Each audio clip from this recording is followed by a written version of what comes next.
Good morning. Hello, jurors. Good morning. Happy hump day. Happy hump day. Of course, Monday was our hump day, if you know what I mean. No freaky tiki this morning that I saw. They may have been vacationers that went home, but it's hump day for the rest of us. Before we get started, first in the tailgate. Freaky tiki. Good morning. And then twin mom, she's like first in there.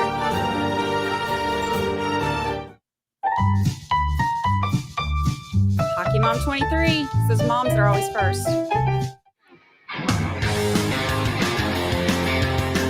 And a salty cigar.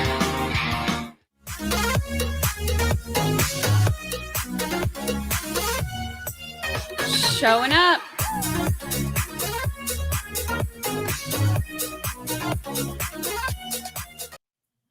Showing up, getting that party started. Whoop, whoop. Let's see. Bam. Okay. That is not. I got all kinds of stuff open. I woke up real early this morning so I could get some stuff done on the podcast, which, by the way, if y'all didn't see the tweeter,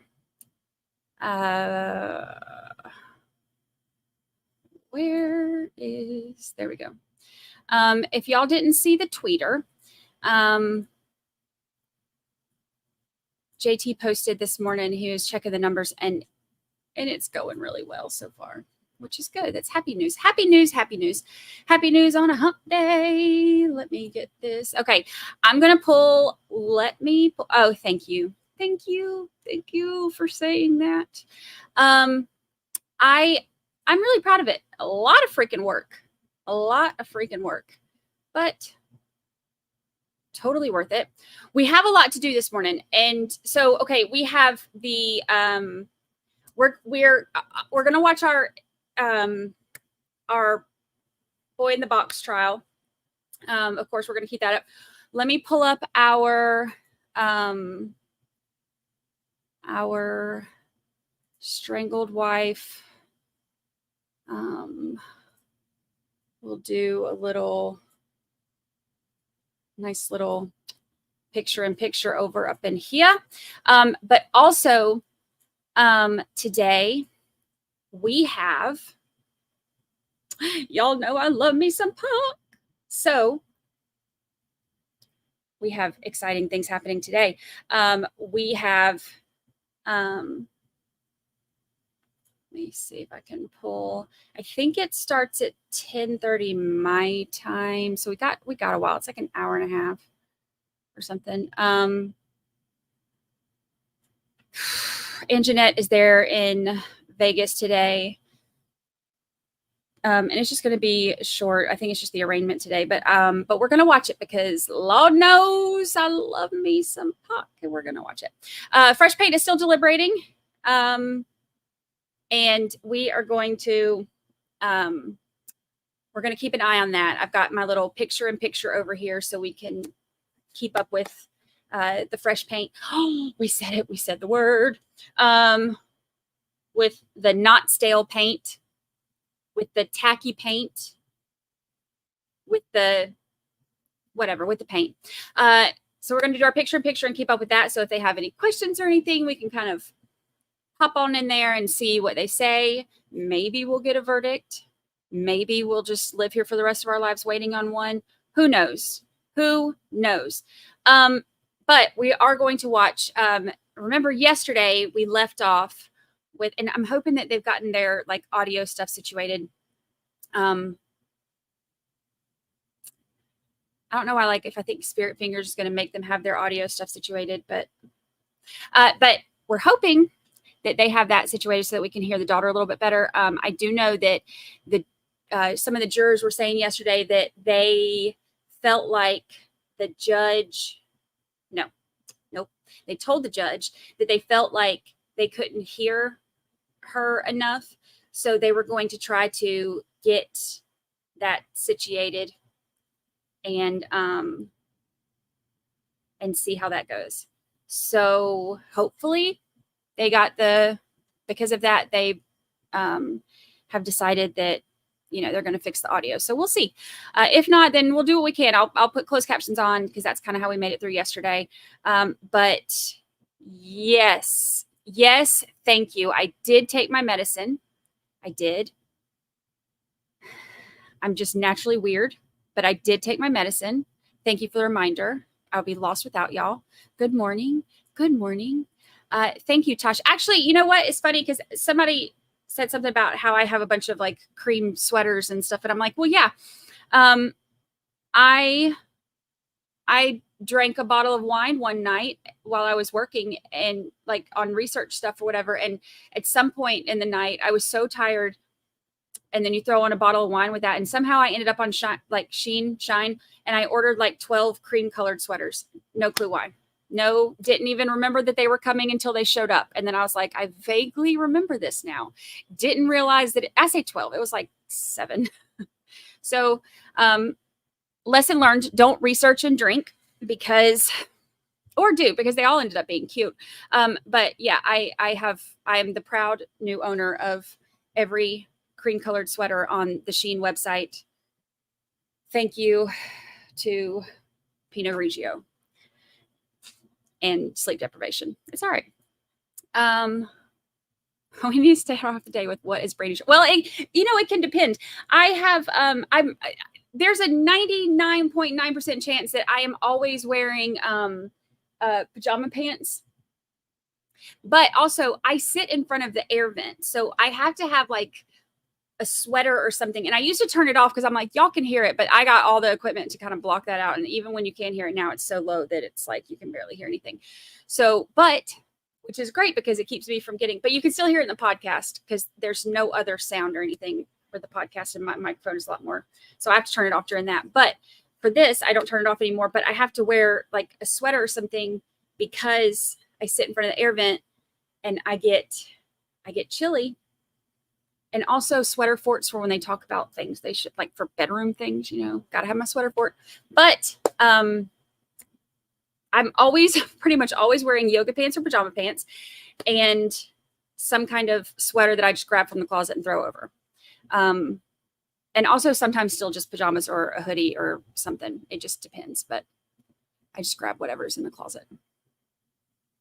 But like when I have deliveries or something, or when I take Lucy out at lunch break, I look, because then they see the whole picture, they see the pajama pants / yoga pants with whatever top I have on. And they're like, oh, that's a choice, whatever. Judger's going to judge. Thank you so much, Little B. Good morning. I enjoyed your podcast last night. Thank you so much. You look amazing. Thank you. It's the blurry camera. It helps. I appreciate that. Thank you. Thank you. I need to check out. Yeah, check it out. Maybe before an entire bottle of Pinot Grigio, but definitely check it out. Good morning. Good morning. Yoga pants are the best thing ever. Literally. I don't know whose idea that was, but man, it had to be a woman, right?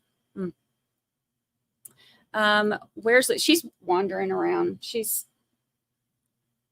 wandering. We got up about 5 this morning to work on podcast stuff for a little bit before we started the stream. So she has been, but we did go out this morning and stuff. It was still dark when we went out this morning though, because it's getting later in the year. So, normally when I take her out at 5, like during spring and summer and stuff, like it's nice because it's, there's a little bit of light out there. But now when I take her out at 5, that it doesn't get light now until like 6:30. Days are getting shorter. Good morning. Good morning. It's called work from home chic. Yes. Yes. Yes. Good morning. Hello. Hello. Y'all come on in. Get your seats. Thank you, City Kitty. I appreciate it. Yes. Today, 2:20 Eastern time, all phones will be ring emergency alert testing. And I think I've seen it shared on Twitter a few times too, just because, like there are some, abuse and DV situations where, you have secret phones. There are also some down low situations for not positive reasons, but, some people what are you looking for? What are you looking for, sweet girl? What is it? Are you lost? Are you lost? You want to come say hi to your friends? Your little nub is just a wagon. So anyway, yeah, so all of them are going to go off, and we'll see how it I'll try to mute my. What is the matter with the baby? Why are you whining? Why are you whining? You got friends here. You got friends here. You want to say hi? Come here. Come see mama. No, I'm not giving you another treat. She works me over for some treats. She's kind of a bully. Like, don't let that. Oh, now you want to come see your mama, even though I'm not going to give you a treat. Come here. Okay. Say hi. Say hi. Here. Hello. Yeah, I know. I know. It basically, I mean, it's all how it sounds to the jury in 11A. That's. And then now I'm saying, like, and I don't know what is that. I know. Tap on. I know. Hi. I hear voices. And, like, so that's not. I mean, from them. Not where's that? Oh, that's jury lower right there. Yeah. Okay. So I mean, it's at 32 dB right now. I haven't touched it. You're gonna come. Good morning, those of y'all joining. Hello.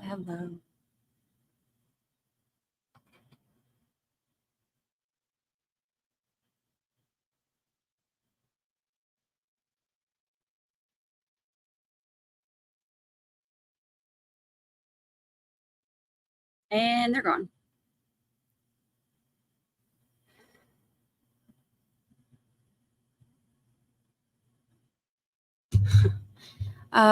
Sound test. Testing 1, 2. So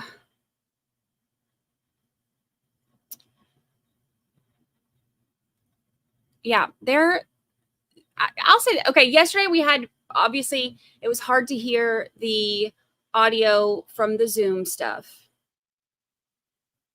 But overall, the audio and the video have been fantastic in this trial so far. So far, so good.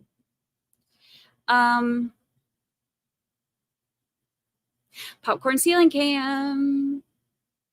What are we going to do when we maybe I should just take a picture of it. And then because once it's gone, then it's going to be like, remember that one time that we spent 4 business years with popcorn ceiling cam? So maybe I need to take a picture of it, and we'll just add it to the bottom of every screen so that we can just feel like at home, maybe that's the best option for us. Did deliberations resume at 9 a.m. Eastern? Yes.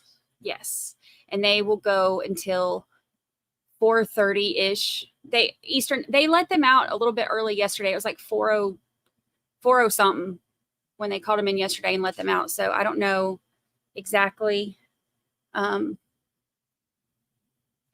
long they're going to go, but they 4:30 is like the latest. And Chat Boyfriend is kind of over it. Like, you can tell that he's kind of like, why are we still here? So I think he's just ready to have them out of there. Faux good. But we'll see. So audio is always better after day 1. Yeah, they think about how bad. I mean, okay, look, Melly audio. Whoa, I cringe even thinking about that trial. Melly audio was not great, but remember how bad it was on that first day? That first day was it was rough. I feel like rental. It might be a hung jury. Let's do another poll on that now that we've been. What do you expect from Rentala jury? Guilty? Not guilty? Hung jury. All right. Did I screenshot I did not screenshot it. I put it up on the screen though, so it would be I could find it because I had it up on the screen for a while they were wrapping up.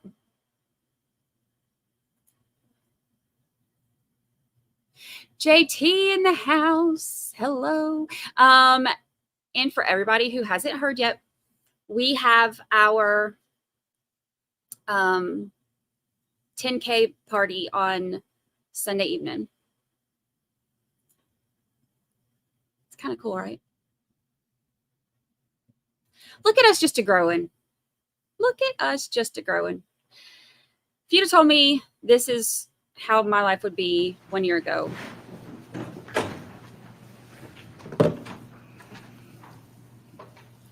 they can, but it's not guaranteed that they will. Court calls up the matter of State versus Ferriter. We're back in session on day 4 of the trial. I just said something about the camera being so great, and now look. Appearances, please.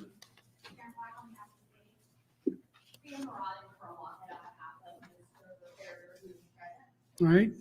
And Ms. Coakley is in courtroom 10G at this point? Okay. All right. Have we done a sound check yet? Do we need to do that? And so what's the result of the sound check? All right. So let me hear it for myself. Can Ms. Ferriter, if you could just go into the mic and speak, testing 1, 2, 3, so I can hear you. Testing 1, 2, 3. All right. That sounds better to me. So we'll see. All right. So are all sides ready to proceed with the cross-examination phase at this point? All right. Mr. Waheed, you're in courtroom 10G, correct? He's here, Your Honor, yeah. All right. Okay. Need a minute to do some evidence cards, Judge. I'm sorry, I didn't hear that. I just need a moment. I'm making some evidence cards, but I'm here. Okay. All right. You can go ahead and bring the jurors in then. Bring the jury. That's the camera where they have, or like the, not camera, the thing where they have the, whatever, the pictures and video and stuff. And I just said something about how like, oh, the audio and video is so great. Now there's a big old thing right in the way. That's okay. Hump day. All right. For those that are present on Zoom, you will hear the audio, but during this stage of the proceedings, you will not be hearing or seeing the video because it's in camera.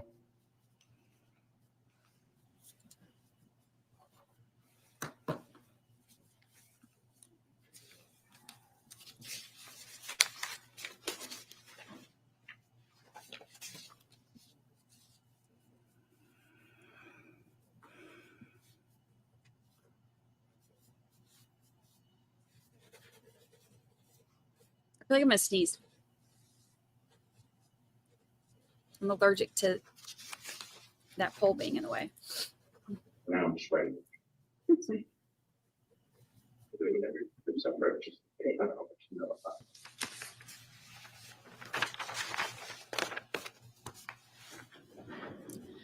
Hello, those of y'all joining. Hello. Yes, I have it on the other screen and I'm ready.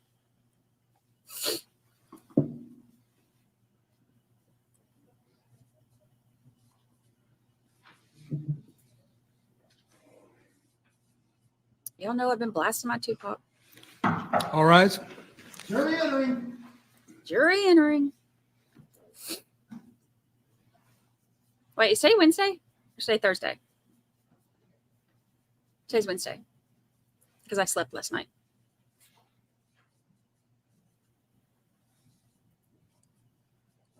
All right, everyone may be seated. All right, ladies and gentlemen of the jury, welcome back. I trust everyone had a good evening. We are here on day 4, and we are in the state's portion of the case. And as you know from yesterday, we're in the stage of the cross-examination of the witness. Before we begin, a couple things I need to address with you. First question is what you heard yesterday. Have any of you, were any of you inadvertently exposed to any type of media coverage between last night in this morning regarding this case, either by video, print media, or blog, email, or anything? Anybody been inadvertently exposed? All right, let the record reflect that no one indicated in the affirmative. Second thing is we're, as you know, conducting this testimony in camera with the witness in another courtroom. So technologically, we're having to transmit the signal into this courtroom. Very, very important for me that all of the jurors be able to hear and understand what is being said. So if you have a problem hearing what is being said, please raise your hand. Do not be shy. Do not be afraid, because I will stop the proceedings and make sure the question is restated or the answer is restated so that you do hear it. I also want to let you know that during your deliberations, you have the right to have any testimony replayed that you wish to hear. And so if there were parts of the testimony that you didn't believe you heard well enough and you want to hear again during the deliberation, just let me know and that'll be replayed for you. And my understanding is that the recording will come from the courtroom in which the witness was testifying out of, and that perhaps the sound will be a bit better. Last thing is we have tried to work through some of the issues that I personally had with respect to the sound yesterday. I hope that they've been resolved, but I can't guarantee it because I don't know how well you hear or not. And so if you have a problem still, you'll let me know so I can take whatever measures need to be taken to ensure, above all, that you hear all of the testimony that's presented. So everybody understand that? So don't be shy Yes, if you sir. can't hear, so I can take whatever remedial action I need to take. All right, so Mr. Waheed, are you ready for your cross-examination? Yes, Judge, I am. All right, so you may proceed, sir. Thank you. Fiona, how are you? I'm fine. You might be nervous. I'm just here to ask some questions. If you don't understand anything I ask you, just say I didn't understand the question, okay? Okay. Let's start with your brother's name. It's Ronan Ty Tan Ferriter, correct? Yes. So you've been calling him Ty, correct? Yes. So did you want to just call him Ty when we're talking about him? Ronan is fine. Ronan's fine. All right. So let's go back to Arizona. So some of what you talked about yesterday was Arizona, and some of it was Florida. Arizona, you were there from approximately what year to what year that you remember? Morning, hippie chick. Left around 5th grade, and then we came back in the middle of my sophomore year, so whatever time period that was. Okay. So you're in 5th grade. You think you were about what, 10, 9, 10, 11, something like that? Roughly. Okay. So, and then in sophomore year, how old were you?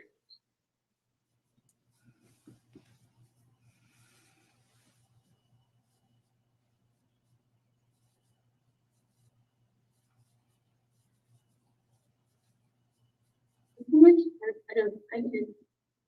Yeah. Okay. So the Arizona years were about 4 or 5 years, something like that. Okay. All right. So you were there and then you came back to Florida, and the Florida time period was, you said, around late December of 2021. And then in this case, we're taking it up to the end of January of 2022. So in that time period, so that's about 6 weeks or so, correct? Roughly, yeah. Okay. So substantially more time in Arizona, obviously, than this last time in Florida. Yes. Let me ask you a little bit about your brother's medical situation. You never went to the many doctor visits that he went to, correct? No. But your parents went to those visits, correct? I assume yes. Okay. You don't know if any parent went to a visit with a doctor? I didn't really. Okay. And you never obviously saw any of the medical reports that your parents saw, correct? No. And at some point, you were told by your parents something Objection as to hearsay. Sustained. goes to effect on the listening judge. I'm going to sustain. And the relevance, objection. Your Honor. I'm sorry? Ms. Cochler, you renewing? Nothing else, Your Honor. Ms. Coakley, are you renewing your objection? He's arguing the exception. Your Honor, I would say, then it goes to if there's not relevance, the effect on her. Sustained. On direct yesterday, you said that your brother wasn't allowed to have certain snacks, correct? Yes, And you're aware that he was, your parents were trying to curtail the sugary snacks in his diet, correct? that's what they said. Okay, so you're aware of that, right? Yes, She said that's what they said. And you didn't go to any of the mental health visits that your brother went to. He was seeing a therapist. You didn't go to those, correct? when was this? This would have been in Arizona.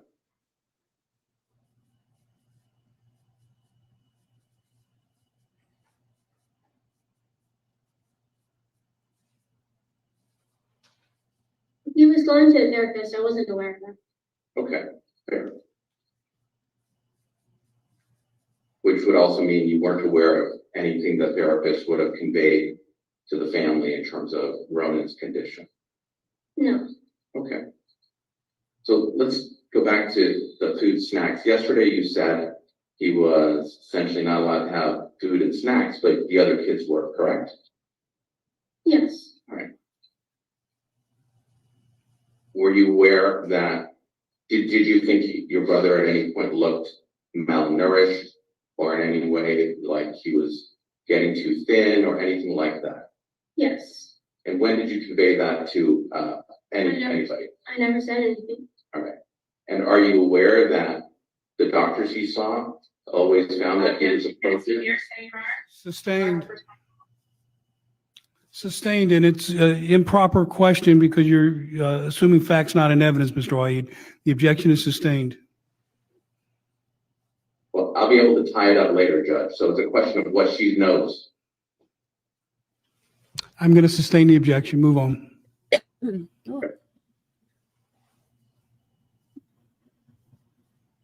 He shouldn't be asking her that.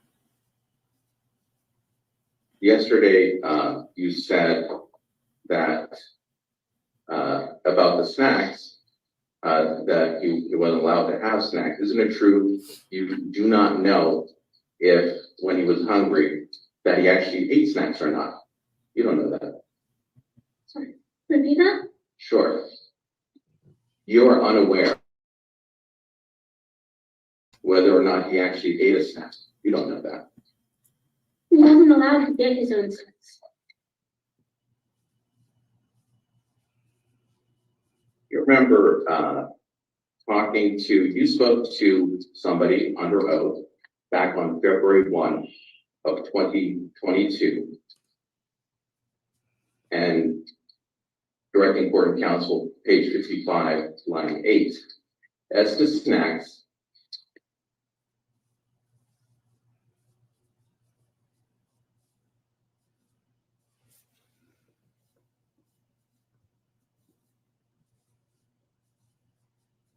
That would be because I need to get a different transcription. okay.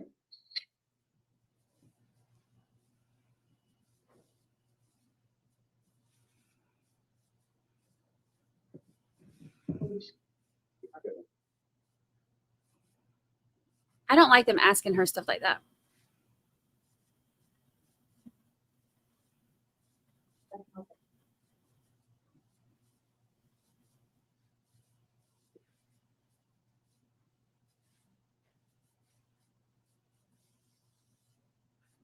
You gave a statement on February 1 of 2022. It was not under oath.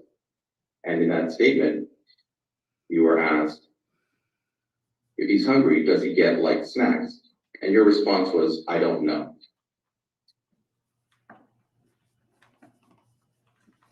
And I don't know. You don't know. Okay. And you don't know because you're not with Ronan all the time. You're not always watching him. You're at school. You have other things going on in your life, correct? Yeah. And you're a pretty smart child. You like reading a lot, correct? Yes, And you spend a lot of your time in your room reading by yourself, didn't you? yes, Okay.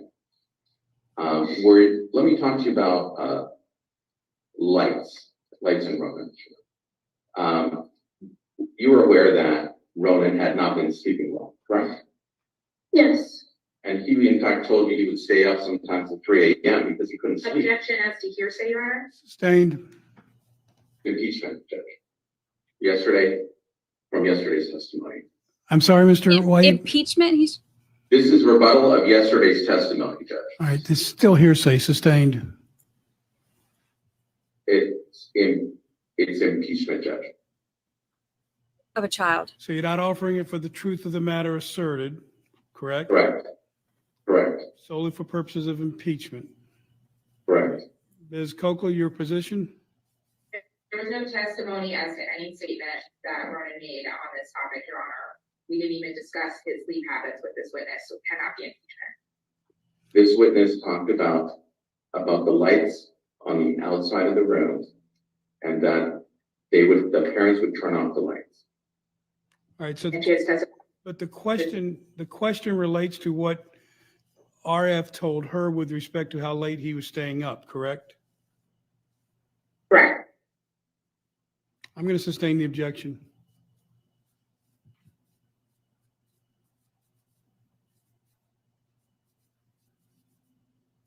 You talked about a few things yesterday. Some of them were in Arizona. Some of them were in Arizona and Florida.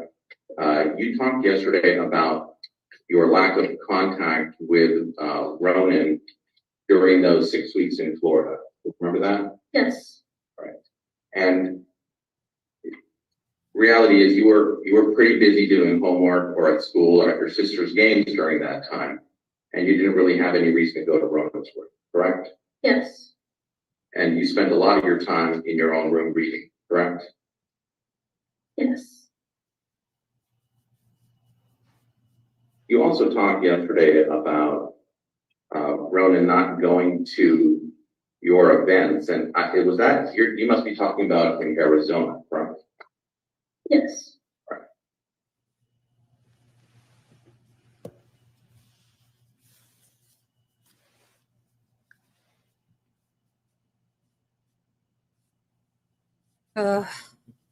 It's so hard to listen to them question a child.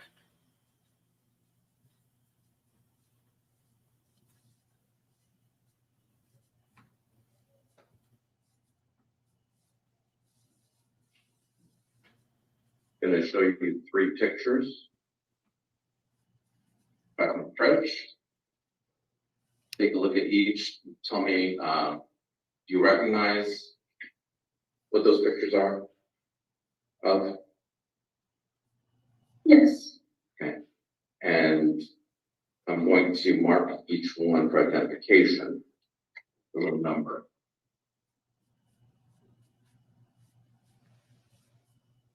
So the one I put a card on that says number 4, what is that a picture of? You of A Bandit. I'm sorry, say that again? You of A Bandit. Okay. And the picture marked number 5, what is that a picture of? A concert. Okay. And the picture with the card number 6 on it, what is that a picture of? Spelling Bee. Spelling bee. Okay. Yes. All right. And these are all events, your events, correct? Yes. This time I move these defense 4, 5, and 6 into evidence. Your Honor, the state would object as to relevance. I also have some more specific objections about the time frame. Relevancy Arizona. response, Mr. Wahid? It's Arizona. These are And- events that this individual, this witness went to in Arizona? This individual went to in Arizona, correct? I have more questions. I don't want to get something in front of the jury, Judge, but yes, I was there. This is in response directly to when yesterday she said that Ronan did not attend her events. And I just established that before I showed the picture. All right, well, she's already said that he didn't, so Right. I'm going to sustain the objection. Rebut- I'm sustaining the objection. 4, 5, and 6 are not coming in. They're marked for ID as defense exhibits 4, 5, and 6. Well, I'm sorry to interrupt, but the court viewed the photos because they include Ronan in the photos. So that is direct impeachment, and the court can't see the photos right now. All right, so you need to do a sidebar. Mark, escort the jurors into the jury room. Mr. Waheed, you need to come up to this courtroom for the sidebar. Right.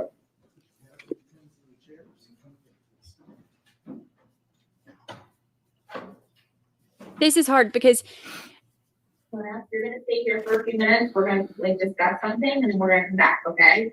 You don't have to sit there, but you can go sit over here if you want, more comfortable.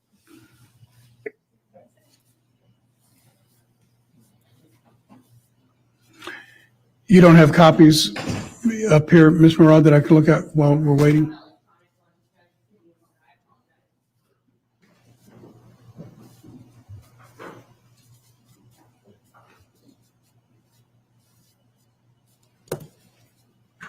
the thing is, if, you know, trying to impeach a child is not going to, it's a whole mess. Like the whole thing about like, well, are you aware that the doctor said this? Like, you don't do that to a child. If they want that, and that's not even evidence, you know, admitted anyway. So if they want that in, then they can bring that in separately, but you don't go after the child about that. Like, she's asked questions about her knowledge or perception of things or whatever, but I think it's a lot to, I mean, this is not an adult that you know, it's just different. I think she's been through enough, and I think the jury is probably going to not like that line of questioning. Well, 4, 5, and 6 is what he had them marked as. So it tells me even less, so. I'm working on it, but I have a number of photos, and I just need to know which ones Mr. wanted. All right, well, that's why I asked for him to come up here to be part of the sidebar. Robin says prosecution didn't care about putting It her should be on just yesterday. Now momentarily. defense has to do their job. I respectfully disagree. I think that they're both doing their jobs, but I think that it's a matter of having awareness of the All victim right, come and on her up, age counsel. and how you approach doing that job. Like, to me, it's all in how you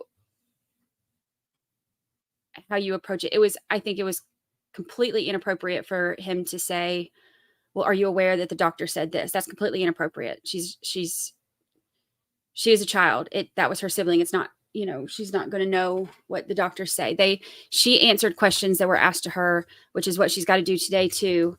But I think that when it comes to having children up there, there's a way to do your job that still respects them being the age that they are, and where you can still get the information that you need or want or whatever without damaging them any further.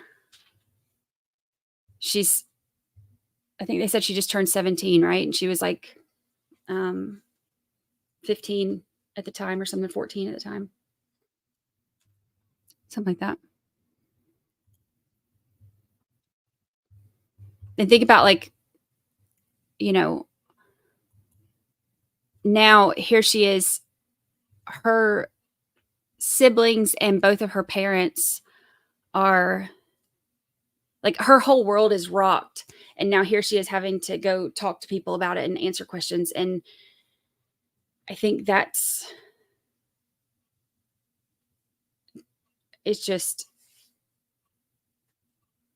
I just think that there are certain situations where to do your job as an attorney is still going to require a certain amount of knowing how to question different people and knowing how to question a child.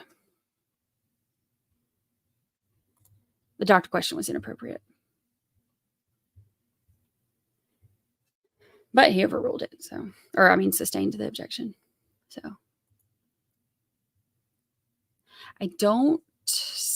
where's mom sitting?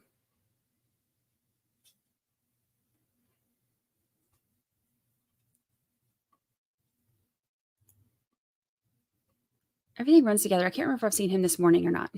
Or her, not him. We see him.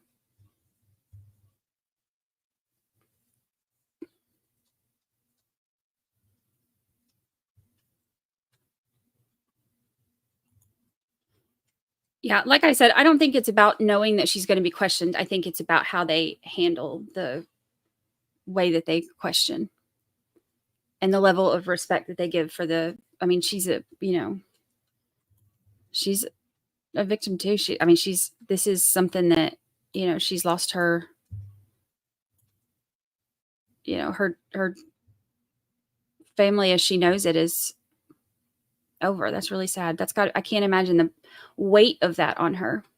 And then the pressure from, having parents that you love, but having to say, having to be there and answer questions. Like, I can't, like, that would be really hard. I feel for her.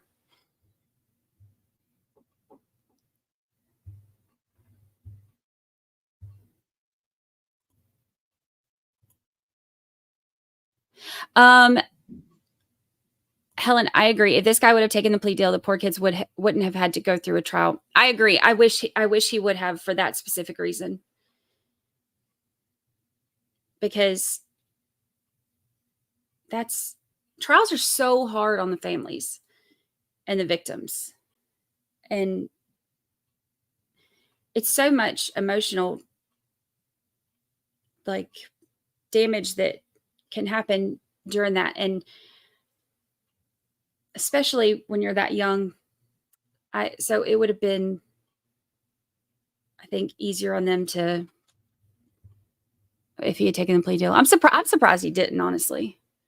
I think that he thinks that since he was in Ireland at the time that Ty or Ronan ran away, that maybe he's not going to that he's not going to get in trouble for it or something.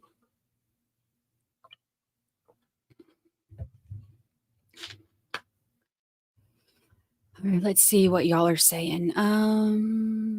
Does she still live with them? I don't think so. I think that they took the other 3 kids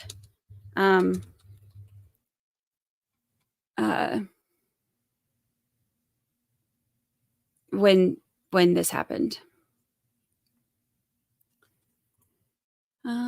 Let's see. Good morning. Good morning. Will she have to go through this again for her mom's trial? Yes. Unless her mom ends up taking a plea deal. They offered 2 years, I think. Wendy says, actually, she's not a child. I had a child at 18, so there's that. 17 is a child. She's a minor. That's why she can't be on camera. And she was 2 years younger than that at the time. He's going to get more than 2. Yeah, if they convict him, then he will likely get more than 2. That'll be really interesting to see how much, if he's convicted, how much he does get compared to what the plea deal was. That'll be really interesting to see. Lady Gray, thank you. Someone bought my breakfast this morning and paying it forward. Great podcast, Brandi. I find myself hanging on every word. Thank you so much. I appreciate that. Thank you. And thank you for the super chat. Let's see. Queen Bella then testified again at Mother's. Yeah. Can he still plea? No. Now that they've started, I mean, it's not like completely impossible for them to change up during the trial, but it's very unlikely.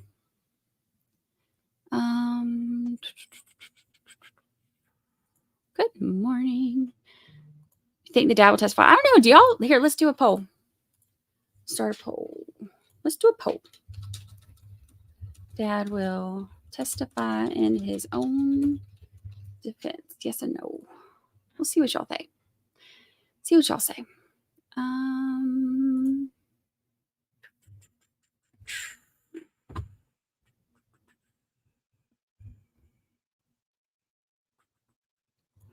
And with her being adopted, also there has to be some sort of intimidation, fear when she saw things happening to her adopted brother. That would be really hard. I'm curious about the emotional and psychological damage that does when you see a sibling being abused as opposed to just enduring the abuse yourself. I want to look into some studies about that because that had me wondering yesterday too when we were listening to her.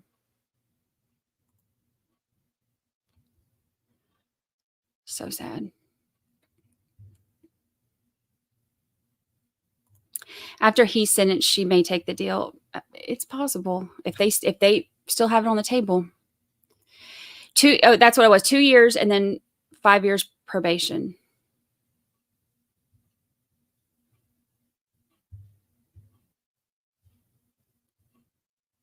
Polly Priest says, I was still a child at 22.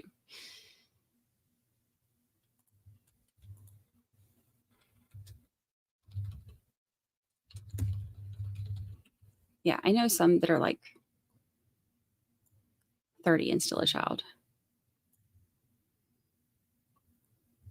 But I mean, you're actually not far off though by saying that, because at 22, you're not a child legally anymore. That changes when you're 18. But the part of your brain that makes you rational isn't actually fully developed until you're like 25 and up. Like adults think more with the prefrontal cortex. So, and teenagers don't, which is why, again, like the questioning is very different with a child.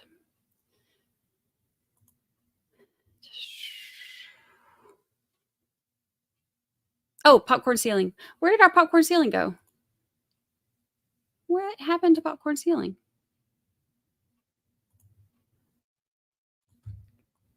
I just now realized it was gone. Let me pull it up. Our little screen thing disappeared. What happened? Live.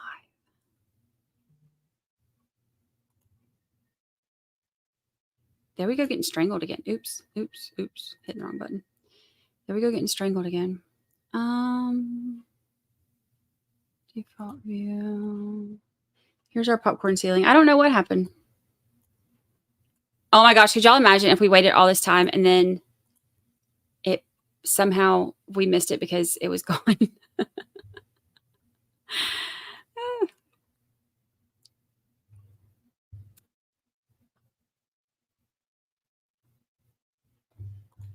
He'd have to beg for a court offer, which means he'd have to admit all the charges on the petition. Judge can't dismiss the charges, only the DA. Yeah. The only thing the judge can do is a directed verdict if he feels like, but that wouldn't be a plea deal. That would be an acquittal without it going to the jury. Candace Hoff says, I'm still a child at 57. Candace Hoff, your prefrontal cortex is fully developed. So I hate to tell you that it's time to grow up. Just joking. Don't ever grow up.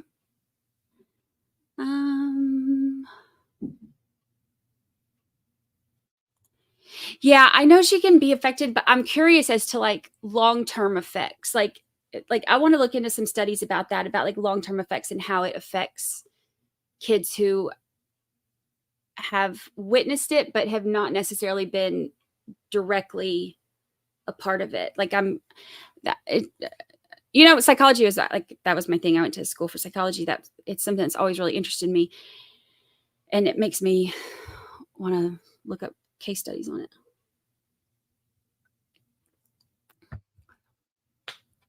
Oh yeah, Side Bay. It ain't Sidebar anymore. It's Side Bay. Side Bay. The popcorn ceiling gave up. It's like retired. Quinn Bella says, I worked in the mental health field for over 25 years and I heard it a lot. Yeah, I bet. Ugh. Ugh. So sad.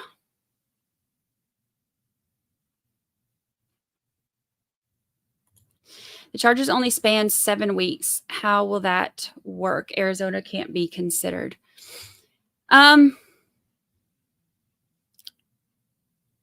don't know. I mean, for the way that the indictment is read, I mean, the imprisonment thing is just for the false imprisonment is just for the Florida stuff. But I don't know if that's specific about the neglect and abuse part too. I'm not really positive about that. But they were asking her about, like they've mentioned Arizona a couple times. So I'm assuming that some of the information obviously is, they're going to talk about that compared to it, but but I know the imprisonment stuff can't be considered, although they said that he had like a room there too, but not like this in a garage, I don't think.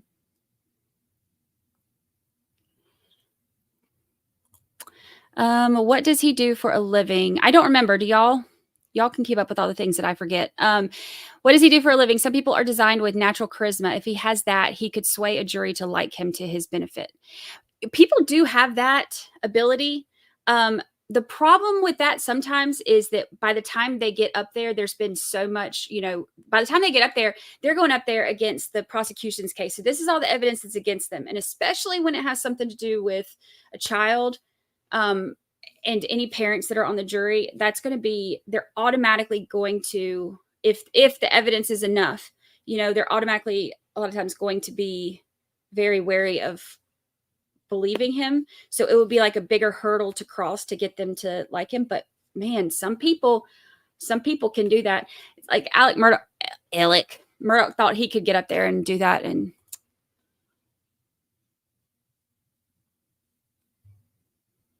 saw through that.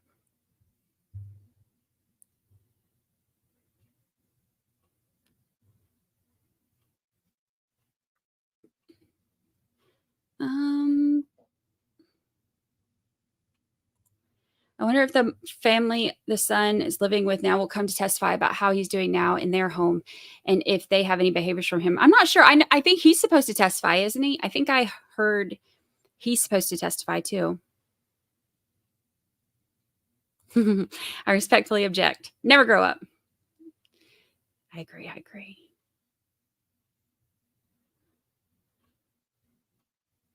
It's no fun growing up. When I was at CrimeCon, we went to this arcade. It was Sunday, and so like most everybody had gone home, like Sunday afternoon or whatever. So Sunday, like there's an arcade in the hotel, and that was one of the funnest parts of the whole thing. I'm a big kid too, so I like having. Thumbs up, and then we'll bring the jurors out. Never grow up. 8 hours deliberating. Is that where we're at now for the popcorn ceiling? Fresh paint on the popcorn ceiling?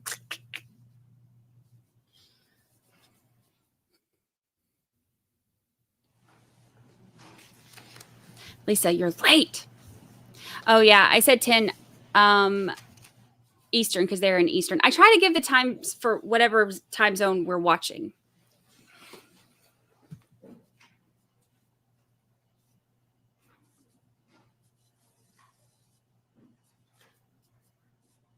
Hello. Good morning. Good morning. Julie Frazier.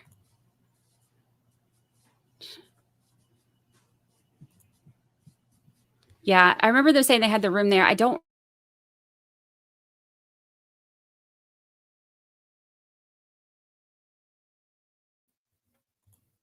What is happening?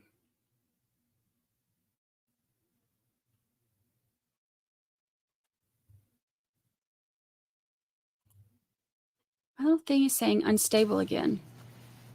Hold on.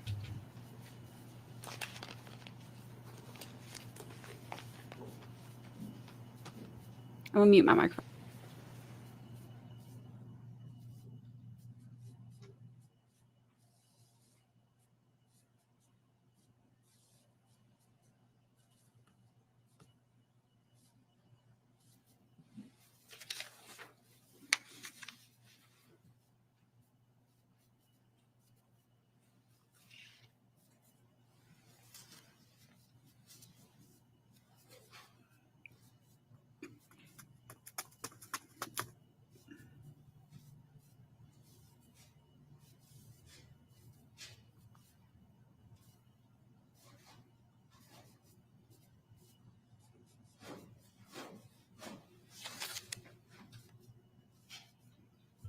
I got that hold music again.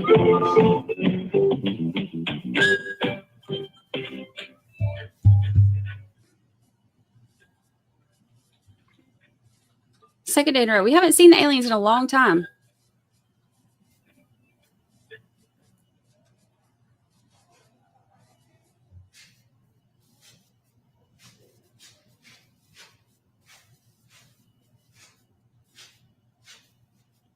They had one of those in Ohio when I lived there, and it was so much fun. And like at the tables, they had screens on the wall, and then like we would play like the old school Nintendo and stuff. I loved that place. And they would have bands at night. And I won just about every arcade game when we went, just throwing that out there. Ms. Murad, did you put evidence cards on all of the ones we just dealt with? He said that he has them, Judge, so I just marked them. Okay. But we'll need to redo them because they have markings on them, so we'll fix them. Okay, all right. And the others will be. But Mr. White's clear on the numbers that we were assigning to them up here. Okay, all right. Okay, so we're good.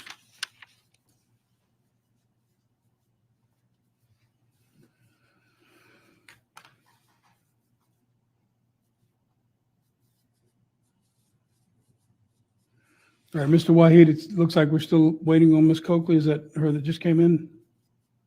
Okay. All right, so Mr. Wahid, Ms. Coakley, are both of you ready to proceed? Yes, we're here, Your Honor. Yes, Judge. All right, Mark, Ms. Murad, you ready to proceed? Ms. Black? All right, you can go ahead and bring the jurors in.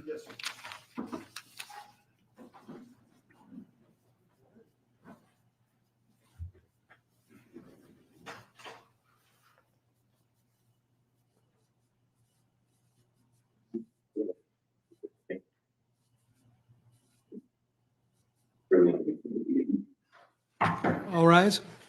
Jury entering.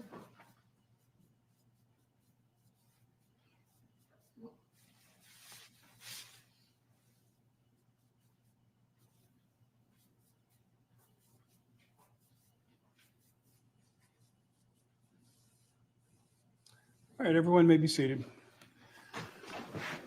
All right, so for the record, the court is going to receive and accept Defendant's Exhibit 4 in evidence over objection. Court is going to sustain the objection as to Exhibits 5 and 6. However, the defense is not precluded from using those documents for purposes of refreshing recollection. Mr. Wahid, you clear on the court's ruling at this point? I am. All right, you may proceed. So Fiona, if you look at the picture where number 4 is, the card is number 4 there. What's that a picture of? Arizona Band-Aid.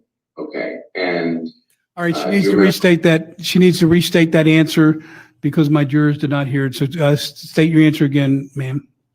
as loud as you can speak, Fiona. Arizona Band-Aid? Better. Arizona Band Day? Yes. Band. So I'm gonna repeat the answer here every once in a while to make sure, and you just agree or don't agree with me. So you just said Arizona Band Day. Yes.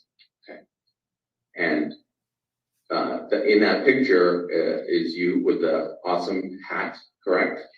Yes. And you're holding an instrument, Yes. yes? Yes. And what's that instrument? A flute? A flute. So that's what you play? Yes. Do you still play the flute? When I want to. Okay. And next to you in that picture is whom? Directly next to me is my brother, Which brother? Brennan Okay. And in front of him is whom? Pierce, And next to Ronan Nola. is Noah. So that's all your siblings in that picture, correct? Yes. So they did attend, and Ronan did attend that day, correct? Yes. Okay. Now,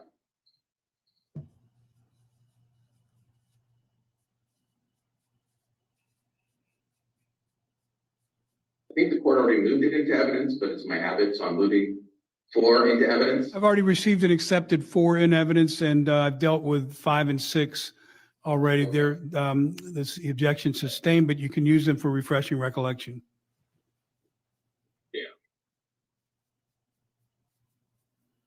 So, Madam Clerk, are you clear on the court's rulings on that? Okay, all right, good enough. That was the back, isn't it?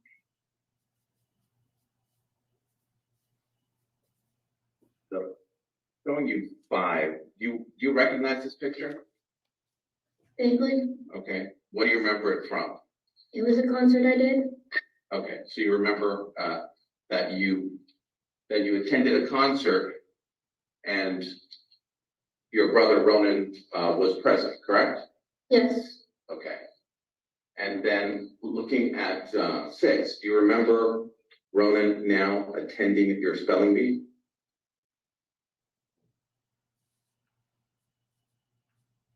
You gotta look at the picture though. I am. Okay. Who's that? I can't even see it upside down. Yeah, this- It looks like Brennan. Okay, but- so do you recall him? Sorry, do you recall him attending your spelling bee? Yes,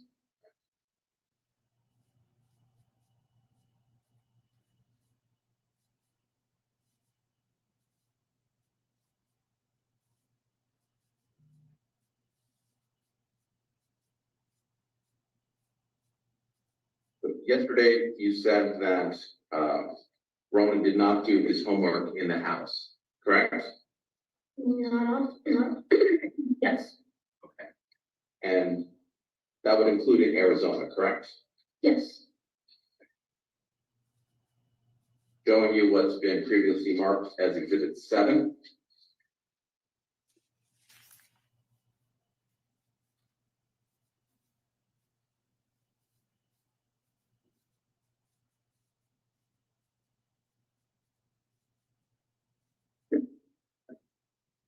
Do you recognize, what is that picture of?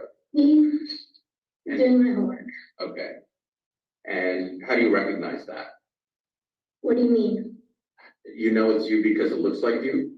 That's me. Okay, I just wanted to make sure. Okay, so that is a picture of you, and who else is in that picture? There's Brennan in the background. All right, and what's he doing? Homework. All right. At this point, Judge, I move defense 7 into evidence. All right, so I've already heard sidebar arguments on this. Court's going to receive and accept Defendant's Exhibit 7 in evidence over objection. You may continue, Mr. Wahid. Yes, Judge. Giving the clerk the evidence item. I don't lose track of that.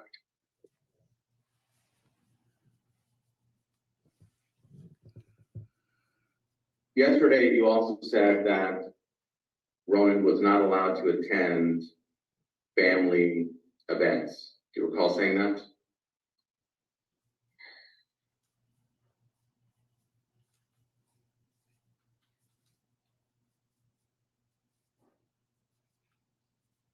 Not all the time. All right. So he attended Some family events. some family events. Okay. And when he attended those family events, those would include trips outside when you know, to things that were like going to see like the Aerospace Museum, for example.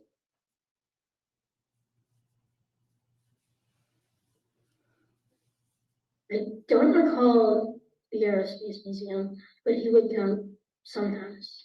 Okay. Going to show you Defense 8.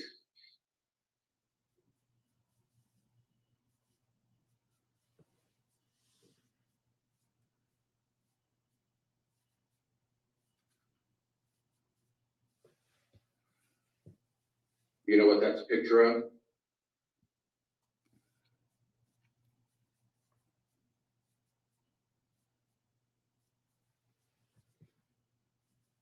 I don't remember this. Okay. So who's in the picture? Anybody you remember? Yeah, Okay. Do you remember the people in the picture? yes, All right. Do you remember where this picture was taken? no, All right.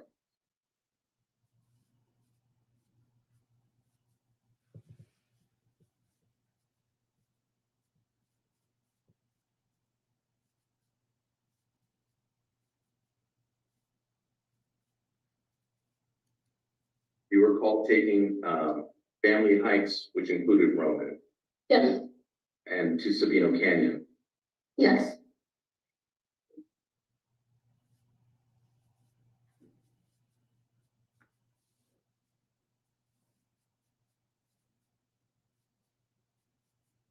You recall your family, including Roman, spending time at the Tucson Hotel JW Marriott Pool?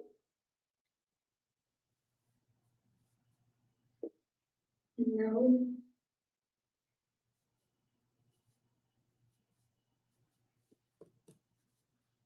Showing you what's been marked for identification as defense 10.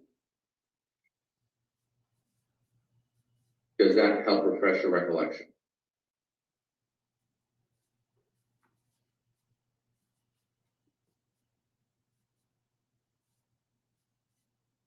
I don't remember this. All right.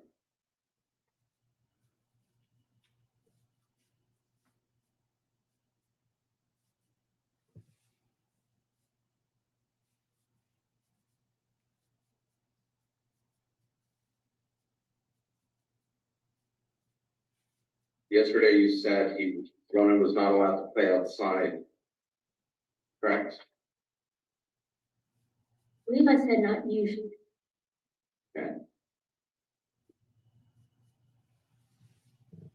But he would be allowed to play outside, correct? On occasion, He would play outside in the backyard in Arizona, correct? if you would call it backyard. All right, well, setting aside, All right, hold on a sec, Mr. Wahid. We're getting noise from outside that's interfering with our ability to hear her, so let that pass as the train. All right, I'm going to ask you to restate the last question and give the witness a chance to restate her answer. my last question, Fiona, was whether you recall Ronan playing outside in the backyard in Arizona. Yes, Okay. And he would play at times with the other kids in your family, correct? yes,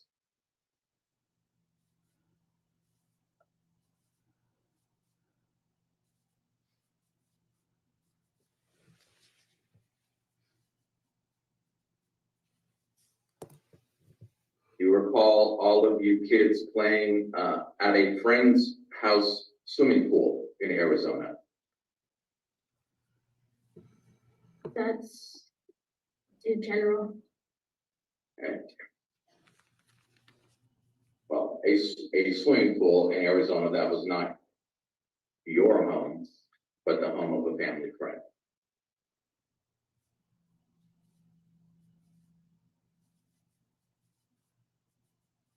I'm not sure I'm understanding what you're asking.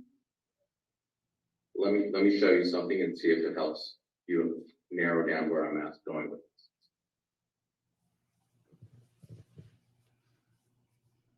Showing you what's been marked for identification is defense 12.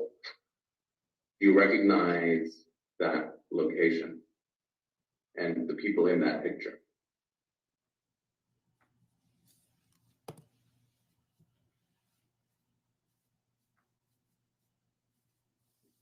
Looks like he's trying to hide behind the popcorn ceiling. I recognize my sibling, but I don't recognize the person. You don't, I have to get a clearer answer from you. I heard you say you recognize. I recognize my siblings, but I don't recognize the person in the middle between my brother and my sister. Okay. And your brother, that's Ronan, correct? Yes, All right. And you're at a swimming pool, correct? yes. Your house didn't have a swimming pool, right? Which one in Arizona? Yes. It did have a swimming pool. Okay. Is that your house in Arizona swimming pool? No. All right. So so is it fair to say that there were times where you all went out together, including going to friends' houses? At with Ronan? times, yes.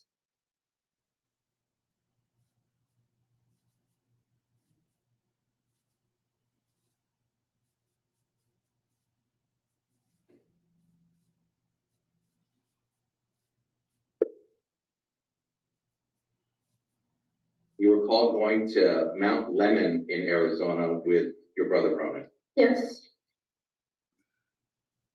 And that was like a family vacation day, correct? Yes.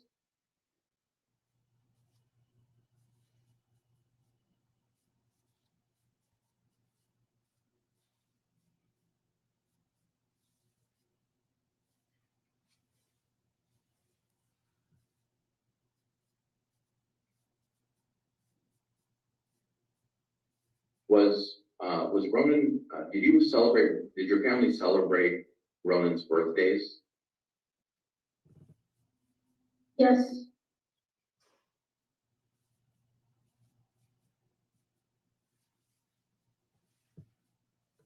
And by celebrate, how would they do that? Bring out a cake, everyone, family sitting around the table, that sort of thing? Yeah.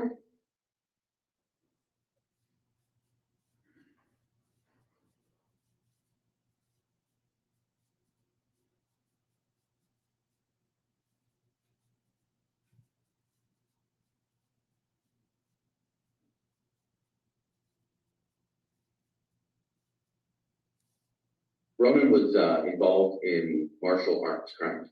Yes. And your parents put all the kids, other than Pierce, who's very small, in some activities, correct? Yes. And you were involved in track at some point at basic? I did not do a base. Okay. Did you ever do track? Yes. All right. Was Ronan doing track with you? Where? When you were doing track? I did track in 2 places, here and in Arizona. All right. Let's talk about Arizona. Did Ronan do track in Arizona?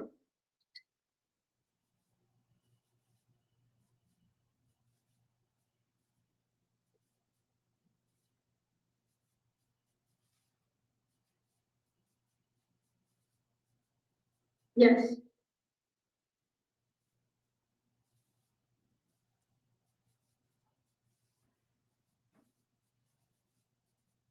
I know you didn't like track, so you didn't do track as long, correct? No. Yes. Well, yes, I did. I don't like running either. Okay, so let me ask you about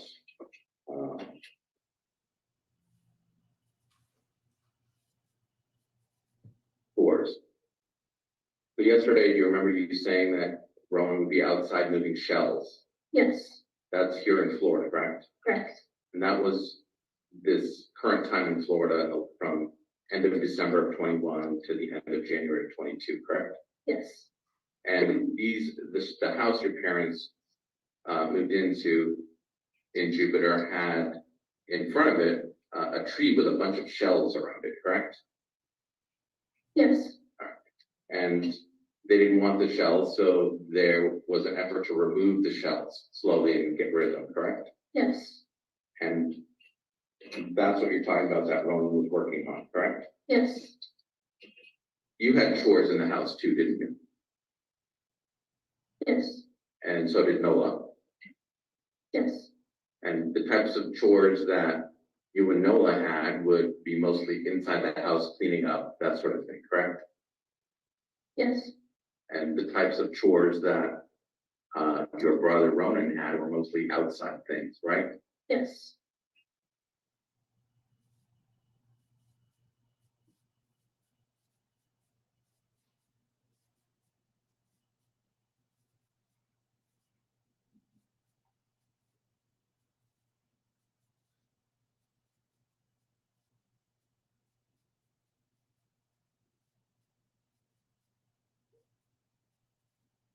He smirks at weird So Ronan times. had posters in his room at some point, correct?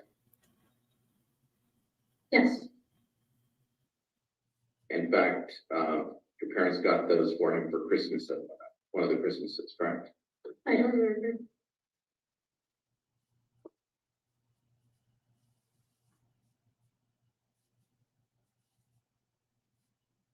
Going to see if I can refresh your recollection with a statement you made on February 1, 2022. Current Court of Counsel to page 24, line 13.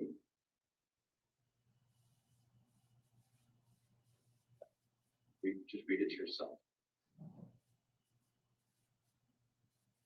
when you're done reading that, let me.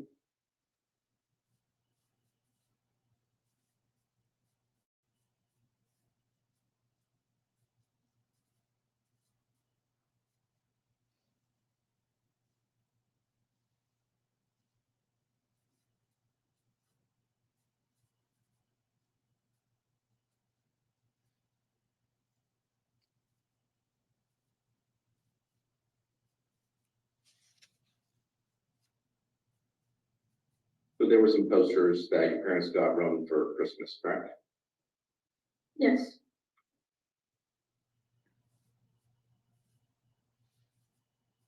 And at some point, Ronan shredded all of these posters, didn't he? He did.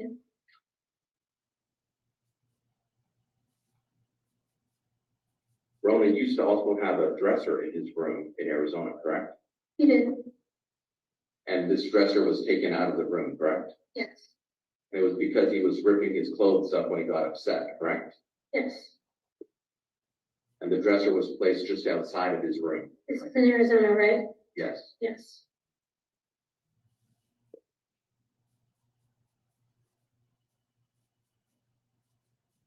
So in late January of 22, Ronan had run away, correct? Yes. He had run away at least 2 times before that, correct?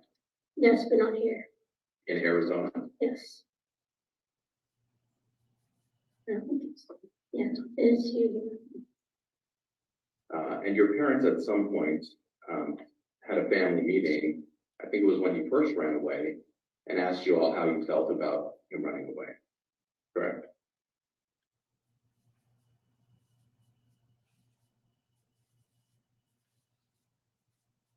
I don't remember. Referring court and counsel to the statement of February 1st, 22, page 32, line 16 at the end of the page. Going to give you this. Read from this line to the end of the page until when you're done.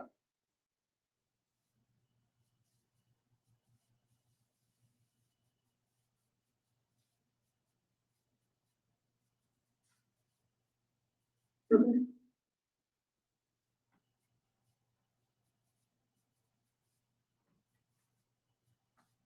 So your parents had a family meeting the first time you ran away. They asked you all how you felt about it. Yes. And your position was that Objection as to hearsay, Your Honor. As to the answer or to the question? To both, Your Honor. All right, overruled as to the answer, and overruled as to the question as phrased. You may answer. I'm going to ask this question. The question was, what was her position?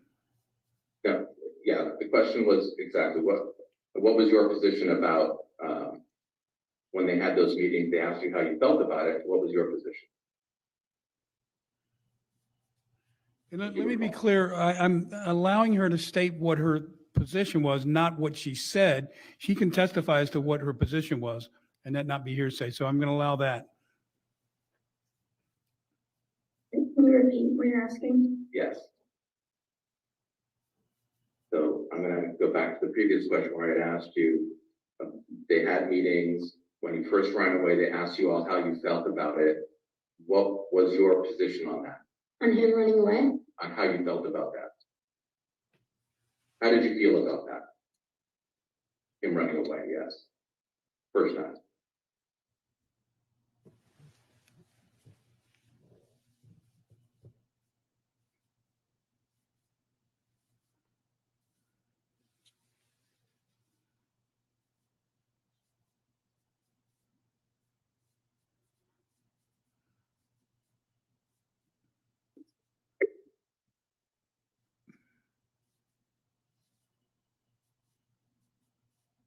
I,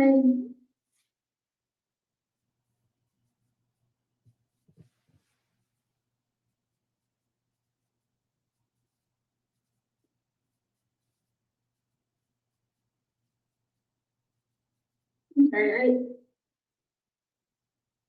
You want me to ask the question again, Jan? No, I heard you. I'm just trying. Did the jury hear that? All right, you need to have her restate that answer. He said, I heard the question, I'm just trying. Okay, so, And she's not all right. I'm trying to think. trying to think. Okay, all right, take your time.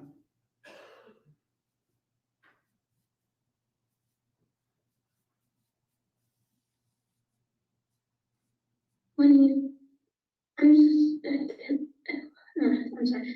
When he ran away, I wasn't really sure what to think. I was surprised, but also tried to understand why he would do it. I was worried, I guess is one answer, is my answer.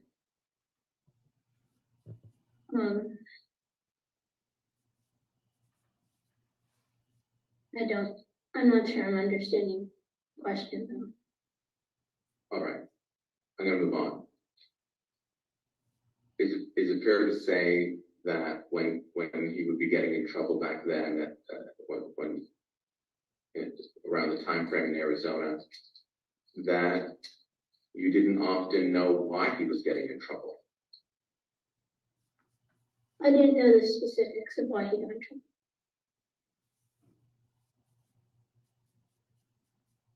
Did you think at any point that he was being wild or energetic, anything like that?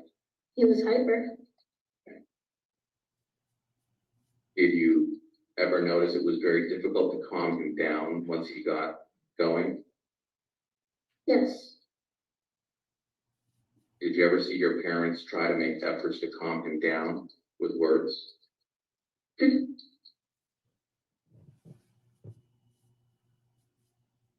Yes.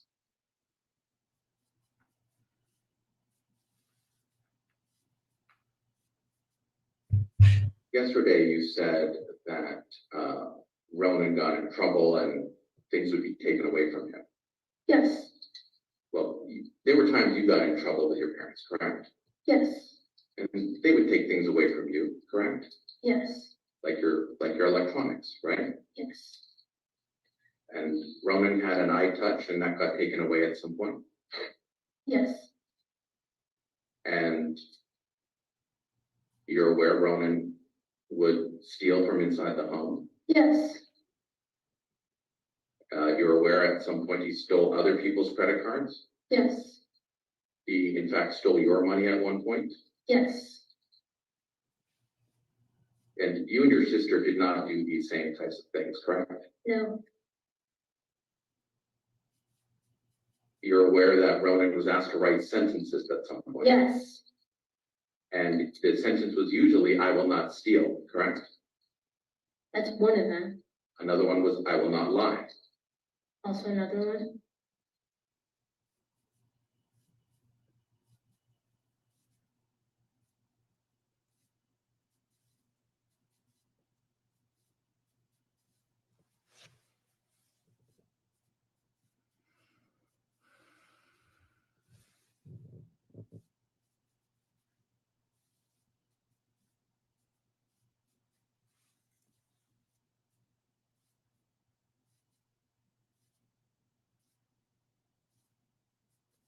You talked about the house in Tucson. The address was it 4245 East Havasu Road? Yes.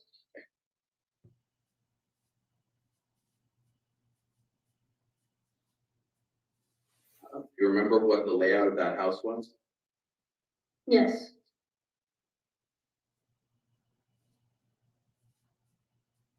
Going to show you some things too.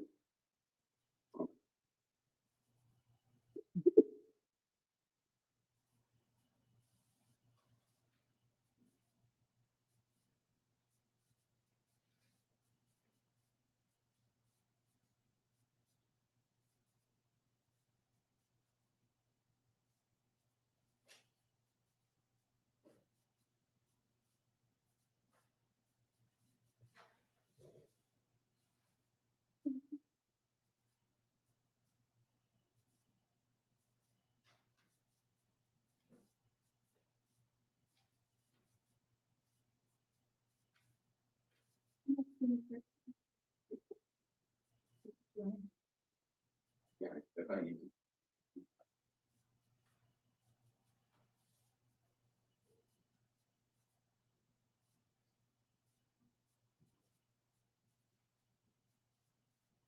So that house,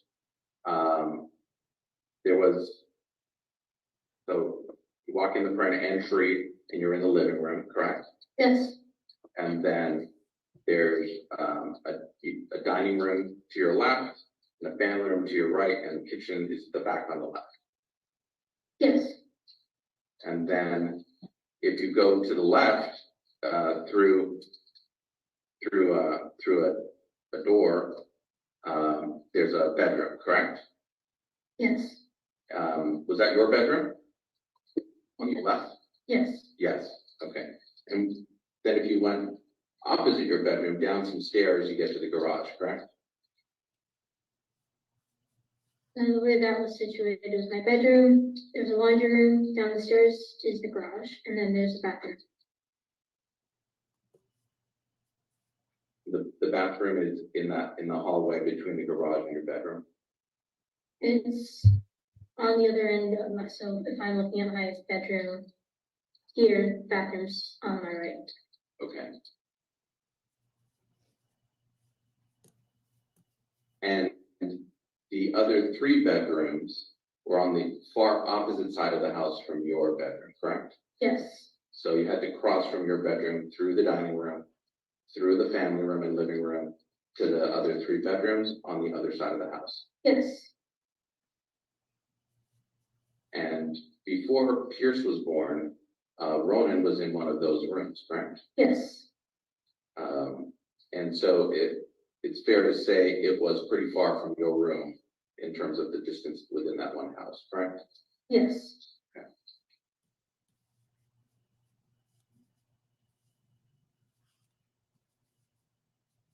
And fair to say that Ronan moved into a room in the garage around the time that Pierce was born, right? yes.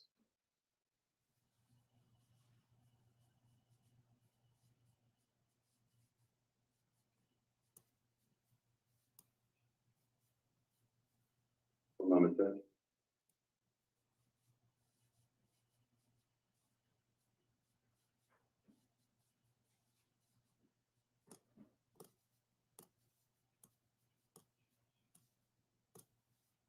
They're making it like he was able to have his own room until their new child came and he was acting up or whatever. I have no other questions. All right, thank you, Mr. White. Ms. Coakley, do you have any redirect? Yes, Your Honor. All right, you may begin. So, I want to start with the layout of the house. When you talked about being able to hear some of the physical abuse that was happening, Yes, what room was Ronan in at that in the garage. point? And so the location of your bedroom in the Arizona house as it related to the garage was close to the garage.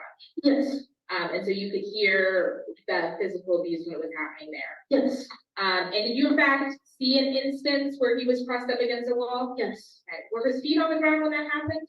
I don't remember. Okay. Did that incident scare you? Yes, What were you worried about? that he was grabbing too tight, and that something worse than just hurt might happen. Like, can you just say that a little louder? She needs to restate Something that. worse Oh. would happen than just, the grabbing. Okay, worse like how? Jury hear that? Hmm. All right, stop. Let's have her restate that answer so the jury can hear it. So what were you worried worse would happen? Objection? Overruled. I was worried that one day, that he might, Objection? Overruled. that he would accidentally kill. Oh, And is that based on the physical force that you saw? Yes, And the level of anger and aggression you saw the defendant do towards your brother? yeah, Is this emotional for you to talk about? yeah. Okay. I don't want to think about my brother not being here. It's not fair.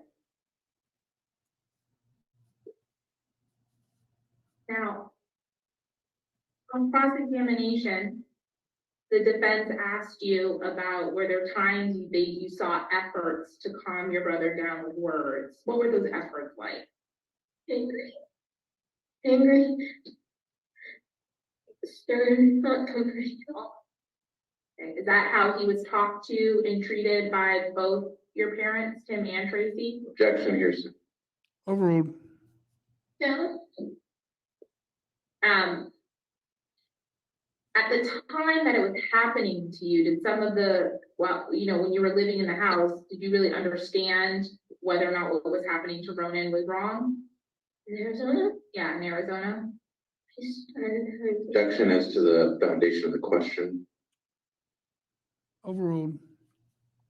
But just make sure you speak loudly, please. So can you repeat it? Yeah, at the time when it was happening, all these things are happening to your brother in Arizona. Did you understand that what was happening was wrong? Yes. Did it kind of, your understanding of what was happening as you got older, did it evolve? It changed, yes. Okay. How did it change? It became more clear that, I'm sorry. Take your time. It kind of coalesced into like actual understanding of what was going on, so I could identify a word to go with it. All right, what's that word? Abuse. Now, we talked on cross-examination a little bit about some of the things that your brother did do with the family. What's the time period total that you lived in Arizona? Again, I can't call exactly, but I want to say like 5 years. Okay, so over 5 or 6 years, were there times that he got to do stuff with your family? Yes. Over that 5 or 6 years, were there also times where he was left home alone in his room? Yes. And times when you guys would be gone for all day, Yes. and he would be left home alone in his room. Yes. So those pictures that you looked at, that the defense showed you, those are all events that he went to in Arizona, correct? Yes. And some of them are as long as 5 or 6 years ago. Yes. And you talked about, you saw that picture of him doing homework in the house with you. Is that in the house in Arizona? Yes. Is that a common occurrence? Not all the time. Was it rare for that type of thing to happen? It would happen if someone had supervision, so I was there. I think, I don't remember exactly, but it wasn't, I'll just say it wasn't often. So there was times, you're not saying that the stuff that happened was when he was in the room was every single day, every minute of the day. No. There were times when he was outside and allowed to play. Yes. But most of the time, where was he? In his room or then outside. Now, I want to talk about Florida specifically. You gave us a word for what you felt like happened in Arizona. Is that word how you feel about how he was treated in Florida as well? Objection. Sustain, rephrase. The defense asked you about, you know, in Florida, were you reading in your room a lot? Yes. Okay. Do you still know what's going on in your house? Technically, yes. And you lived in the same house as your brother? Yes. And during the time in Florida, did you see him a lot? Not often. And is that because he's out of house at school or something else? Either at school or outside in the yard. And then where's the only other place he was? Room. Now, you mentioned about how he was treated in Arizona. Was he treated the same way in Florida? Objection. Overruled as to that.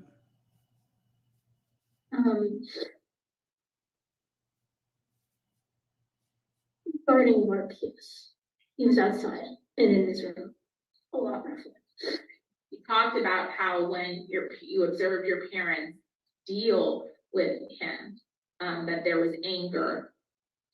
Is that how, when they interacted with him, is that what you observed the situation in Florida as well? Anger or frustration.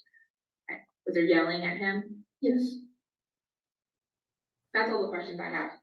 All right. Ma'am, that concludes your testimony. You may step down. Thank you. All right, I'm gonna pause this for just a second, and oh.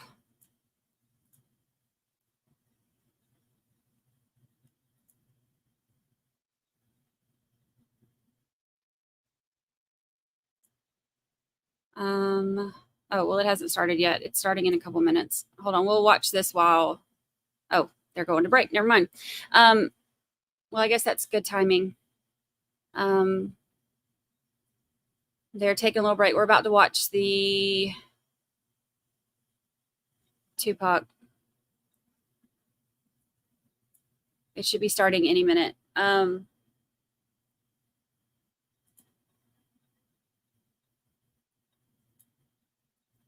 We'll watch for that.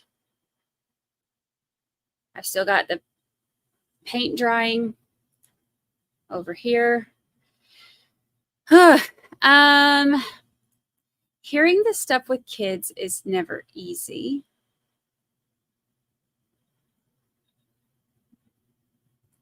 I still got paint drying over here. And then we're watching Tupac right here. So we'll keep up with everything.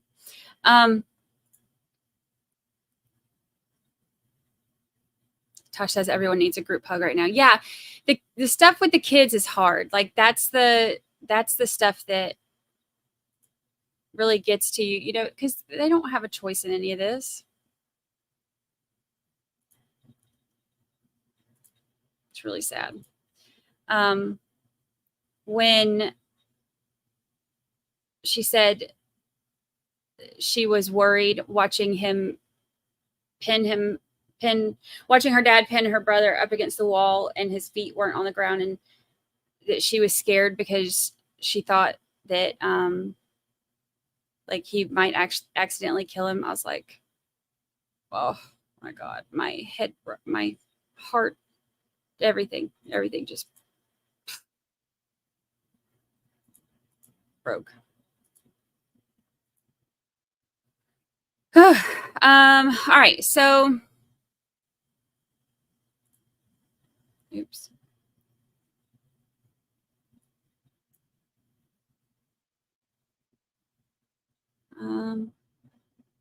What is happening? Why is my stuff being weird?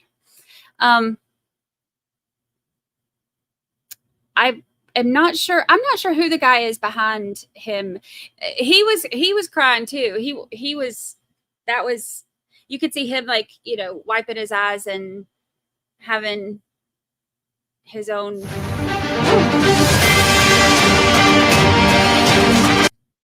That was so loud.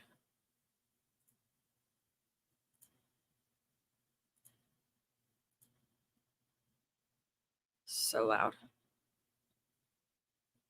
Scared the crap out of me. I'll keep an eye on that for when they actually come in. She scared me. I thought aliens were invading again. Yeah, any of us who weren't awake are definitely awake now. So they're starting that just blew out our ears. The arraignment for Dwayne Keefe Davis is going to be a minute. It's not going to be long, but and actually it kind of works out because we'll get to watch it during their little break here. But I want to watch it because y'all know I love me some Pac.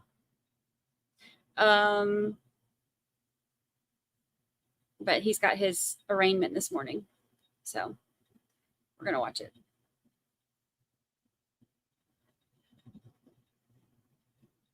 Oh, Bella, I'm so sorry.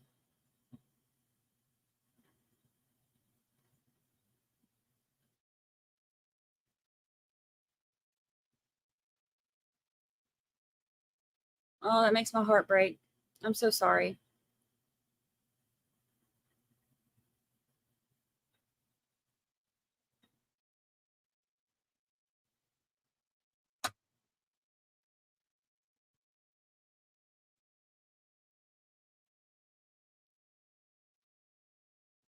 That's really, will it help you or hurt you if I put Lucy Cam on?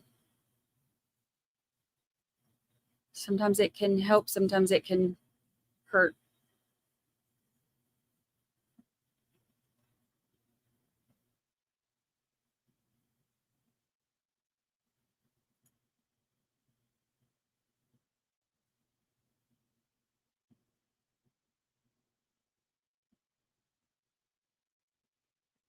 I'm sorry.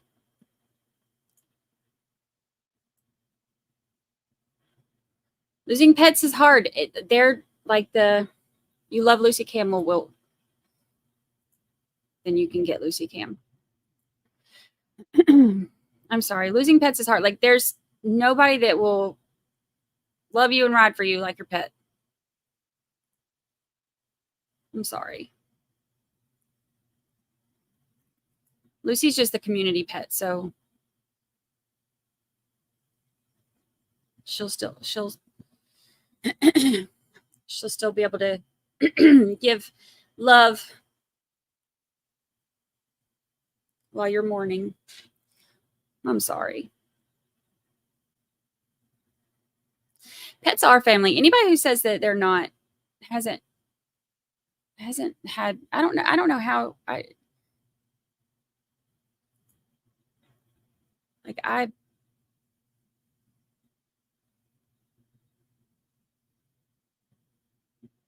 can't even,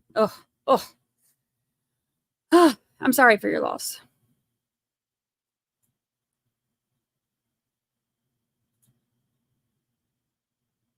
There's a friend of mine from high school. His dog passed. I don't know. It's been a few months ago, and he made this like video compilation and he posted it on Facebook or something, and it had Kermit singing that song, the Rainbow Song or whatever, and I watched it like 3 times and just ugly cried, like, and I'm not a cute crier, y'all. Like I'm like, oh.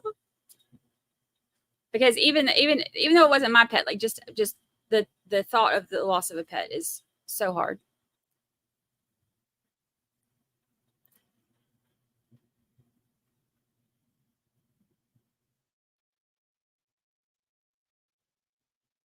Oh.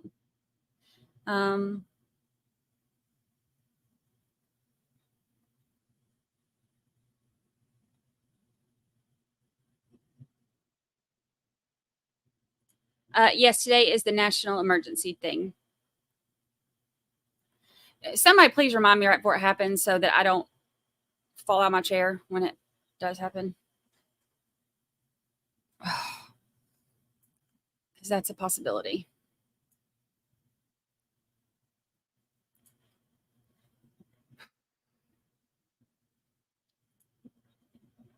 $2:20 Eastern, so almost 3 hours from now?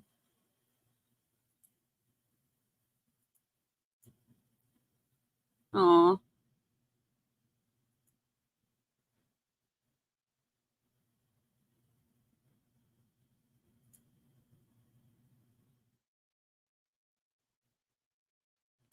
I bet all of our pets are like like chilling together. It'll be like the it's like a 13, like what if all of our pets like on the other side of the Rainbow Bridge are just having like a 13th juror party every day, like watching with us and like judging us for the things that we get mad or upset about, and like telling funny stories about us.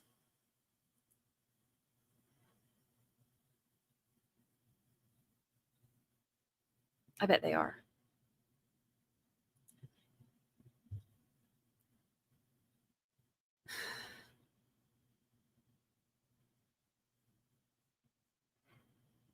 Oh, I'm sorry, Samantha. They are family. Like Pets are totally family. But you know, and I even like I talk to Lucy more than I talk to a lot of my family. So there's also that.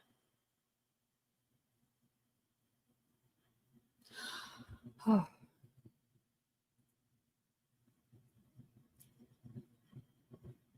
Oh, I thought it was starting, but it's not. False alarm. We're gonna watch this. Yeah, they're probably laughing at us. Like I knew she'd cry over that.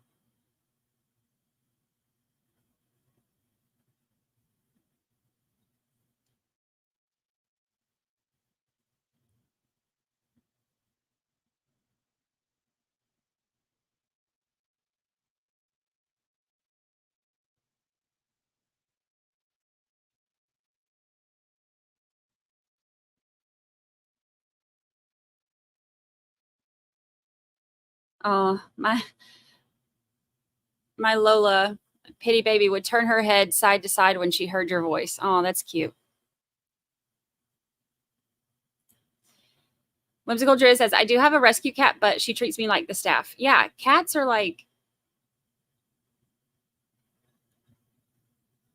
either like, oh, okay, you can love me, but back off. Like, it's like there's a fine line between you're just like their snack daddy or you're like, they'll love you for a minute. And then they just knock everything over.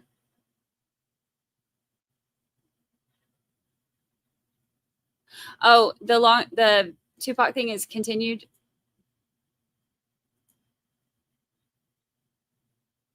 Oh, okay. So, all right. Well, then we're just keeping with keeping with what we got. All right. So we're live in both of those and we're on a little break. Let me make sure that this is, there we go. There we go. Get it together. All right. Taylor Wood, first time here from RA and Gisela, thank you for coming and hanging out. Welcome in. We love both of them. We love both of them. I love supporting other creators, like ones that I like, not the jerks. But I love it. I love that, you know, they're the same way. I was in it's Grizzly True Crime for those of y'all who haven't. I know y'all have heard us mention Grizzly on the chat before too, Giselle. But I was in there in her chat the other day for something. I was watching something while I was working. There was a press conference or something, I can't remember. And I said hi, and she put my comment up and she said hi, and she said something about, you know, hello to the other creators. And I was like, this is the way it should be. Like RA does the same thing. Like I like it when everybody can be nice to each other and support each other. The internet's big enough for all of us. I like that. I don't like all that meanness that some people, like some channels have. All right, everyone may be seated. Before you do, let me just wrap up the last witness. So, Judge, there were two items of evidence that we introduced, 4 and 7. I have to redact the back of them. Right. Once I do that, I will at some point ask to publish that to the jury, but I can't right now because of the redactions that's necessary. Okay. And I guess I should clarify it for the record. You did not move in 7 through 14 during the examination. I assume you wanted to move them in to preserve the record on my ruling on the sidebar conference, correct? Am I incorrect? So 4 and 7, I moved into evidence on the record. Right. The other ones were for identification purposes to refresh our recollection based on the court's ruling. Right. So we have marked them, so they are part of the record, is my understanding. Okay. All right. Good enough. The clerk has those. Okay. All right. So the clerk should have. I agree. What we were dealing with was a 4 through 14 now. Correct. 4 and 7 came in evidence. The rest were for ID purposes. That's right. Okay. All right. Ms. Coakley? I saw the state's motion for RF to testify in camera. After discussion with his attorney and RF this morning, we're going to have to testify in court, and in light of the technical difficulty. Okay, so what that means is that for purposes of the media coverage, the media can still cover the trial. They cannot show the likeness of the minor witness during his testimony. I thought you were going to raise another issue because of the lateness of the morning. You had mentioned wanting to finish up the witness entirely. I don't, because we've gone to about 11:45 with the first witness. I don't see us finishing the next witness by 12:30. Am I right about that, or do you think you'd be able to finish? So here's the question: we can go to 12:30 with your direct, and then break for lunch with cross-examination, or I can break now for lunch and we start back at 1 o'clock. That way the direct and cross will occur continuously. Mr. Wahid, are you fine with that? My only suggestion would be, because I know where we are on the runway, is that, and it's an hour either way, but I'm guessing there might be a need for another break then between direct and cross. So I was trying to avoid that. Why? Oh, I'm sorry, I missed that part. That's the court ruled on that. What was that, Ms. Murad? He didn't hear Ms. Coakley when she said he was going to testify live. Yeah, so. so, all right. So that's what we're going to do. We're going to bring the jurors back out. We'll break for lunch and we'll start back at, is Ms. Coakley, an hour and 15 minutes enough for the state? For lunch, Yeah, how about for you, Ms. Murad, for the defense? I mean, I can even go to an hour and start back at 12:45, but that, my suspicions are that most of you would like the extra 15 minutes, right? That's what I thought. All right, so let's go ahead and bring them out. we're going to break for lunch and we'll start back up at 1 o'clock.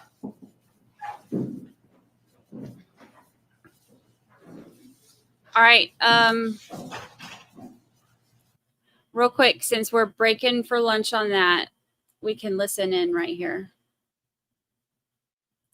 On no bail, that no bail status will continue at least until his next court appearance.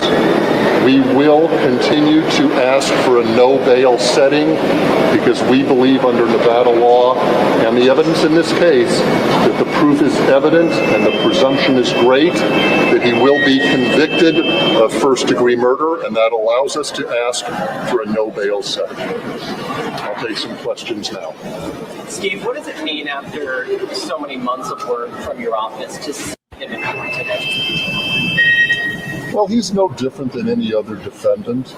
I mean, we had a feeling this day was coming in the recent history based upon some of the events that have occurred in the last few years and few months. I like to see the person in person, because on these cases, it's usually me that makes the ultimate decision on how to proceed.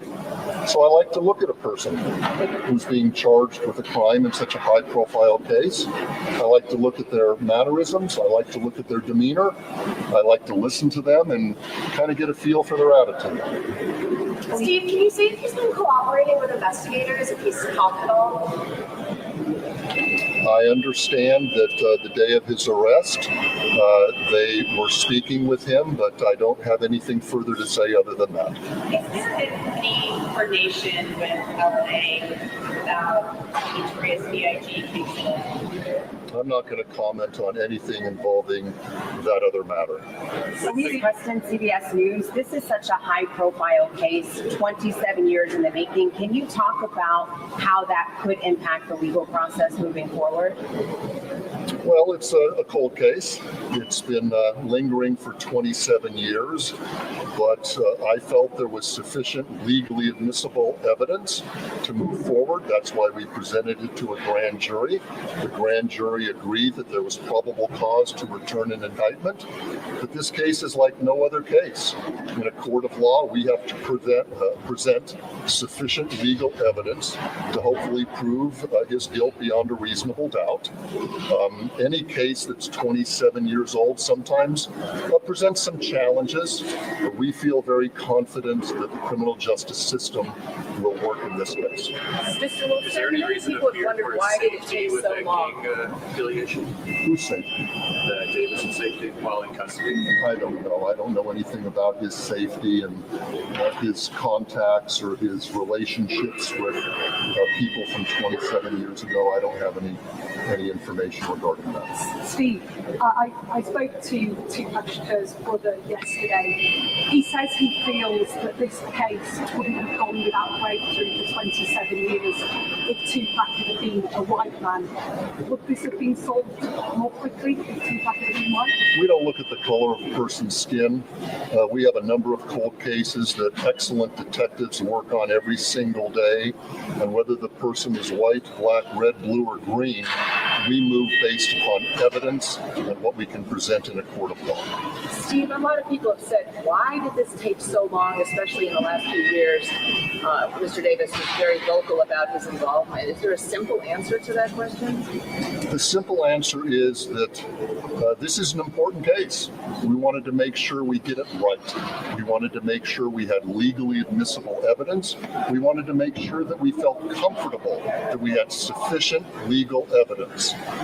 You know, if you're going to charge a person with murder, he has a right to believe that the system would only bring charges if there was sufficient legal evidence. So we waited until the point in time when we had that degree of evidence to move forward. So one of the complaints from the PPD in recent years is that he has said that he has terminal cancer, he has cancer, he's very unwell. Is that playing any role in this criminal procedure? I've heard the same comments as well, some of the statements he's made to the media. I don't know his current medical condition. I'm not going to speak to whether he's still suffering from cancer or not. Do you think that the trial perhaps will be happening quicker because of the high profile of it, or when do you anticipate the trial likely? Well, in a couple of weeks, when he's formally arraigned, he has a right to invoke the Speedy Trial Act, which means setting a trial within 60 days, or he can waive that right to a speedy trial, and then the trial would be set off into next year. You have to wait to see at the arraignment what he chooses to do. Anybody else? We're good, thank you. Thank you, sir. Yes, ma'am.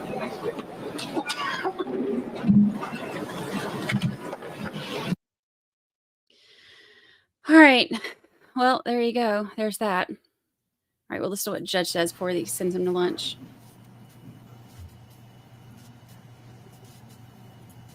Tangle crochet. You're a juror. All rise. Good at green.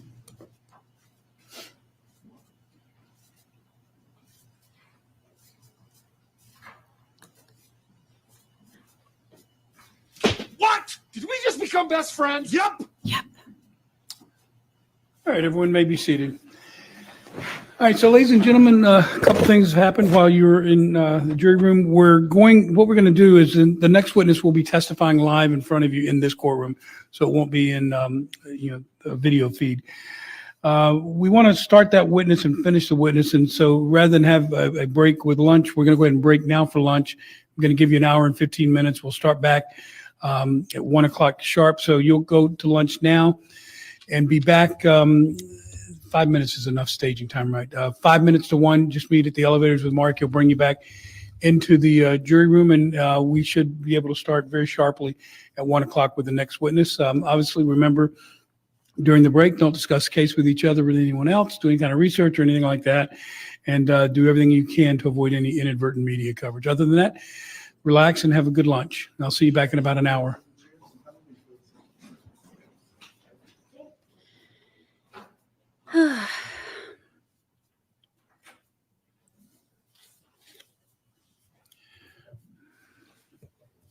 Hello. All right, everyone may be seated. Anything the court needs to address before we break for lunch? Ms. Murad, or Ms. White, Ms. Coakley. I'm suspecting we are a little bit behind schedule. Is that a fair suspicion on my part? Okay, so we're going to need to talk about a plan B then in terms of not finishing on Friday. I mean, I can start to see the potential writing on the wall. So start to think about what will be the plan B in terms of next week, if we have to go into next week. I know the hope is still to finish all the evidence on Friday, but if that happens, then we likely will be deliberating next week. And as I've said, next week, with Monday's a holiday, means we wouldn't start until Tuesday. So just plant that seed in your minds and think about what to do with that if by chance we don't get back on schedule, because I'm going to need to let these folks know at some point, maybe not today, but tomorrow, I'll need to let them know that we're a little behind if we remain behind schedule. Sometimes we catch back up, so there's still some hope for that. Anything else? No, Your Honor, I don't think we're going to catch back up. In light of the length of the videos that at least the state. And you know what? I think you're probably absolutely right. That's why I'm raising the issue now. So we'll deal with it as we move forward. Okay. All right. Court will be in recess. All righty. Well, now we're caught up. So we have lunch until 1 o'clock.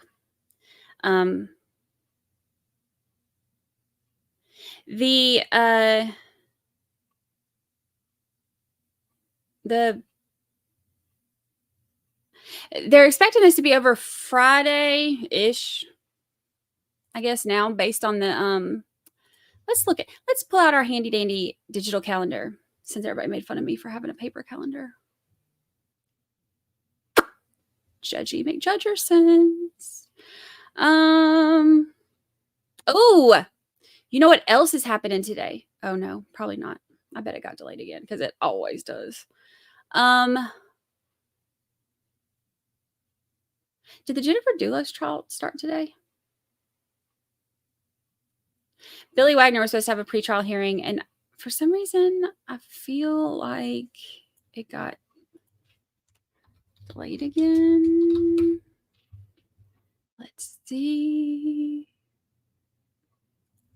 Billy Wagner pretrial hearing.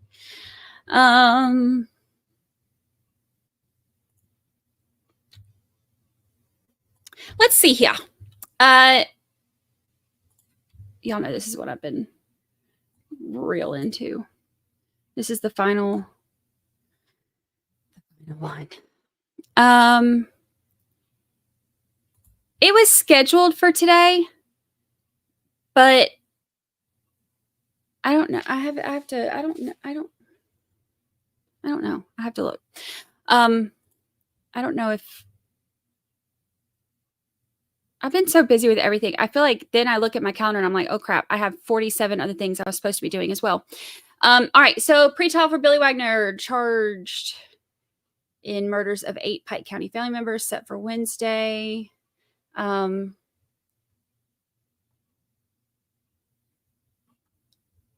don't know if, let's see if I can't see nothing. Let's see if there's any updates on it.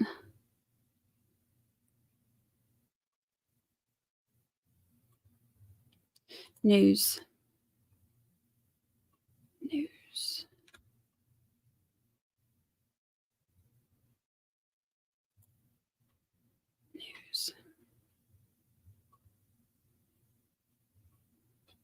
This is the Roden family. If y'all remember, we watched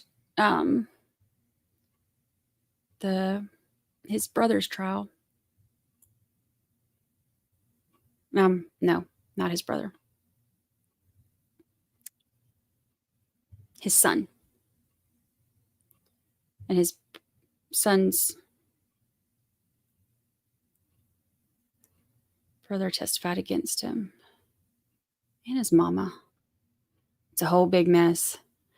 All right, let's see. It's like one family killed another family.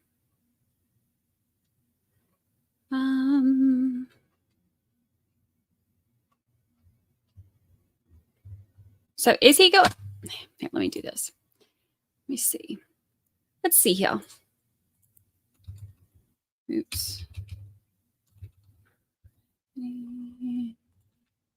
This is not what I was looking for.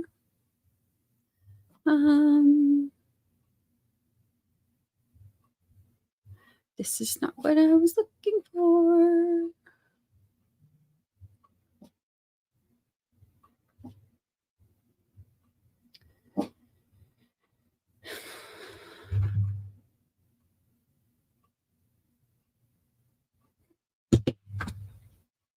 I love it when people send like messages and comments and stuff and tell me their suggestions on how I should act. Like, y'all know I ain't gonna act right. Don't even bother trying. Don't even bother. I might not act right, but I'm gonna be me. All right, let's see.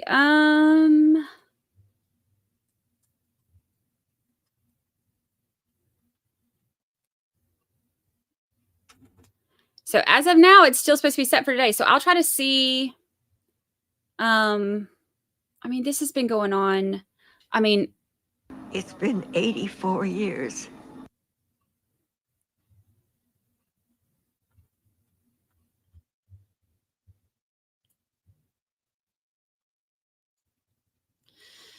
It's actually been like 7 or 8, but still. All right, so it's still supposed to be going on today. So I'll try to see if I can get information about that too, so we can keep up with that.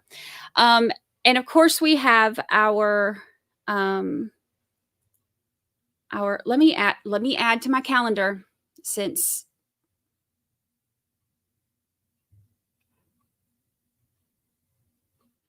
okay, so the 19th.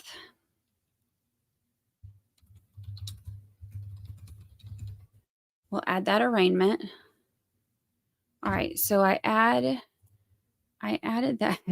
Who's saying you don't act right? Well, I mean, let's be honest, everybody, but I don't care. Look, I am not here to be like a professional broadcaster or whatever. Like, I am here hanging out with y'all, watching trials and being myself and talking about stuff and breaking stuff down. And that's all I really care about.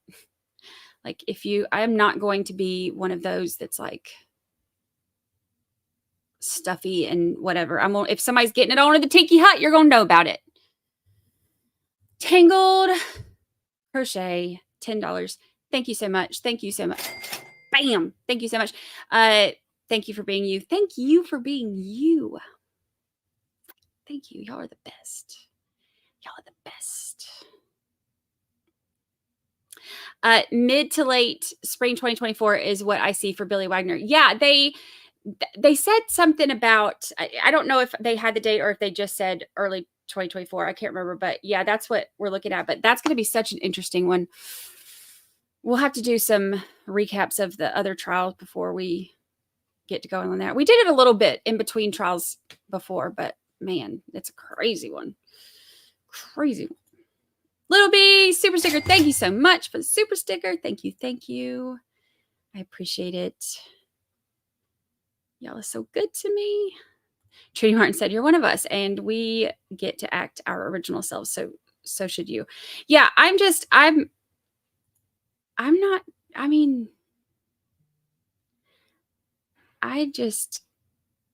sit here too long to pretend to be somebody else. So I have to just be whatever, because you can only fake it for, I could fake it for like maybe like I could be on like medicated, well-behaved Brandi mode for like an hour.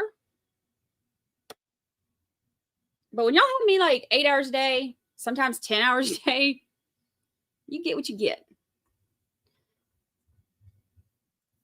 It's too much work trying to filter myself. All right, let's see. So, oh, Lucy, nice of you to join us. Thank y'all for super chats. You're blocked now, Virginia. I don't know that that's going to be in my best interest. I don't feel like I can Yeah, jury selection began today for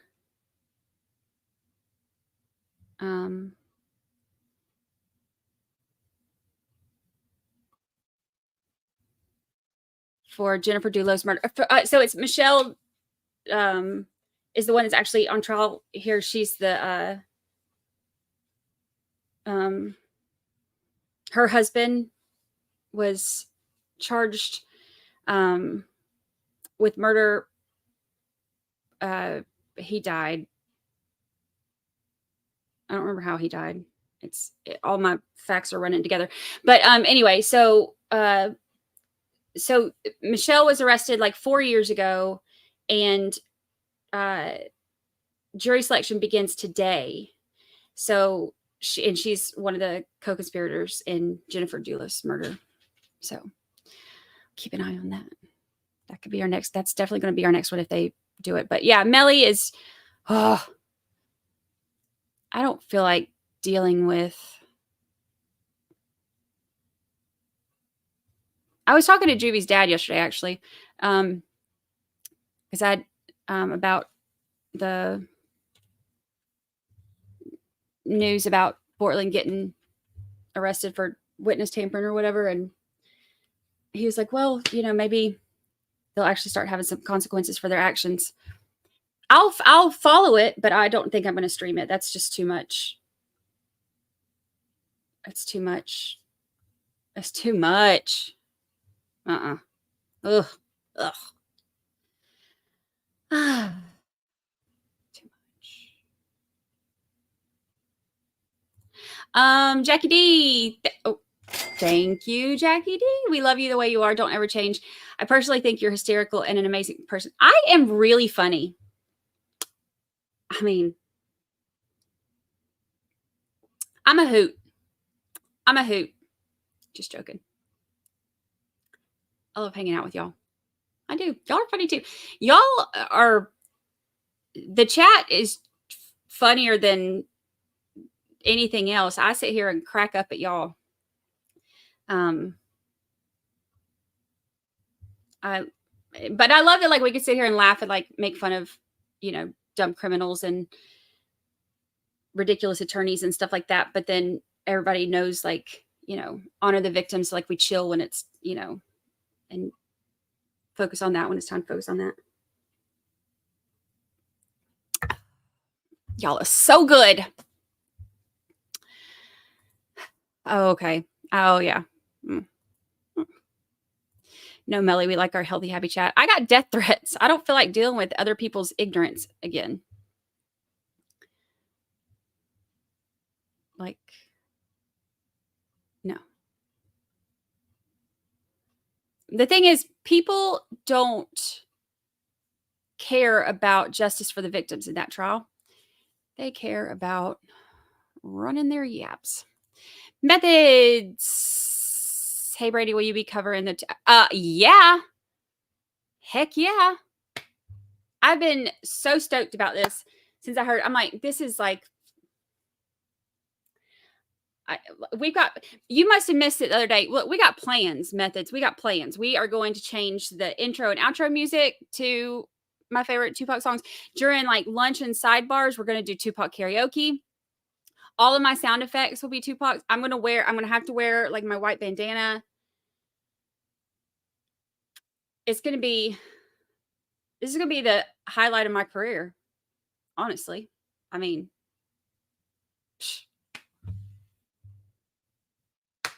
that's like, oh yeah, I got to borrow my son's Tupac socks that I bought him.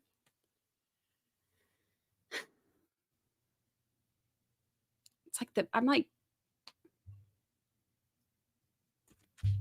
so ready. I'm like, how could you do that to Pop?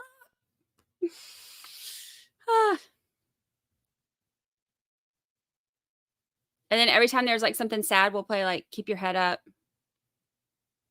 Changes should definitely be the intro song because that's one of my favorites. Or no, maybe Ambitions as a Rider is the intro and Changes is the outro. Make a note of that. I will follow the Melly trial, and I respect the fact that Brandi may not carry it. Lots of things going on, and I'm interested. I'm interested because I am, yeah, I mean, obviously, y'all know how many hours of work I put into that trial. Not streaming it. Well, I mean, streaming it. It's enough work just to whack the trolls. But all the extra time that I spent, like, putting all the information together and digging and investigating myself and, like, trying to find stuff and, you know, putting everything in the charts and the timelines and all that stuff. And, like, that's the stuff that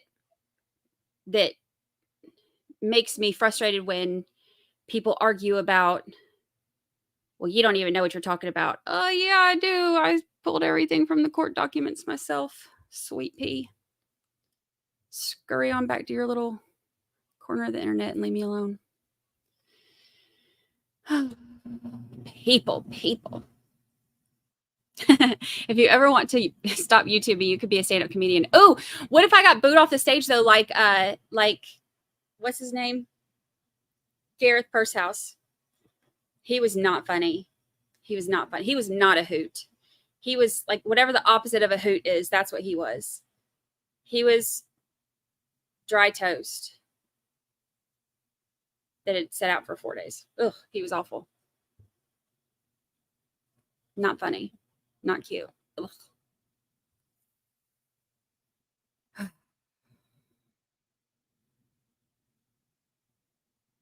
What is Discord? It's something on the internets.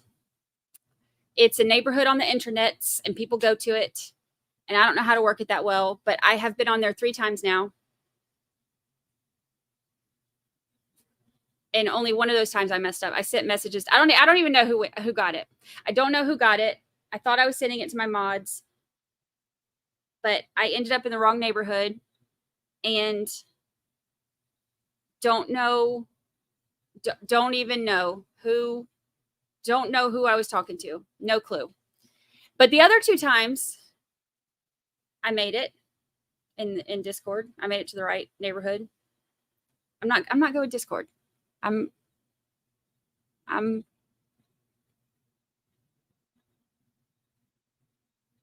add it to my list of things I need to learn.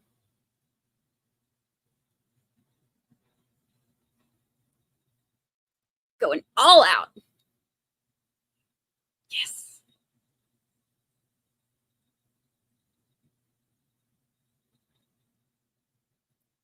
Methods, thank you so much. I've been watching you since Travis case. I've been a supporter of yours since I saw the Tupac case on Long Crime and came straight here. Yeah, the Travis case will always hold a special place in my heart. I actually just talked to his family again a couple days ago. And then I've kept in touch with Mark and Heidi, his attorneys. Like that one was so special to me because it was the first trial where I just completely flipped my shit right here live. And I was so disappointed in myself for doing that. But then I got so much support after it. Like, yes, we were thinking the same thing. We were feeling the same thing. And I lost a couple of viewers. I think I lost like 4 viewers or something like from that. But then, I mean, that's okay. I can't, we've all learned I can't fix my face and I can't filter myself. So I'm not going to be everybody's cup of tea. So it's better that, they find somebody who is, but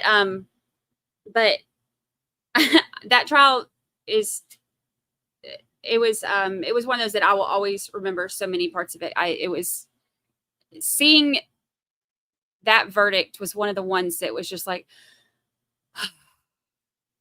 happiness,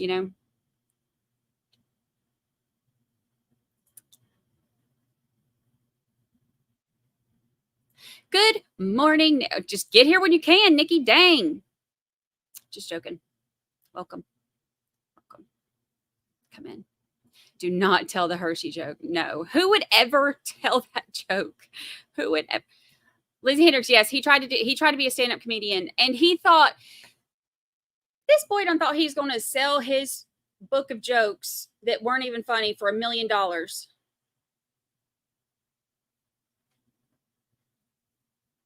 Ain't nobody gonna buy that. Like,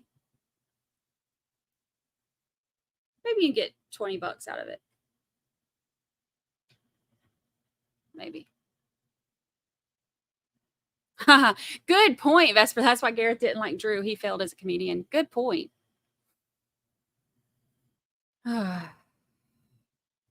Goodness gracious. Does your channel have a sub Discord? What's a sub Discord? Is that like the little Discord neighborhood thing? We have one of those. Is that what it's called?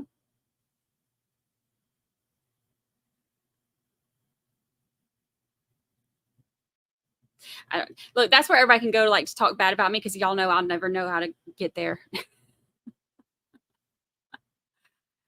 Do I have a page? No. I've had a few people ask me that though about that one. People have asked me about a Twitch or something like that and a Rumble. And I don't have any of that. No clue.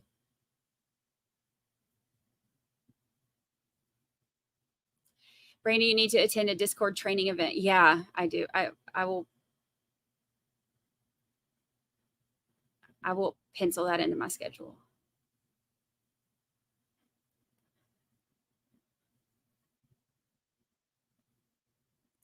If you act different, you will lose a lot of subs. Be you. You know, it's funny you say that, WK. I was just talking to somebody about this because I'm not going to be everybody's cup of tea, and that's fine.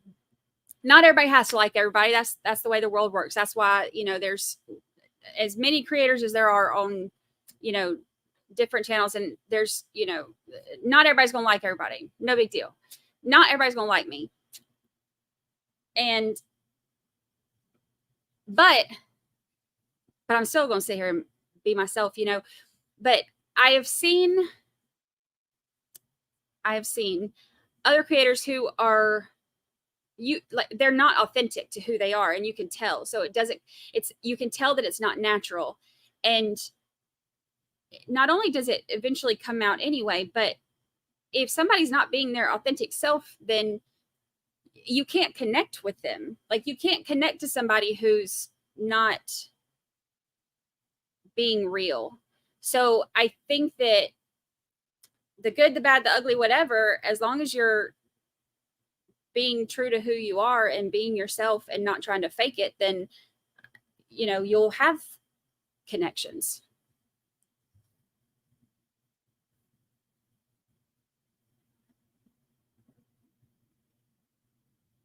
I love that everybody's like either like loves Discord or also gets really confused.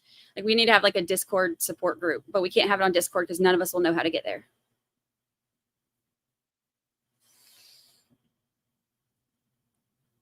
Oh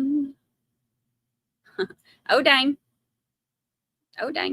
You know, a lot of my like little weird things that I say, people in my real life and on my public life like say them now because I say these weird things so much. Thank you, Methods. That means a lot to me. I loved how unbiased you were, and you explained what things meant and broke it all down as the case went on. That's why this channel is dope. Thank you so much. I appreciate that. Thank you. Salty? Is it two sock? Is it two sock Shakur? Or Tupac soccer? That's really funny, actually. Inquiring minds would like to know. That's really funny.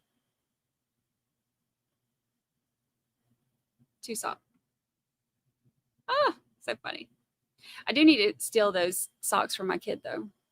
I'll be like, look, mama giveth, mama taketh away. That's so funny.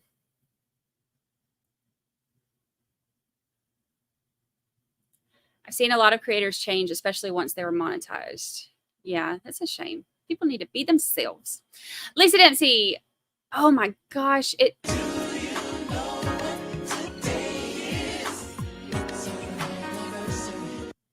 Happy anniversary, Lisa Dempsey. 5 whole months. Lisa Dempsey is the reason we have verdict eyebrows. Love you in the chat. We love you too, Lisa Dempsey. We love you too. I'm just here for the eyebrows and the charts. Where am I from? I'm from Georgia, and I lived 6 months. No, That ain't right. That ain't right at all. I lived 6 years in Ohio, but I've lived my whole entire life in Georgia, then moved to Ohio for 6 years, like southern part of Ohio, closer to Kentucky than Ohio's a big old long state. But I lived in Ohio for 6 years, and then now I'm in Florida. And I love Florida. Love it. Yeah, Nikki, if you would have woke up on time and joined us, we've talked about this, Nikki. Thank you. I'm just joking. I'm just jealous because you got to sleep in later than me. Yeah, I want to pull up the information for it. Well, I'll pull court documents and stuff on it later, but after they file them and everything, I want to see exactly what was said. But it don't surprise me though one bit that they're wanting to, change the venue, because that's a small town and everybody knows, everybody knows. Kelly Peak, good morning. Oh, y'all just stroll in when you want to. Deb M, morning, playing catch up again. Story of my life with all the East Coast trials. Thanks, Brandi, for everything. Good morning. Come on in. Get caught up. Chill out. Drink 7-Up. Eat a moon pie. Hi. Hello. Welcome back in. We've missed you. Hello. Hello. All right. I think I'm caught up on chat now, right? I think.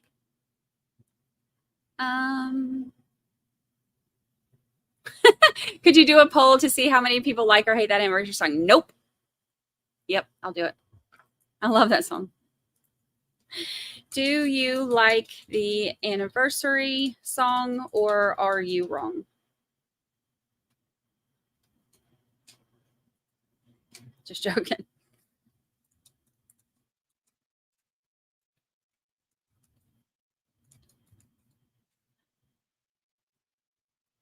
I love that song. But it does get stuck in my head, which gets really frustrating. All day long. Every day.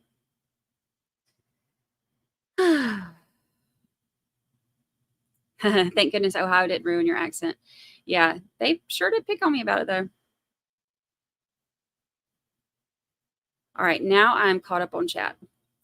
Alrighty, so we got about 40 minutes. You're so Southern. You should hear me when I've had a few drinks. I always tell people I need subtitles.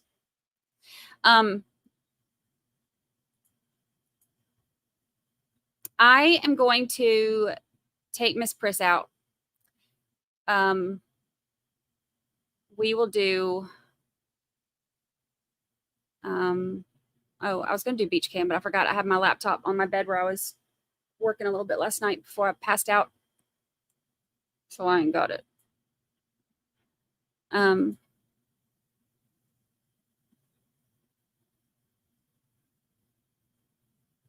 What did you say you ate with grits the other day? I eat. First of all, just so we're clear, sugar don't go in grits. That's number one. Number two, I like cheese grits. I put cheese and butter and salt and pepper. And I also like jalapenos and cheese grits sometimes. And shrimp and grits. And any kind of grits, except for with sugar. Sugar don't go in grits. All right, I'm going to take Lucy out real quick. And then we will be back. We will be back. All right, BRB.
could care less about conserving paper. Just give them.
Hello, hello.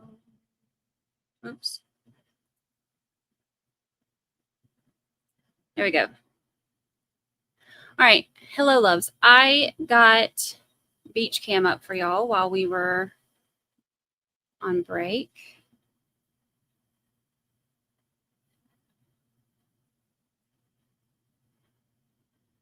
Make sure all this is still live. All right, we should be good. Hello, welcome back. Welcome back, family. Welcome back. Yeah, I came in and I sat down and I tried it like any of my creator friends that I have, even if I can't, obviously I can't sit there and watch RA stream today, but I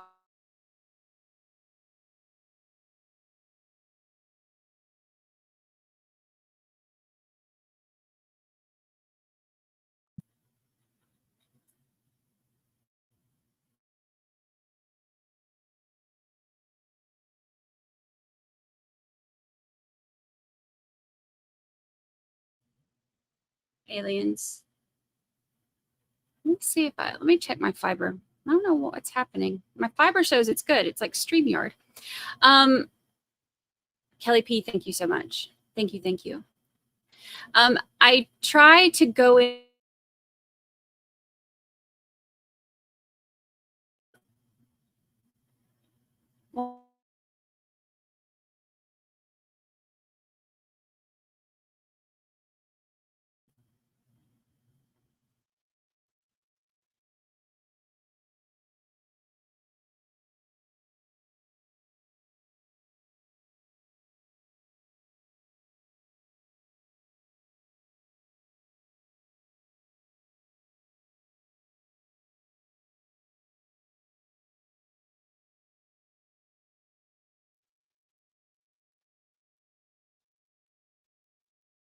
Let me see what is happening here.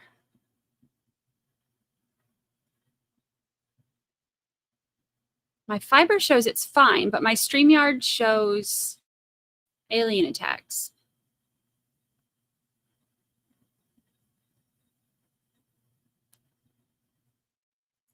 Let me check something else.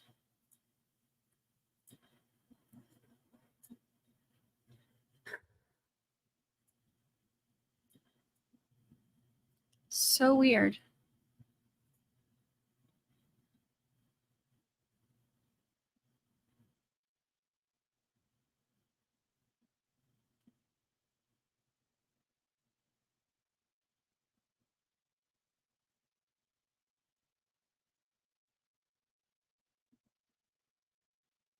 My fiber is working fantastic. So it must be StreamYard. I don't know what is happening.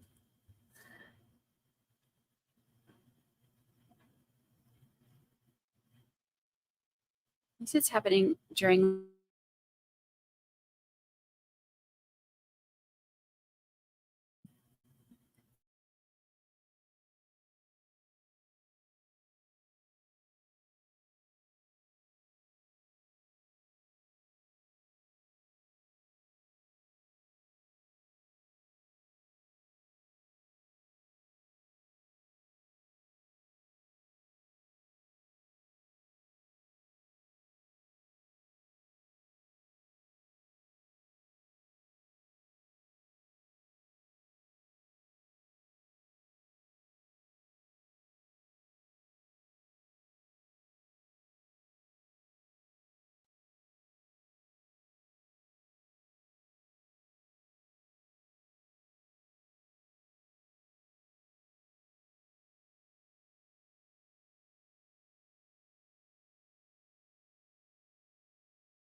now it's working again.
And my bailiff's already made the notice to everyone about the emergency warning. We're supposed to get between 2 and 2:50, did you say?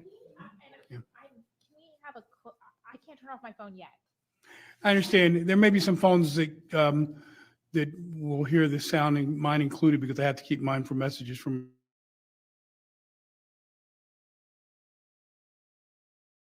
anybody panic because it's just a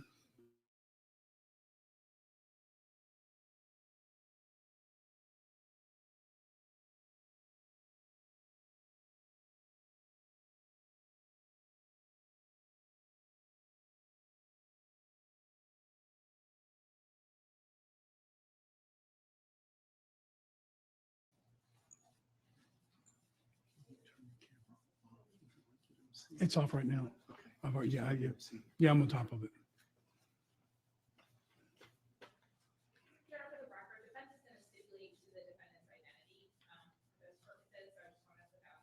Okay.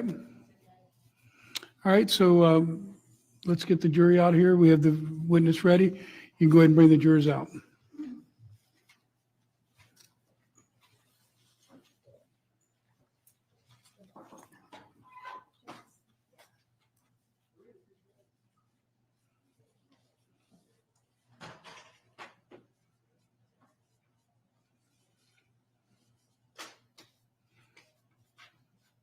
All right, and the next witness, I'll need that again, but That's it's next witness. Is it a Zoom? But we're gonna publish some. Oh, that's fine. Yeah, use that at your leisure, Yeah, whatever but you we need. might it for. need to like reconfigure. That's fine. Yeah.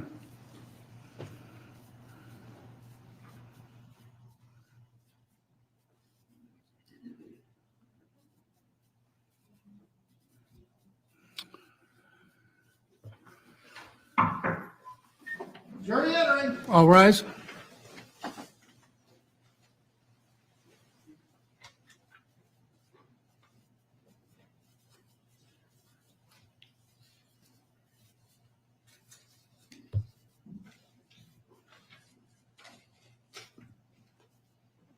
All right, everyone may be seated.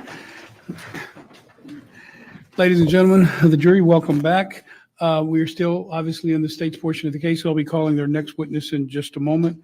I don't know if my bailiff has let you know, but there is some emergency warning that's supposed to hit all phones between 2 and 2:50. If you have your phones on vibrate or off, if they're on vibrate, it may go off, so don't be alarmed if that happens. For those persons that are viewing these proceedings on Zoom, this proceeding immediately beginning in just a few moments will be covered by audio and only a video portion of the attorneys and the gallery. The witness will not be shown on live camera per agreement of the parties in this proceeding. So with that, is the state ready to call its next witness? All right.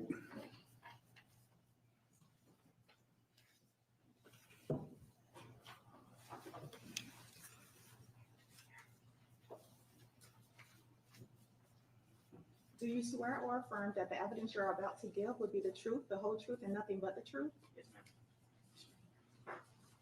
Affirm that the evidence.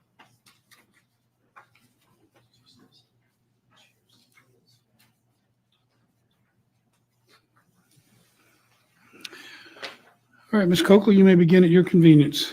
Can you please tell the jury your name? My name is Ronan Ferriter. What's your middle name? Ty Ferriter. Do you sometimes go by Ty? Yes. Among your friends and your family? Yes. How old are you? 16. What's your date of birth? 09/07/2007 by the Vietnamese government. Is that where you're originally from? Yes. Approximately how old were you when you came to the United States? 1.5 years old. I came here in February of 2009.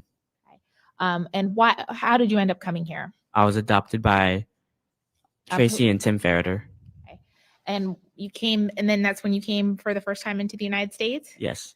Now, today, what grade are you in? 10th. What, in school, what kind of classes are your favorite right now? Math and science. Okay. What kind of math classes are you taking? AP calculus. Okay. What classes are your favorite right now? AP chemistry for the final arts. And so you have that big AP test at the end of the year? Yes. Do you know what we're here to talk about? Yes. Okay. Is this something, how do you feel about having to come in here and talk about this?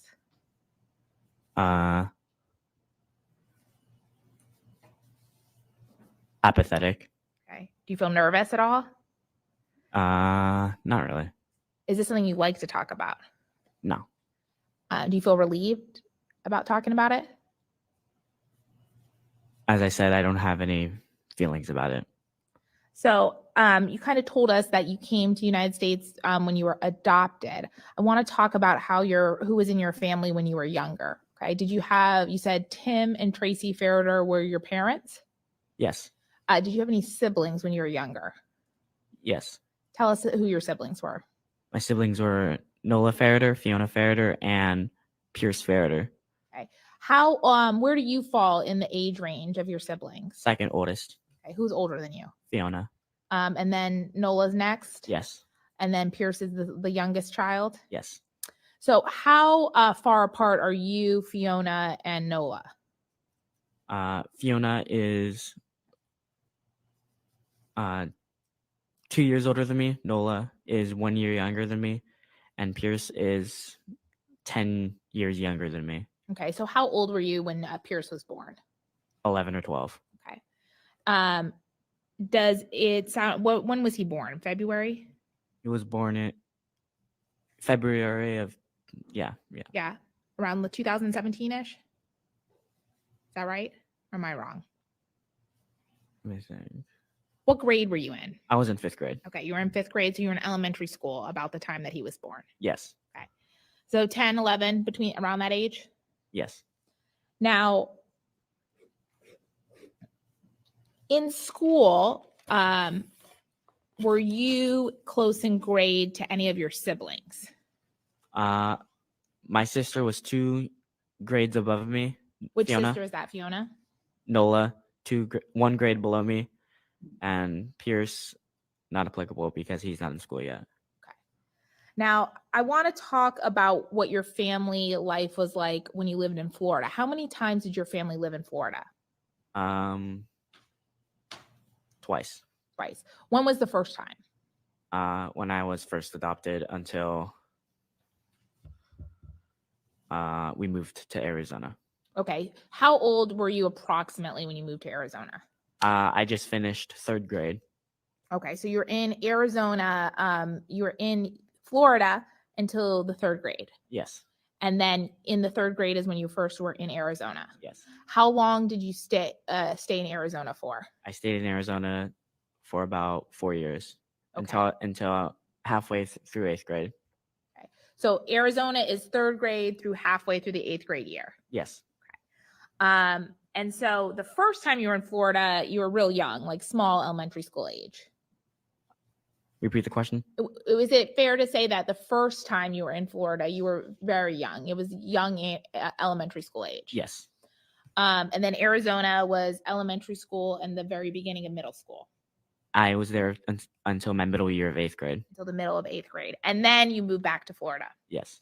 And so when you moved to Florida the second time, you were in the middle of 8th grade. How old were you?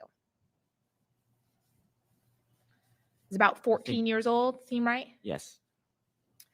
Now, when you moved back to Florida, what time of year was that? Somewhere in December. Okay. So somewhere in December of the middle of your 8th grade year. When I moved to Florida. When you moved to Florida the second time. Yes. And where in Florida, like which town did you move to?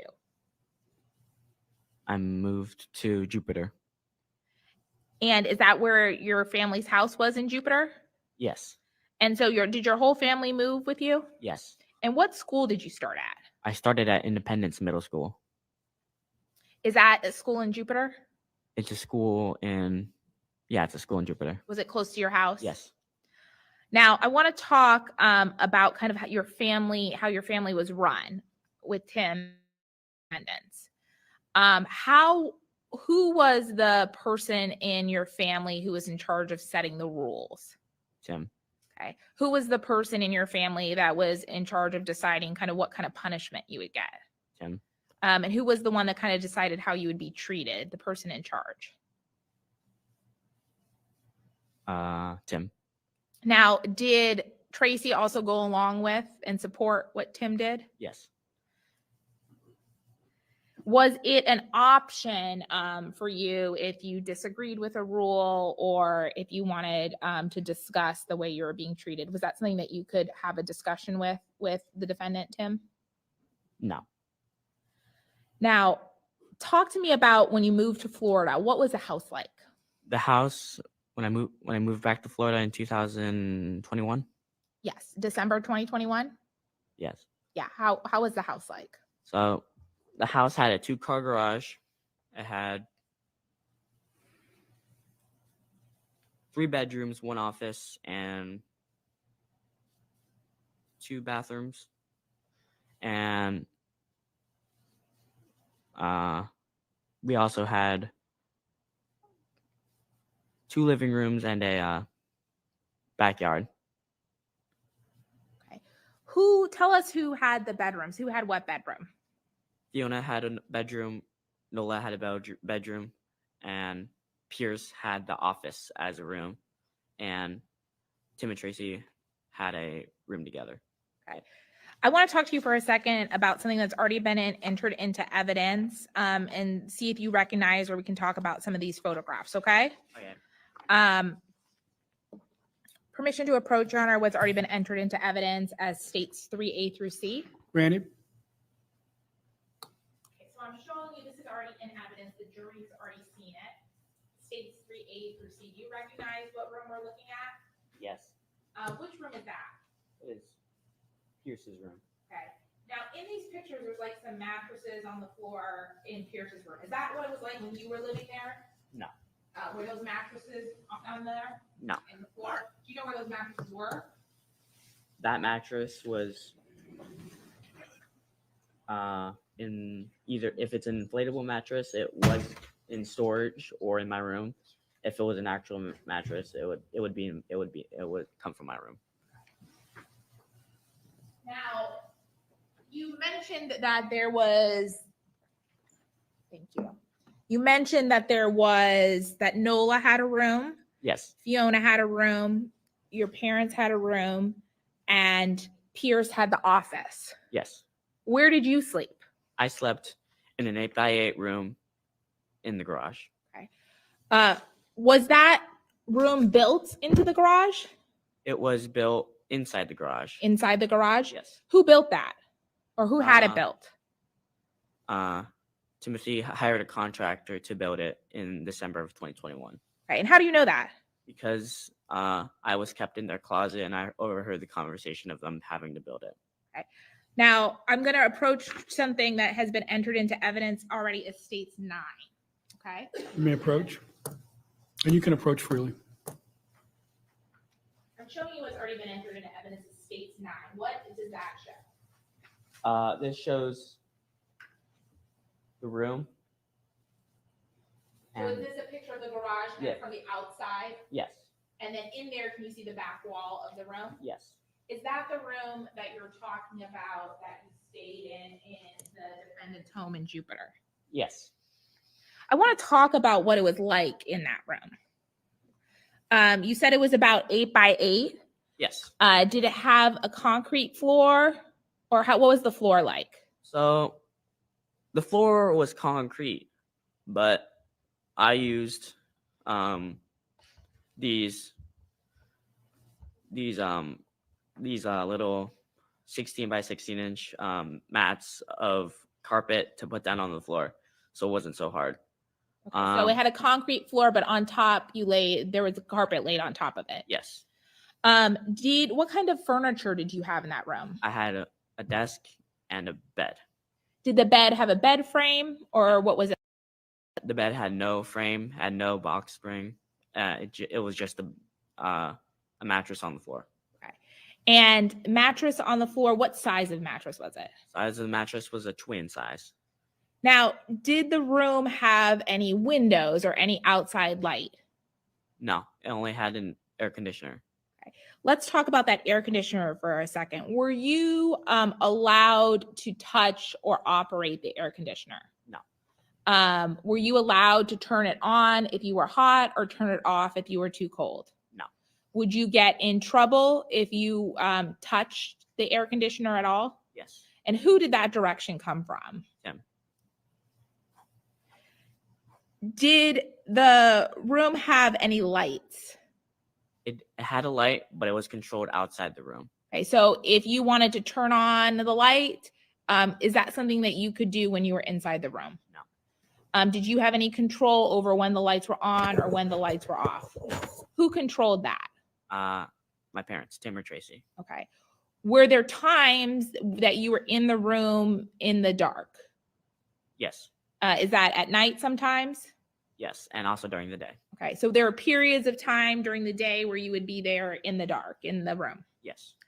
What was it like in the room when the lights were off? It was pitch black. You couldn't see anything. Would you have to feel your way around to see what's going on? Now, did the room have a bathroom or access to the bathroom? It had a bucket for my urine and feces, but that was basically it. Okay. So if you were in the room and you were closed in there and you had to use the bathroom, what was your only option? Use the bucket. Now I want to talk about the time frame in Florida. While you were in there, were there times where you were locked in the room, unable to leave, and had to use the bathroom? Yes. And did you use the bucket in the corner of the room in order to relieve yourself? Yes. Now in Florida, did you ever have to use that bucket for feces? No. But did you have to use it to urinate? Yes. What about previously? We'll talk about it a little bit more depth. When you were in Arizona, did you ever have to use the bucket for Arizona for feces? Yes. Did you have to use it for urine? Yes. Because you had to urinate in the room on occasion. How was did the room smell at all? Yes. How did it smell? I mean, was it bad? Putrid. Yeah. Now I want to talk about whether or not was there a camera in the room? Yes. And what was your understanding of what was happening with the camera? So the camera was a Ring camera. It had two-way communication, but the communication from the person viewing the camera to the person that is being supervised by the camera was separated by the click of a button on the phone or any device you can to watch the video. So the person outside the room watching on the Ring camera could talk to you inside the room? Yes, by the click of a button. So they would have to click on something in order to hear them. And they could also potentially hear what you would say. Yes. Were there times that the defendants in this case, Tim and Tracy Ferriter, were there times that they spoke to you only through the camera? Yes. Now, we talked a little bit about the room, but tell me about the door. How was the room? Could you come and go from that room as you pleased? No. Tell me how it was. So the door in Florida? In Florida. All right. The door in Florida of December of 2021 to January of 2022. Yes. Yes. I had a normal lock on the handle and a deadbolt also. Okay. Which side of the door was the normal lock on the handle? The outside of the room. Okay. And what about the deadbolt? Also outside the room. So when you were inside the room, were you able to open the door if it was locked? No. Okay. Did that happen? Were you locked inside of the room? Yes. Was that most of the time you were in the room, it was locked? Yes.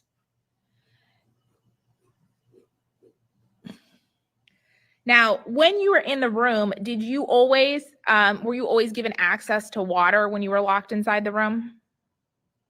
I received water occasionally, but not at a regular basis. Okay. So there are times when you're given a cup or a water bottle to have in the room. But there were also occasions when you're locked inside the room without anything to drink. Yes. And what about food? Did you ever eat any of your meals in the room? I ate a majority of my meals in the room. If you were in the room and you didn't have any food at that time and you were hungry, did you have the ability to get additional food? No. Is that something you were allowed to do, to go in the kitchen and get a snack or get additional food if you were hungry? No. If you did that, what would happen? I would get. Did you get punished? Yes. Ronan, did you like being in that room? No. Did you want to be in the room? No. How did it make you feel? To me, being locked in a room, it's dehumanizing. It's almost as bad as genocide. It's saddening to abuse a child that was just acting like a child, never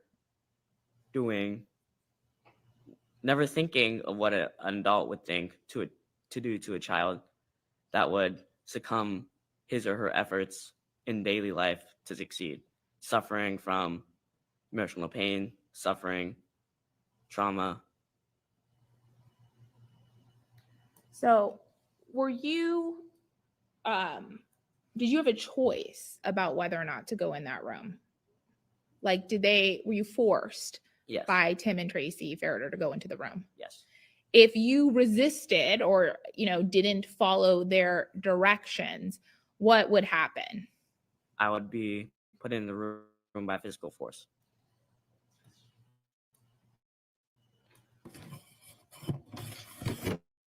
Now, I want to talk a little bit about, so the period that we're really talking about here is about a 5 or 6 week period in December 2021 to January, the end of January 2022, right? So I want to talk about what the majority of your life was like in that room in Florida. And just so we're clear, when you moved from Arizona, was the room there and ready for you? Yes. So you never stayed anywhere else in the house? No, the room was not ready for me in Arizona, but it was ready for me in Florida. I'm so sorry. When you came from Arizona to Florida, the room had already been finished being specially constructed.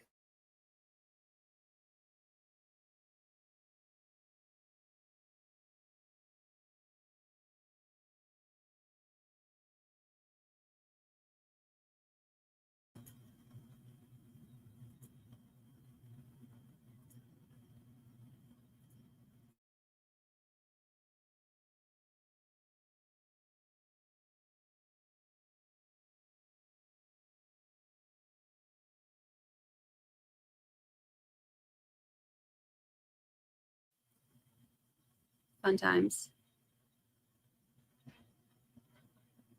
Okay, let me see. Okay, now try. Typically, just on average, what time of the day would you be See if woken that helps. I'd be woken up around 6:30 to 7 o'clock. And how would you be woken up? Like, how would it be wake up time? Did you have an alarm clock? Would you naturally wake up? How would that happen? Tim and Tracy would unlock my door. Okay, so someone would come in? Yes. Would your lights have been off and you be in the dark? Yes. Before that? At that point, would you be given the opportunity to go to the bathroom? Yes. If you had to use the bucket at that point, sometime during the previous night, what would happen? I would dump it into the bushes behind the house. Now, you said that you would wake up sometime between 6. They would wake you up on average between 6 and 7 in the morning. Yes. You would get to go to the bathroom. What would happen when you were done going to the bathroom? I would be put back in my room or doing household chores around the house. When you were put back into the room, you be locked in? Yes. And at this point,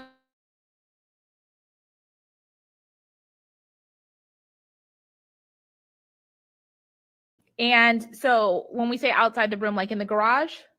Yes. Would you get breakfast? Occasionally, yes. Okay. So were there times, some of the days where they did in fact give you breakfast? It wasn't a lot. It was probably 50-50. Okay. When you would get breakfast, would that be out in the kitchen with the rest of the family, or where would it be? It would be either outside or in my room. Okay. And when you say outside, you mean outside the house? Yes. When it was in the room, what typically would you get for breakfast? Peanut butter and bread and a fruit or something. Okay, a fruit, like something like a banana? Yes. And so when you say peanut butter and bread, do you mean just like peanut butter on 2 slices of bread? Yes. And those would be brought into your room? Yes. And you would have it in the room? Yes. Would that be the breakfast almost every day? Or would there be variation? I'll be the same breakfast every single day. Now, what would you, while you're eating breakfast in the room, would you have to have anything to do in the room, or what would be happening before you go to school? I had a sleeve of books and textbooks, but that's all I had. Okay. Would there sometimes you do homework in the morning? Yes. What time approximately, so would you be in the room from the time you got let out at 6 and 7 in the morning until it was time to leave for school? Yes. What time approximately do you leave for school? 9 o'clock. And then you get to school? Yes. And school's pretty close, right? Yes. And so you did, in fact, attend Independence Middle School while you were here in Jupiter, Florida. Yes. Now, at school, would you get lunch? No, I brought lunch. Who made that lunch? Tracy. And what would be in that lunch? A plain peanut butter sandwich, either some sort of chips and a fruit. Would you be allowed to, if you wanted to buy extra snacks at school? No. Were you allowed to have any more snacks than what was given to you in your lunch? No. Were you allowed to buy a school lunch? No. Did you want snacks? Yes. Did the other kids at school have snacks? Yes. Is that something that was kind of hard for you, that to see other kids getting snacks and not being able to have them? Yes. Now, what time approximately would school be over? 3 o'clock. And what time would you get home from school? Around 3:30. And then when you would get home from school on most days, what would happen? I'd be put back into my room. And when you say put back into the room, are you locked in the room? Yes. And would you have been allowed to leave the room during that time? Would you be allowed, or did I confuse you? Yeah. Did you have the choice if you wanted to say sit in the living room and watch TV after school? Is that something that you could do? No. Could you be in the house? In the main house? No. Now, so you get back around 3:30, and then how long do you stay in the room in the afternoon? On most days, until 7 o'clock or dinner time. Okay. Would you eat dinner in the room or with the family? In the room. And are there some times on occasion that you would be allowed to eat dinner with the family? Yes. Most of the time, though, where were you eating dinner? In my room. And when you're eating dinner in the room, are you locked in the room? Yes. Are you, did they ever let you out before bed to go to the bathroom? Yes. Okay. Would that be kind of right before you went to bed? Yes.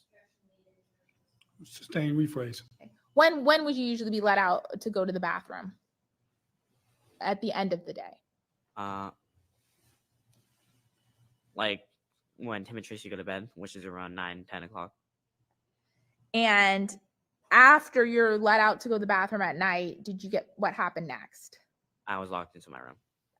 And then throughout the night, are you locked in the room? Yes. Now, when the defendants would go to bed, what happened with the lights? The lights were off or on. Now, in the room, I want to talk about we talked about what furniture you had. At some points during this time frame, did you have other things in the room? Well, I had my small selection of toys and just books. Okay, so books, toys. Toys. At some point, did some of those items get taken out of the room? Yes. And then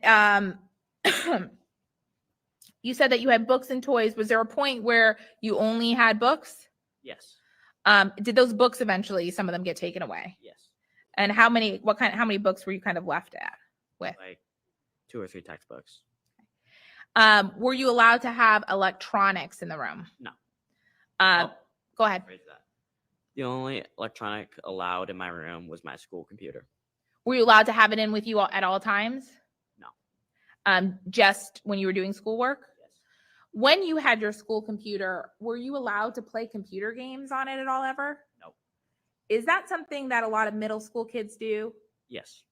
Is that something that kids would talk about doing at school? Yes. Did you want to play games on your computer? Yes. Now, we talked a little bit about the lights being off at night. Were there times where the lights were off during the day? Yes. And approximately when that would happen, how long would that go on for? Like, would it be for 5 minutes or would it be for longer than that? It'll be around for a couple hours. Now, I want to talk about other times in Florida. Were there times in Florida where you were in fact outside of the house? Yes. Or inside the house itself? Yeah, there were times where I was inside the house. There were some occasions where you were allowed to be in the living room. Yes. Is that what you mean? Or in the kitchen with the rest of the family? Usually I was just in the living room doing chores, or in the kitchen also doing chores. Now, was there time in Florida where you were outside of the house? Yes.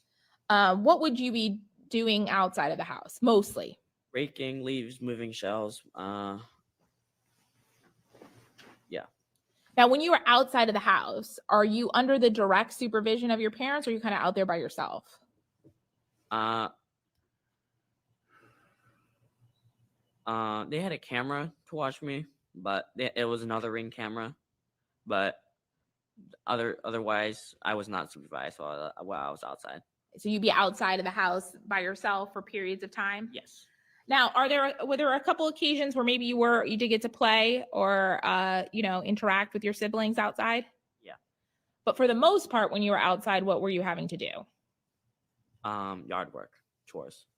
And could you, when you were doing the yard work of the chores, if you got hot or you needed a drink of water, were you allowed to just go in the house and get those things? No.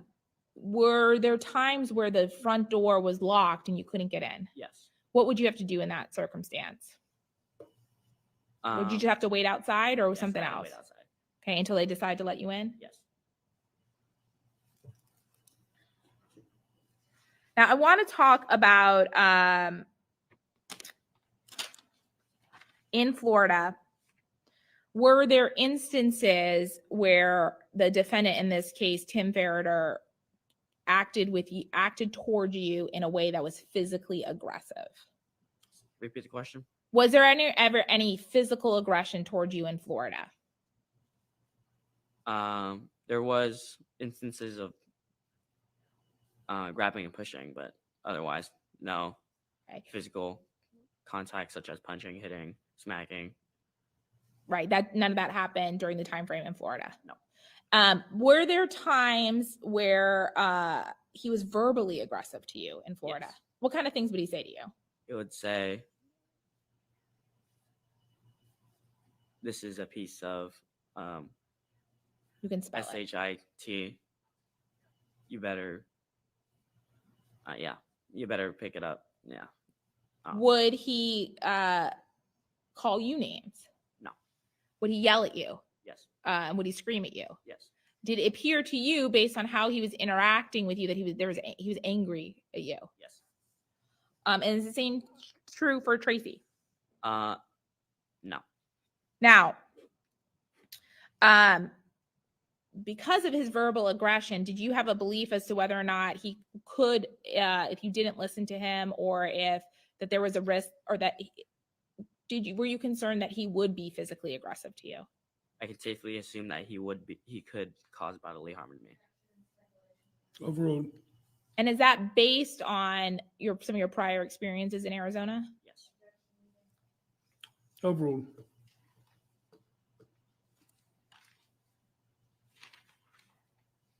Now, I want to talk about Arizona now. Okay.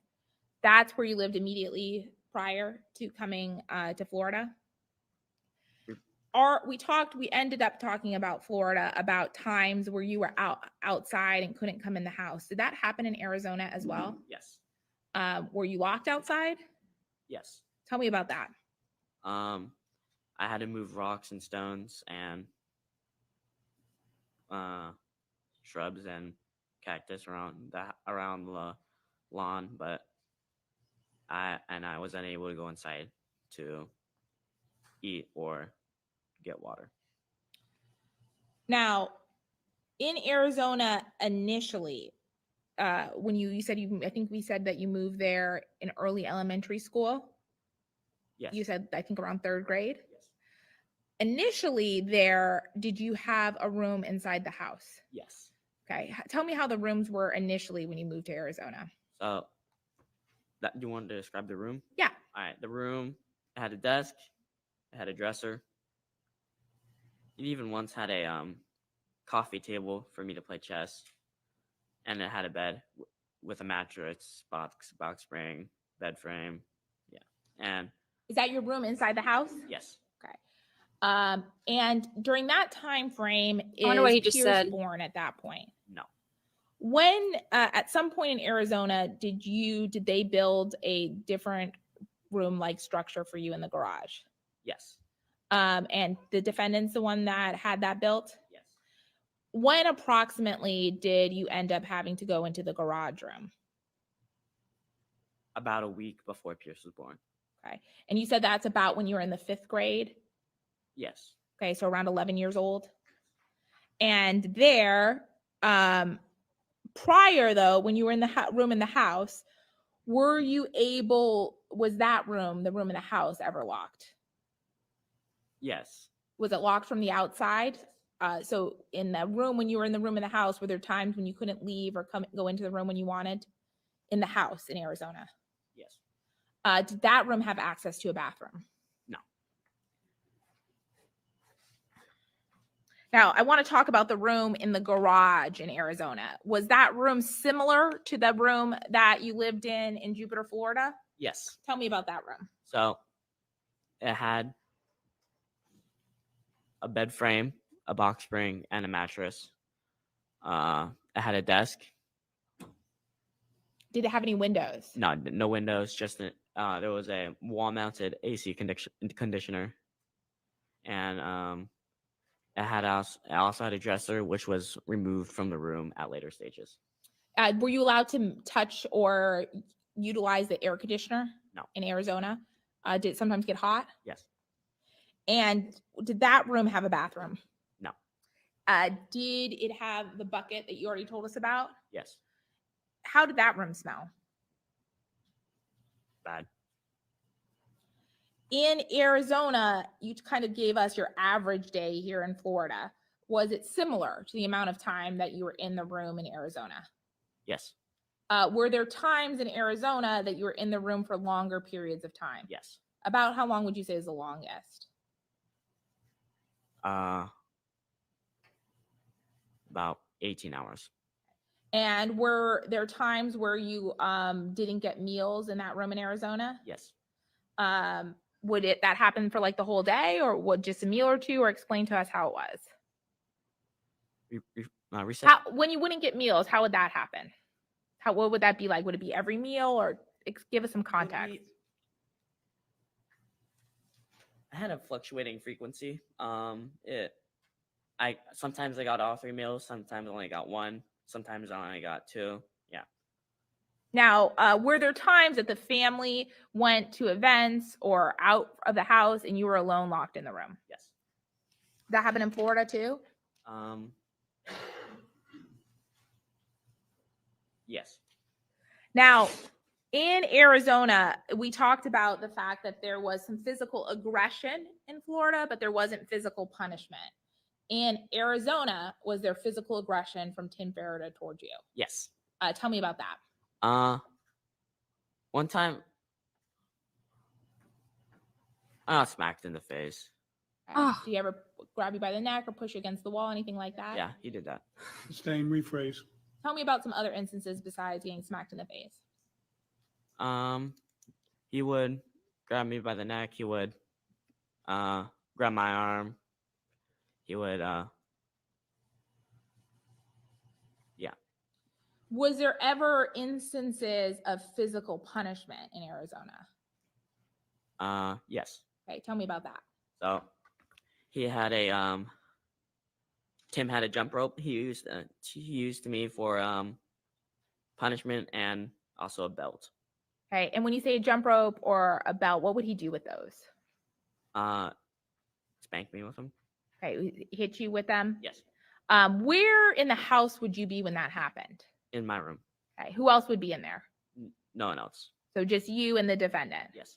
Would the defendant be saying anything to you? Would there be yelling or anything like that? There'll be a lot of yelling, yes. And did it seem like he was angry at you during these? Yes. Now, during the course of your childhood, your time in the time we were talking about in Arizona and also in Florida, did you ever see any of your sisters get punished? No.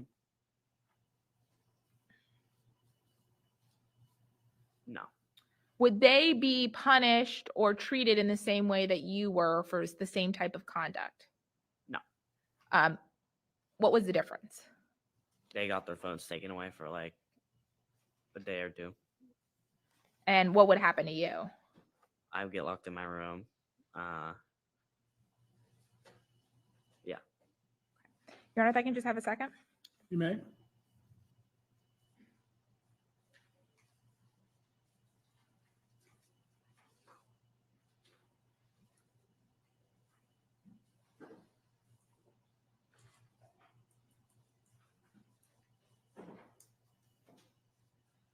just to kind of clarify, going back to Florida, when you are in that structure that they built in the garage, are you physically able to leave or escape?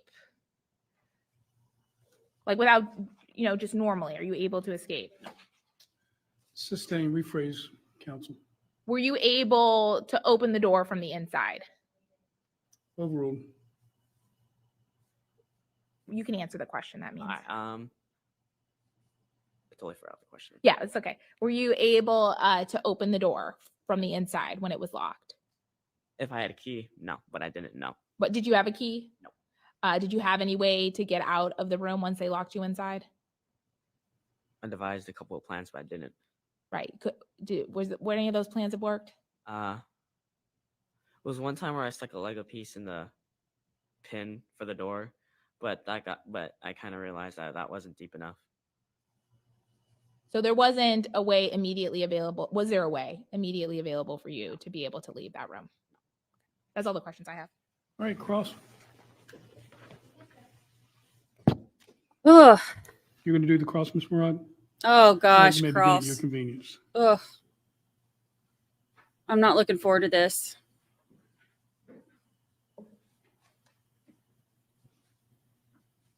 Hi, Ronan. Hi. So we're gonna, I want to talk a little bit about what the state has said. I know you've been sitting there for a long time, so if you need a break, let me know, okay? All right. Okay.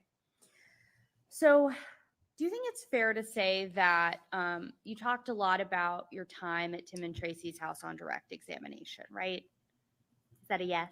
Yes. Okay, Sorry. and nope, that's okay. Since we're recording, you do have to answer out loud, okay? Okay. So if I ever say if that's a yes, I just mean I want to get it on the record, all right? All right. Okay. Do you think it's fair to say that it's hard to think of the good memories because everyone around you now has a bad image of Tim and Tracy? Overruled. You can answer.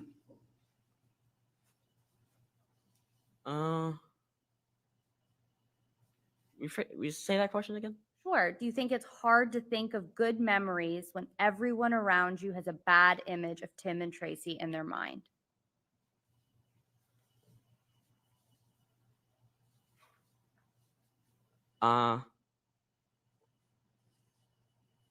I can easily recall the good times, but not. I don't have a bad image of Tim and Tracy. They just made a mistake. They were just acting out of frantic surprise of my actions. They weren't. I believe that they weren't trying to do any harm. Yeah. I believe that people should recognize that was a mistake and forgive them and move on. I appreciate that, Ronan. I want to talk a little bit about the family schedules that you all had in your house, okay? All right. So you have 3 brothers and sisters, right? Yes. Sorry. That's okay. Nola, right? Yes. Fiona. Yes. And Pierce. Yes. Pierce is a little baby. Mm-hmm. Yes. And right now he's probably about 2 or 3 years old. I think he's either 4 or 5. Okay. I'm sorry. I probably have the dates wrong. So Pierce, obviously, when he was a baby, Tracy took care of him a lot, right? Yes. And Tracy was the one who normally stayed home. Quit smiling, you douche. Yes. And Tim worked a lot. Yes. Is it fair to say that Tim was, for the most part, Tim was the one that was working and Tracy was the one who was at home? Yes. And Tim also traveled abroad a lot for work. Yes. So you also have Nola, who is the sporty one. Is that fair to say? Yes. So she has softball, right? Yes. I think she played soccer too. She played soccer in Florida before we moved to Arizona. Oh, okay. But softball was her main thing. Yes. And she would have a lot of practices, right? Yes. You would go to some of those practices. Yes. And Fiona would go to band. Yes. And she also, I think, did concert band, right? Yes. So there was marching band and concert band. Yes. And Tracy would be responsible for driving her around to this stuff as well. Yes. You had your activities. I know you tried track, right? Yes. I think in Florida you did chess for a little bit. Yes. So Tracy's kind of running around trying to keep everybody at their various activities. Is that fair to say? Yes. Okay. You did this with the state, but I want to establish a little bit of a clear timeline for the jury. So you were adopted in, I have the date in front of me, in 2009? Yes. Okay, great. So you're adopted in 2009, and then your family lives in Florida when you're a baby, right? To be honest, we didn't. I don't know where I lived between in my younger years because I can't remember because I was a toddler. Fair enough. But will you take my word for it that for a couple of years you were Sustained. you remember living in Arizona after that, right? no, I remember living in Florida. Then I moved to Arizona. Then I moved back to Florida. That's all. That's all I remember. Okay. So you're in Arizona from about when you're about 11 or 12 all the way up to December of 2021. Is that right? Yes. I'm sorry, I think you were a little younger, but all the way up to December 2021, and then you moved to Florida, right? Yep. And you ran away around end of January 2022?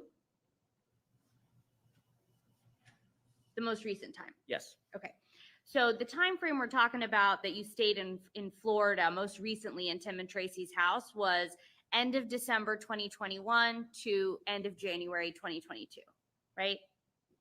Sorry, I'm distracted. Say that again. That's okay.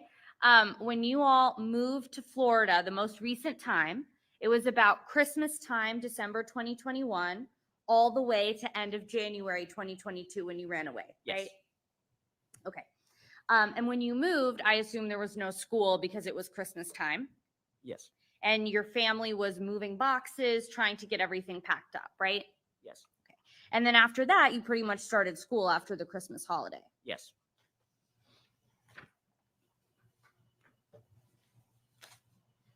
I want to talk about the different rooms that you had. We'll start with Arizona, okay? All right. So the first room you had, not the first room, but what the state was talking about was a room inside the house in Arizona that ultimately had a lock placed on it. Is Yeah. that right? Yes.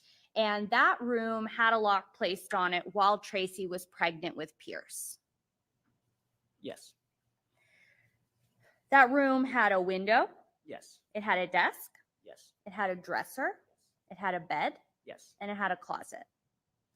Yes. And you said it also had a coffee table for you to play chess, Yeah. which you're still really good at, right? hmm Okay. And that door was not always locked. No. There were times that you could move in and out for freely from that door. Yes. The next room is a week after Pierce is born. About a week? I think I'm it was sorry, a week before. Yeah. Sorry, a week before Pierce is born. Is that right? Yes. Okay. And that room was built in the garage. Yes. Now, you and the girls, by that I mean Nola and Fiona, had previously, not this room, but used the garage to like watch movies and stuff, right? Yes. But this garage room was built specifically for you. Yes. And it had a bed.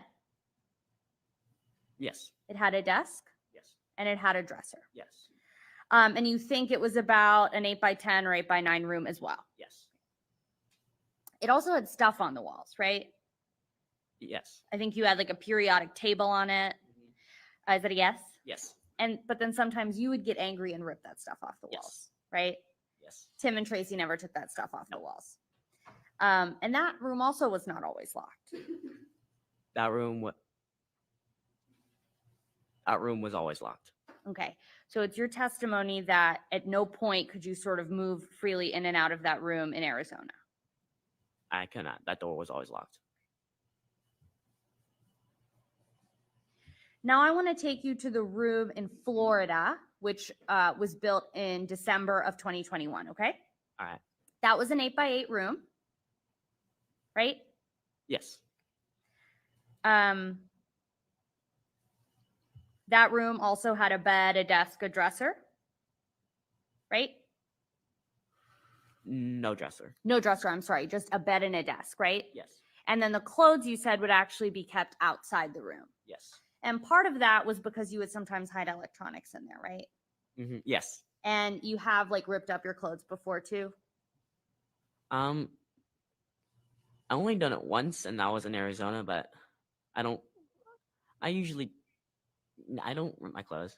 Okay. But not on a regular basis. All right. But sometimes when you get angry, or at least one time, you did rip up all your clothes. Yeah. And that bed, I know the state said you moved in December. In that Florida room, you were warm enough.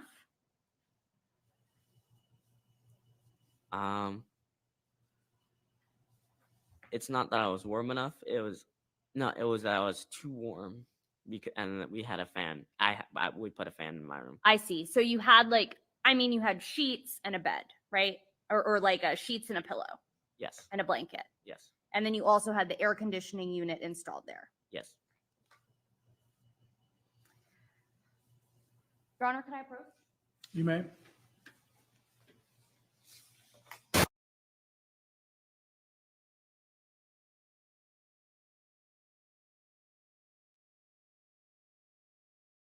Yes.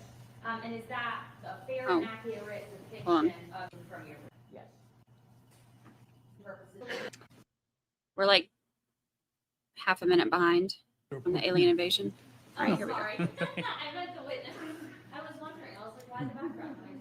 I didn't see anybody moving toward me, so I assumed you meant witnessing. Ronan, I'm going to hand you, this is a little bit of lawyer's talk, what I have marked as defense. Welcome those of y'all joining us. This is the victim that's on the stand. This is cross-examination. Yes. Is that a photo of you? And he just broke all of our hearts.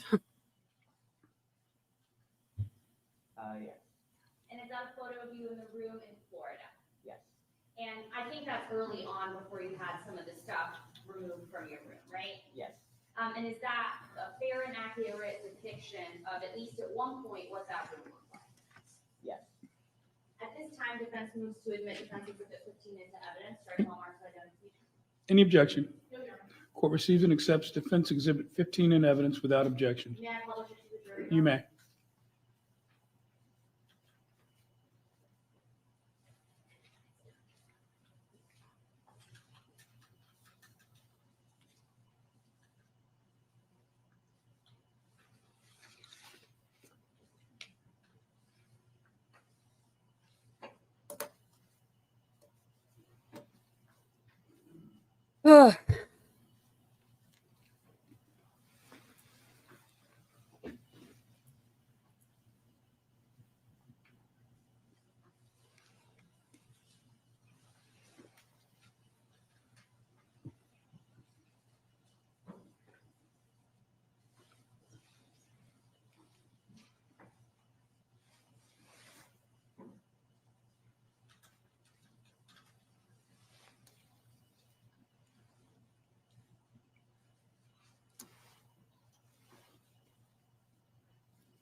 Oh. So Ronan, in this photo, Ms. Murad, see that- carry the mic when you're Oh, walking sorry. away. I see that there's some posters on the wall there too, and I know when the police came, they weren't there. When you got upset, did you rip up those posters too? Yes, ma'am. Tim and Tracy didn't remove them? Nope.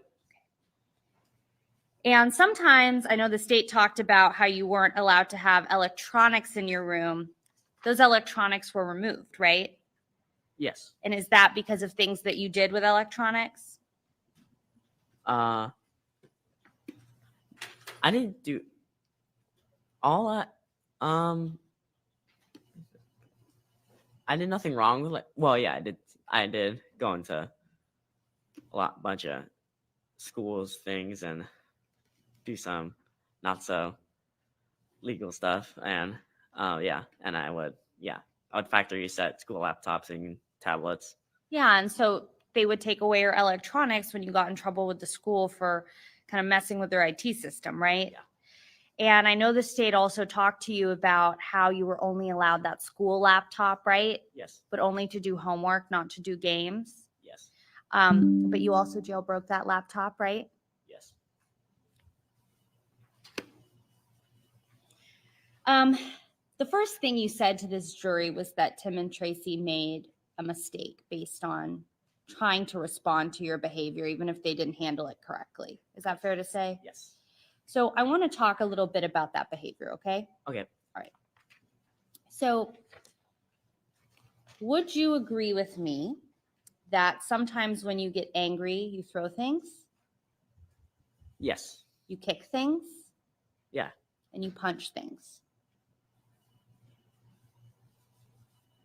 No. Do you remember giving a deposition in this case? Approach.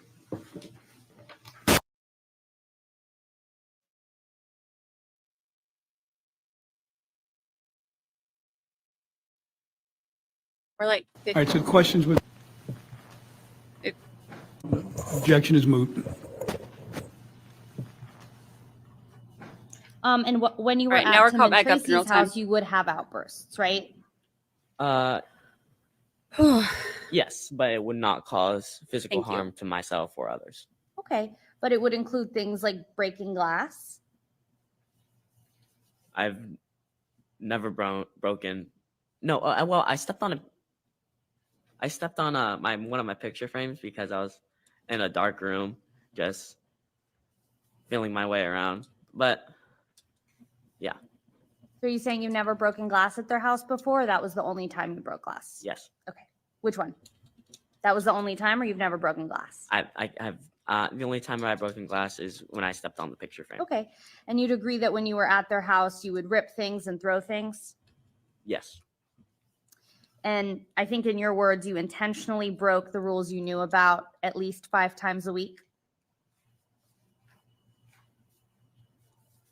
usually more, but yes. I want to start by talking about sort of before Pierce was born. Okay, so not your early young age, but from when you were about 10 years old. Okay. Okay. At that time, you were going to school, I think at Sunrise Elementary and Immaculate Heart. Does that sound right? Yes. Okay. At that time, you were having those outbursts we talked about at home. Yes. And if something happened at school, like some conduct at school, obviously your teachers were talking to Tim and Tracy, right? Yes. So then Tim and Tracy would find out and then they would react. Yes. And that would include discipline sometimes, Yes. right? At Sunrise Elementary School, do you remember punching a student? I know you were young. Sustained. Do you Well, remember? let me have when- you approach it, unless you want to withdraw the question, Ms. Moran. I believe the time frame is right. So Judge? approach.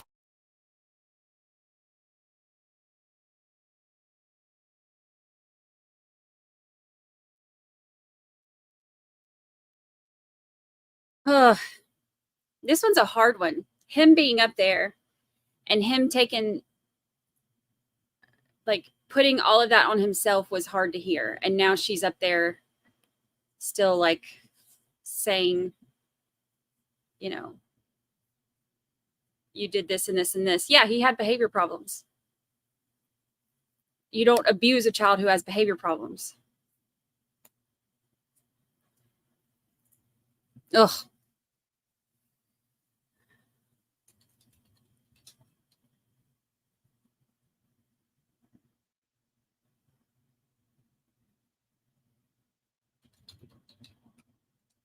Do we know when Tracy's trial is, when her date is set, or has it been set yet?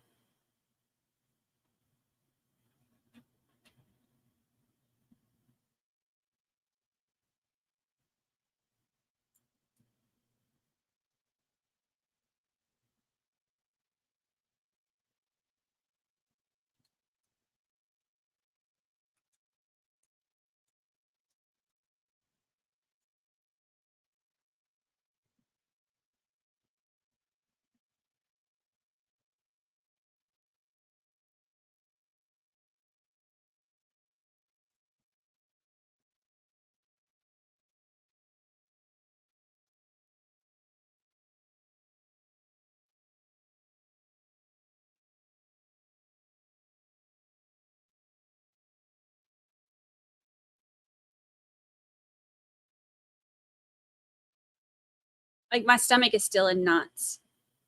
Normally, like during the breaks and stuff, I'm sitting here like chit chatting and talking to y'all and stuff. Like I can't even, my stomach is in knots.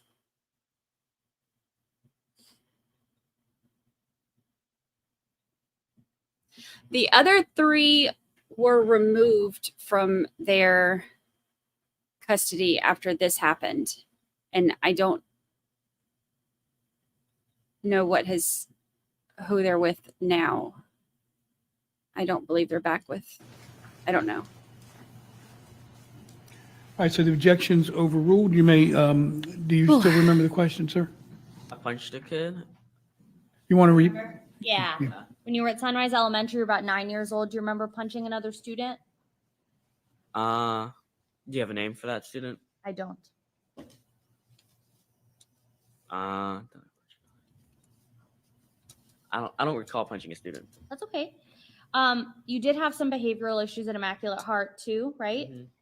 Is that a yes? Yes. Do you remember kicking a ball at another student repeatedly? Do you have a name for the student? I don't. I think I do, yes. Do you remember putting your finger and thumb and pushing up on a boy's throat and pushing him up against the wall at Immaculate Heart? Yes. And there was some instances of stealing at Immaculate Heart? Yes. Okay. So after Immaculate Heart, Pierce is born in February of 2017, right? Yes. So for a little while in there, you're still at Immaculate Heart, right? Yes. And you ended up getting a technology breach at school, right? Yes. Can you explain what happened A technology. at Immaculate Heart? Can approach. What sucks about this is that like hearing him be like, well, they just made a mistake because they were reacting because, I was, acting up or whatever. It's so freaking sad. And then now like she's sitting here going over like the list of all of his offenses. Like he didn't just say, this is hard. But honestly, I mean, one thing about kids who show violent behavior, it's generally because they learned violent behavior in the home. Statistically, anyway. Not always, but statistically. It's really tough.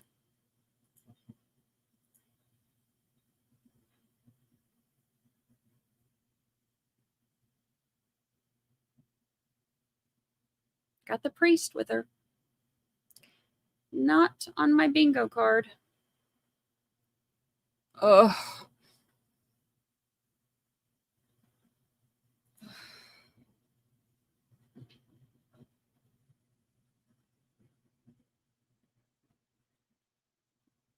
I hope he falls out of his chair.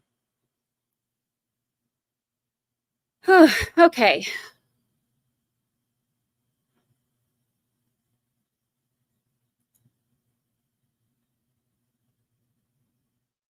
Yeah, Lucy's living her best life.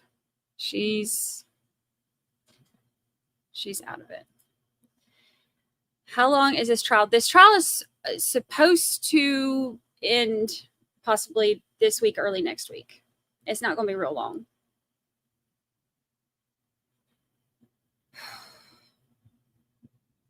I still can't quite get my, like, I have like that pit in my stomach that makes it.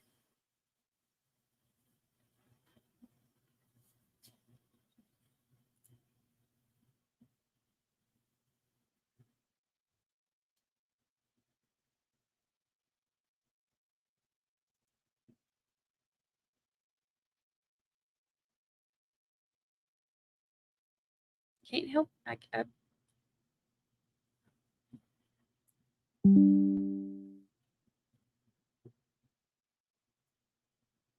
God's still working on me. I could have said worse. Yeah, the victim is on the stand.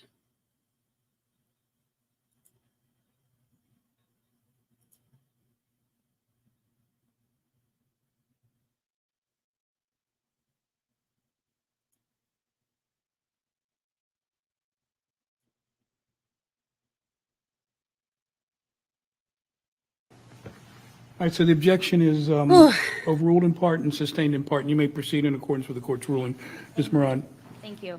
So when your parents found out about that technology breach that you had at Immaculate Heart, how did they respond? Hold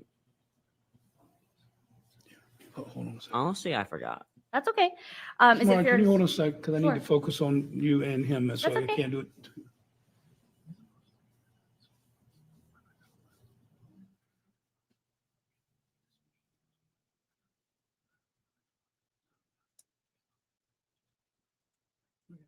All right, you may continue, Ms. Moran.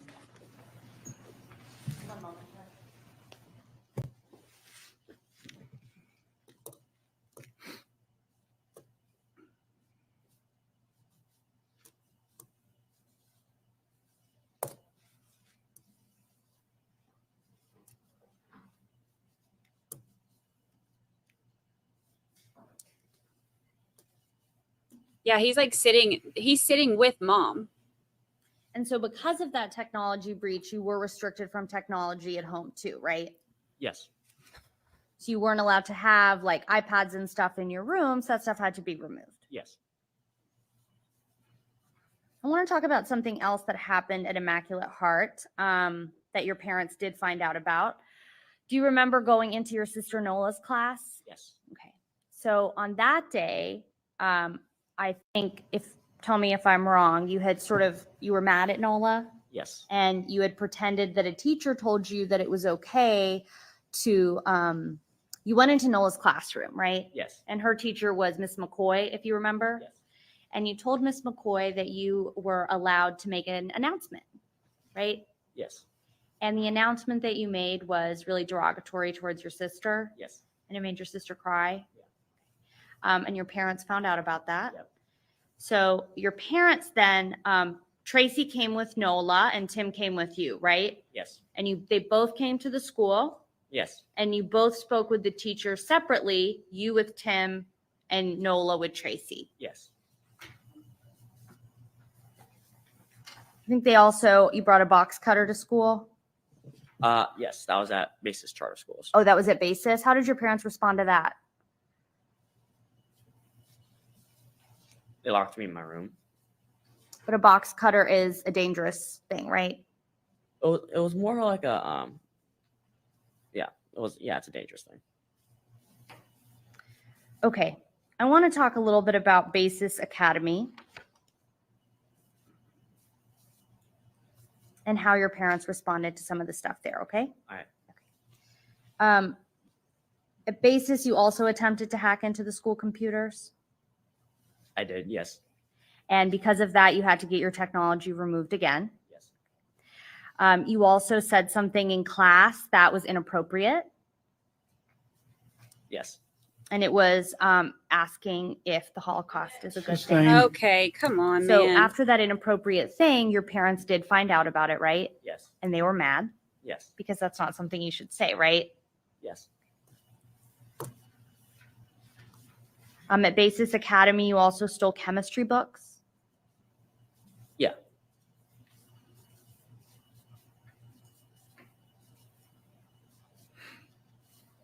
You stole a student's tablet. No.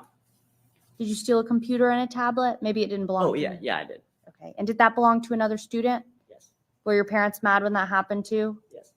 And did you get disciplined for that? Yes.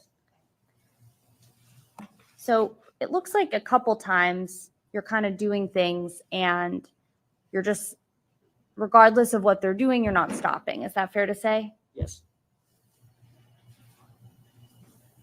You did a search on that computer that you jailbroke at Basis. I jailbroke what's it called again? A tablet, but not a computer. Okay, so you jailbroke the tablet, right? Yeah. And then you did a search on there. Yeah. And that search was concerning to your mom and dad? Yeah. I won't talk about what the search is, but is it fair to say that it was something that it was understandably concerning to them because it sounded a little violent? Yeah. Do you remember playing with Pierce when you were in Arizona and getting facial injuries? Well, yeah. And did your parents tell you to stop and not go so fast? Yeah. But you still did it? Yeah. And that hurt. Did you remember him getting a lot of injuries on his face? It's okay. It's like a, just wait a second.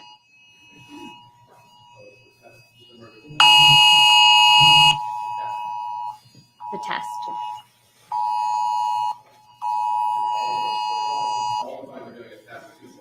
Not on my bingo card. This is something I've never. Everybody's phone's going off at once. All right, I think the emergency alert is over. You may continue, Ms. Moran. Well, Oh. not so quick. Somebody's having an emergency. Somebody's.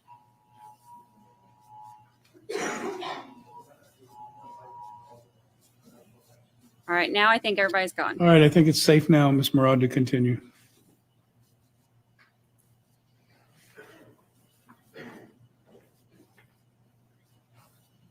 I meant to mute my mic before the alarm went off. You may.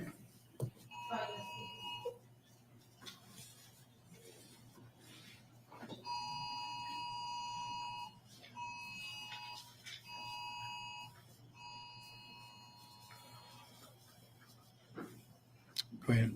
May I approach the Yeah, witness? yeah. I'm showing the Yeah, I'd witness- already said yes. You must not have heard me. I'm showing you what I have marked as Defense Exhibit 16 for identification purposes only. Is that a photo of Pierce?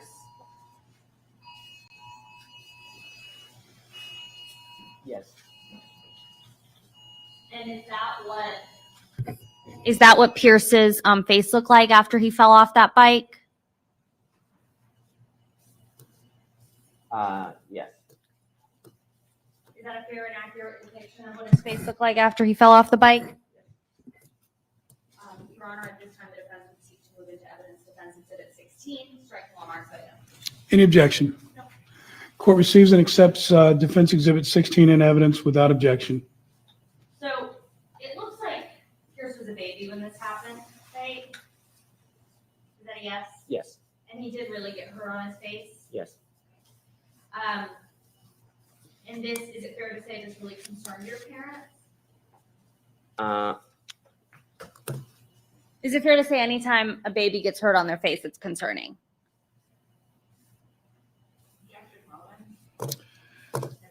Sustained as to that question, you can rephrase it in a way that's proper, Ms. Moran. How did your parents respond when this happened to you? Were they mad at you? Yeah. And they did ask you not to push him so hard, right? Yeah. But you did it anyway? Yeah. Oh. He was 17 months old when he was. While you were in Arizona, do you remember your friend Ariana? Yes. And you went to Ariana's house, right? Yes. And you pretended to tutor her, or were you actually tutoring her? I actually tutored her. Yeah. And you stole her dad's credit card? I just memorized the numbers. That's it. And then you used his credit card? Yeah. And when your dad found out about that, he did sort of like grab you and get mad at you because of what you did, right? Yeah.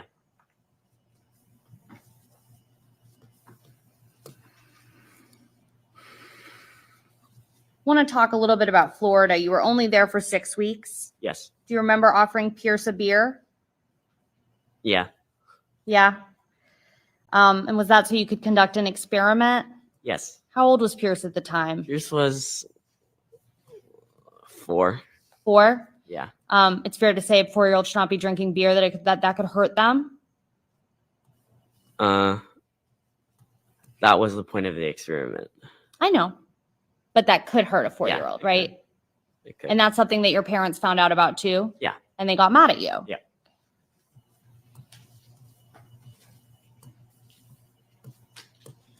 When you were at school in Florida, what school did you go to in Florida? After I came back from Arizona, Yes. I went to Independence Middle School. So when you were at Independence Middle School, you had an incident where you, pretended to be, you went into a classroom of a teacher, right? Yeah. A teacher that you don't know? Yeah. And that you pretended to be a member of the school board? Yeah. And you convinced that teacher that you were in fact a member of the school board? Yeah. And you told her that you were grading her that day? I wouldn't say grading, but critiquing her. Or evaluating her, right? Evaluating, yeah. And that's something, I mean, it looks like you're pretty good at kind of pretending sometimes and telling stories. Sustain, rephrase. Is that would you characterize yourself as someone who likes to pretend sometimes? Yes. And tell stories? Yes. And those stories can be really detailed. Yes. You like to add details to those stories? Yes. Do you think sometimes you have an impulse to tell stories and kind of make something up for people to believe? Yes. Overruled. That's a yes? You can answer. I think you did answer. Yeah, yes. you did.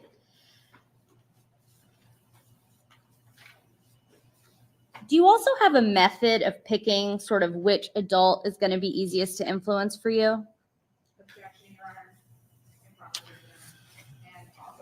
All right, you need to approach on that. So I see some of the comments. Keep in mind, yes, like he had behavior issues. Nobody's doubting that. But having behavior issues and having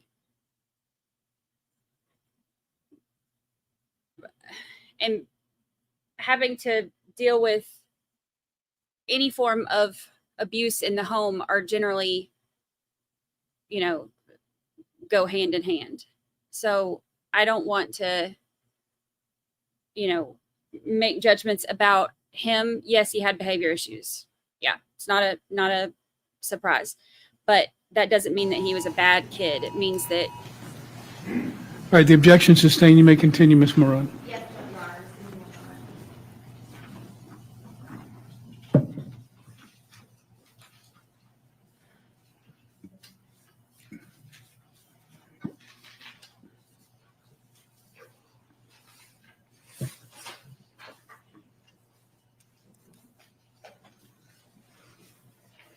He's 16 now. He was 14 All right, at Ronan, the I time. want to talk a little bit about some of the, I'm not going to get into the specifics, but you remember that your parents did take you to doctors, right?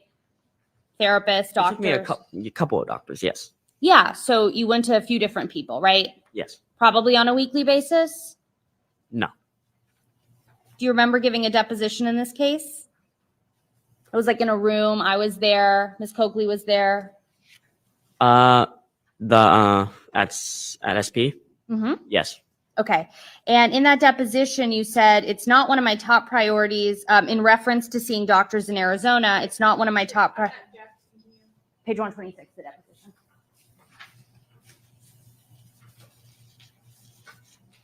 What's the legal basis of the objection, Ms. Coakley?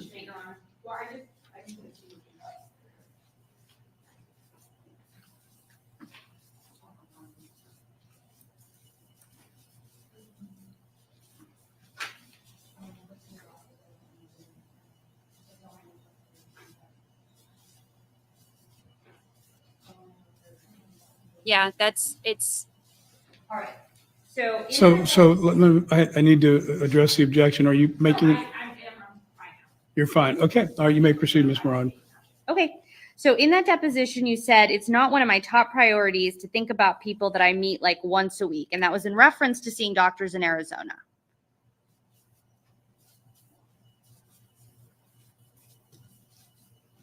Is that what you were asked? And is that what you said? All right. You can sustain that. You can show him the question and the answer, and then ask him if that was his answer to the question. So I want you to read page 126. It does require a little context, and then look up when you're done, okay?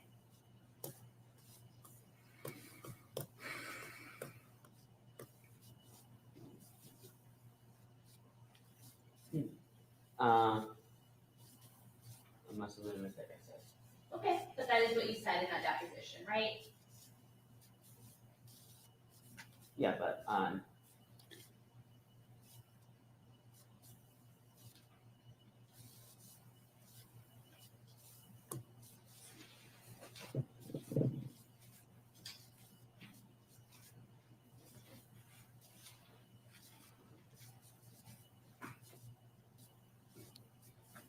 So does your answer yes stand? If it does, you need to proceed with the next question. Well, this is impeachment. He's only supposed to read the question and the answer and just state what I'm just saying so he understands. So, sir, the question is simply, you've been presented with the question that was asked on deposition, and you've been presented with your answer. The only question you need to answer at this point is whether that was your answer at the time of the deposition. So what? Now, let me get the answer to this question. Was that your answer at the time of the deposition, sir? yes. All right, so you can approach now.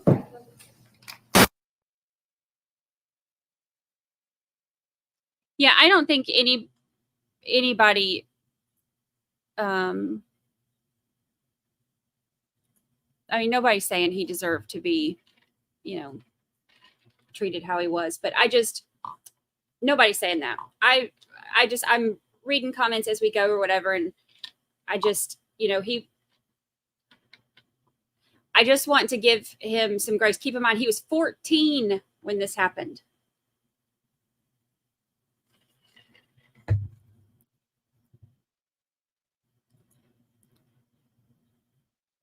All right, you may continue, Ms. Moran. Thanks, Judge. All right. Now, we went through a lot of different things that happened with your behavior at school and at home, right? Yep. And your parents would always respond to that. Happy anniversary. Is that a yes? Yes. But you still didn't stop, right? Yes.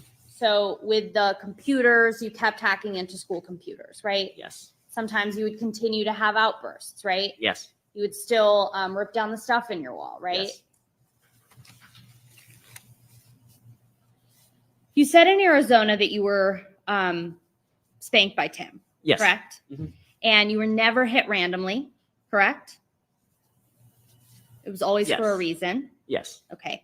So it was never just sort of him doing it to do it. It was always in response to sort of something that you did. Yes. And that didn't cause you any sort of permanent damage, disfigurement, anything like that. It was swelling that went away. Yes. Oh, there was permanent damage, obviously.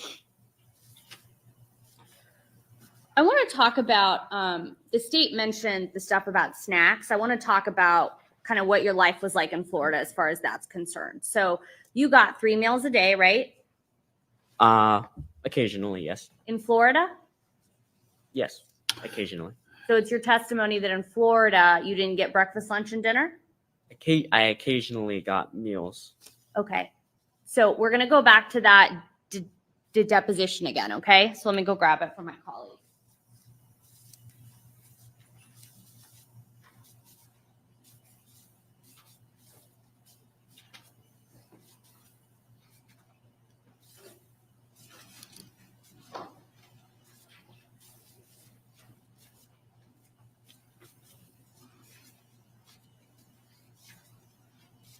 Your mom packs your lunch every day? Ms. Murad, when you reach a good stopping off point, I want to take a 10-minute break for the jury. You can take a break right now. Because we've been going about an hour and a half, so I want to give them a 10-minute break. You can take a 10-minute break. All right, so let's do that now. Then just hold your question. You can pick back up with it when we come back.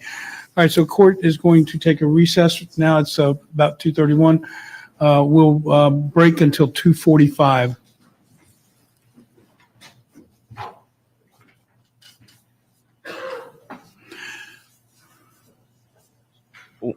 Am I supposed to do that?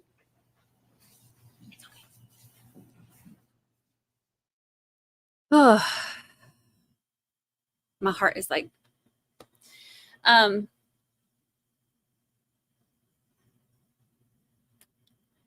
we got 10 minutes. You know, look, I've said before, and blow up my inbox all you want to. I don't give a crap. I'm proud of the way I raised my son. I popped him when he needed it. Never hit him in the face. Never choked him. Never held him up against the wall. But I'd smack that butt when he got out of hand.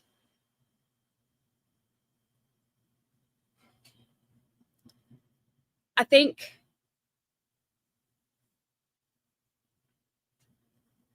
I mean, I got spanked when I was young, but not like often. Spanking was more like a get your attention thing, not a hurt you thing. The way I grew up, they never did it to hurt me. They did it to get my attention, and then I'd just pretend like it hurt. Jacob wouldn't even pretend like it hurt. He would just look at me like I was crazy. I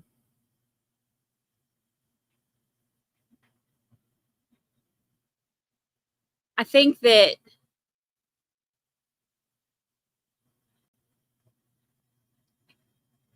hearing the sister say she was scared at some point that dad was going to actually accidentally kill him shows the level of shows a different level. That's not popping your kid on the butt to get his attention and tell him, you know, stop back talking or something. That's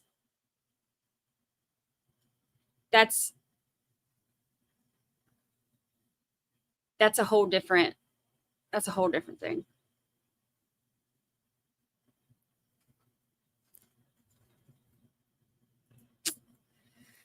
Oh, that's a whole different thing. Dawn, we do have trigger warnings that come through occasionally, but also it's a true crime channel. So our whole thing is a trigger warning. Everything we do, trigger warning, but they do come through on the chat. Our mods put it through every few minutes or however. Oh, Kelly, I understand. Anybody that needs to get out of here, the abuse is a hard thing the children testifying, the behavior stuff, the parent stuff, all of it can be really hard. So anybody that needs to not be in here.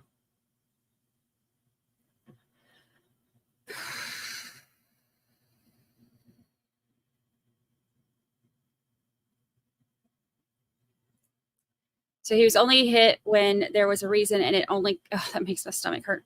And it only caused swelling, which went down. Did she actually just say that? Yes, she actually just said that. She did. What's happening in Massachusetts? Nothing. We're still staring at the ceiling. I've got it down here in the bottom corner.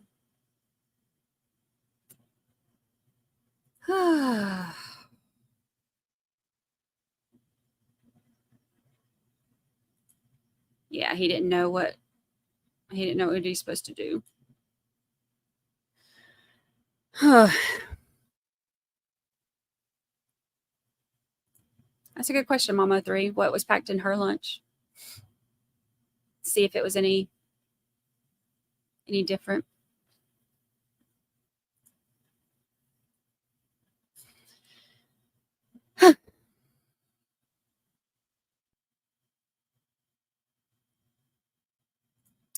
This is a very controversial issue. What, the spanking or?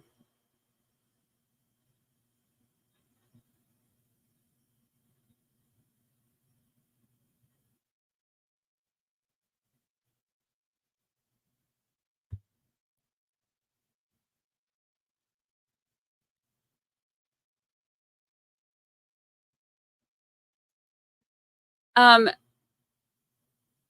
spanking did not work because every child's different. It worked on Jacob because it's all I had to do, because all I had to do was get his attention. And then he'd be like, what just happened? What? It did not work on me. It worked on my brother. Every child's different.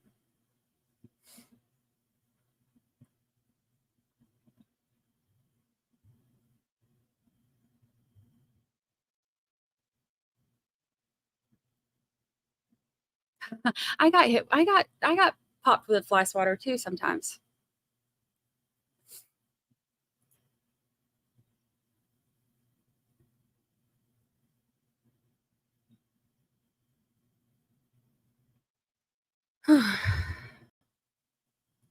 Did they ever show him any love? I hope so. I mean, they did say that there were pictures that had, you know, the family together and stuff. Like, I hope that he got to experience some of that as well.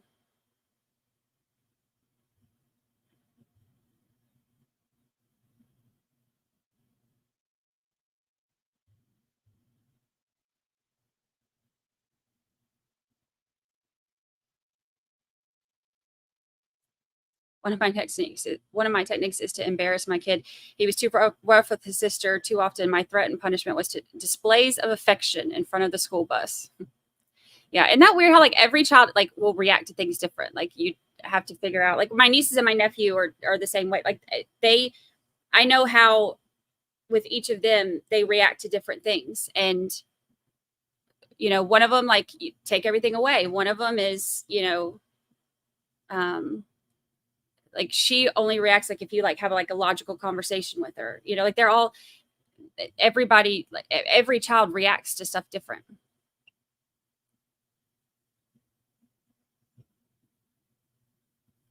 I have the evil eye too, whimsical druid. I developed the evil eye so my son and his friends knew when they were in trouble, but when he was a toddler, he got a gentle tap on the back of the hand with a said look. Yeah. I just popped the butt.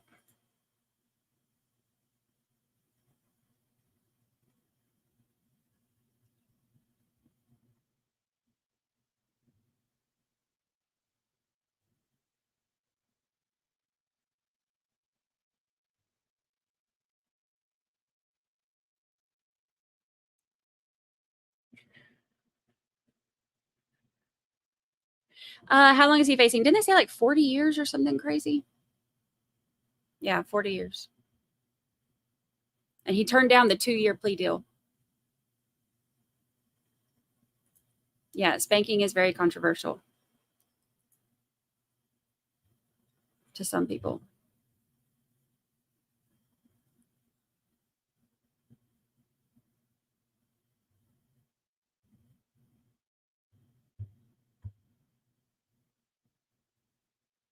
I want to know if he got Christmas presents. I hope so.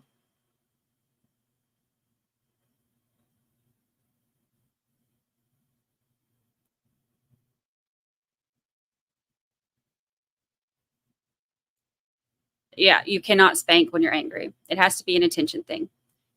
Cannot do it when you're angry.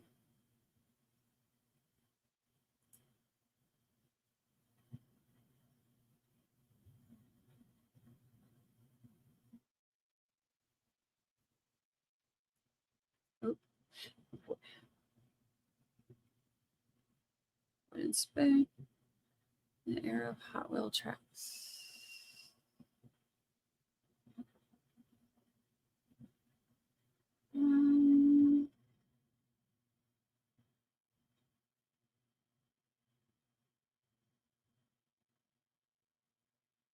Everyone needs to be disciplined differently, but locking a kid up and depriving them of basic essentials is abuse, not punishment. I agree.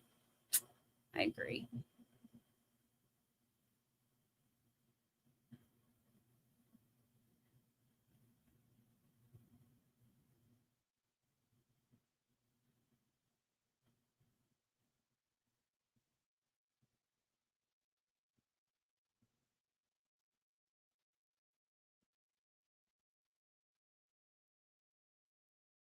This is true. Deborah It says for kids that are extremely intelligent, if their minds aren't challenged the way they should be, they will find ways to stimulate their own minds. They act out because of boredom. Yeah, that's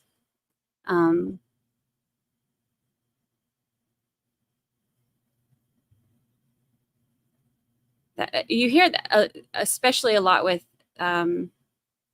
younger kids, like teachers talking about that and stuff. You have to give them extra stuff to keep them occupied, you know.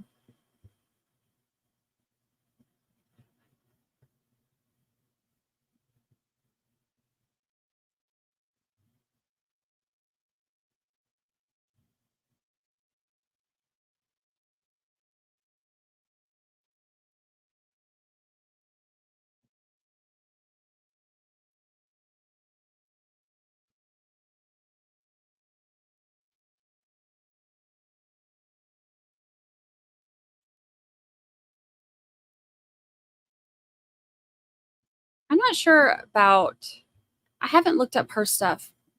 I would assume the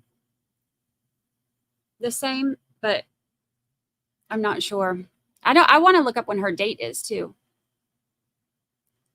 Her trial date, see if it's been set.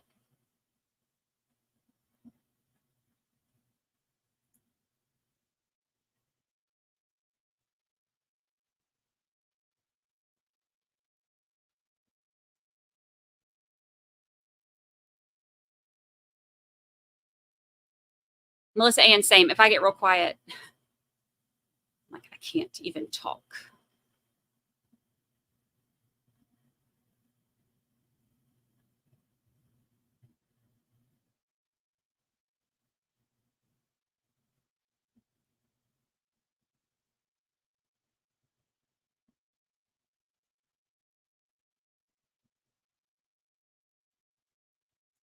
I'm kind of surprised that no questions have been asked about how the parents rewarded good behavior. Did you get candy money, or was it just you don't have to go to the locked room? That's a good question.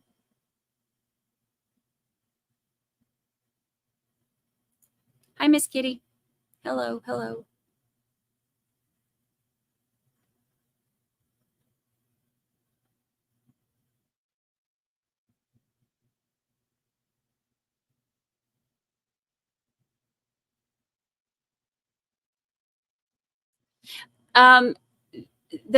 One of the things about the diagnosis of ADHD at such a young age too is one of the things about ADHD is lack of impulse control. So, you know, behavior problems a lot of times stem from not being like, you know, chemical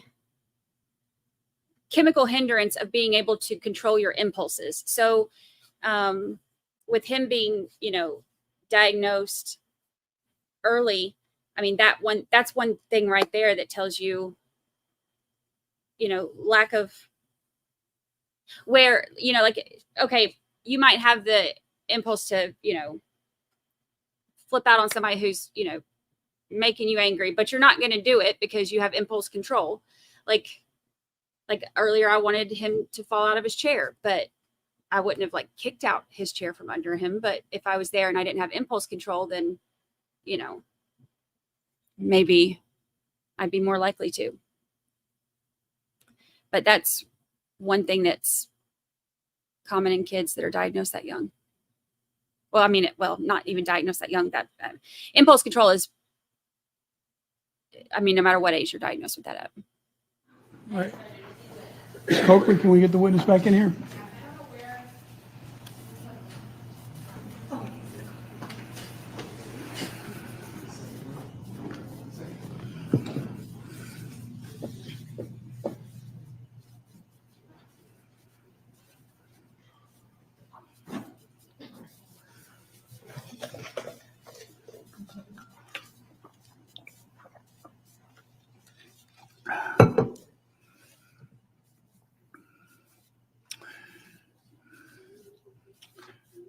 Ms. Coakley, do you have witnesses, other witnesses scheduled for this afternoon? There's a jury.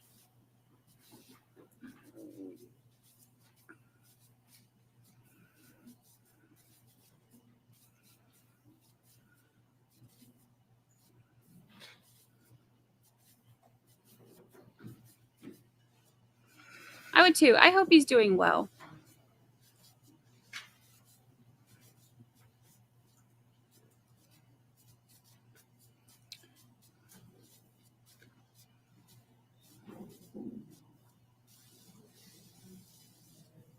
Me too. You can tell he's smart. How do we feel about this judge? He runs a tight ship.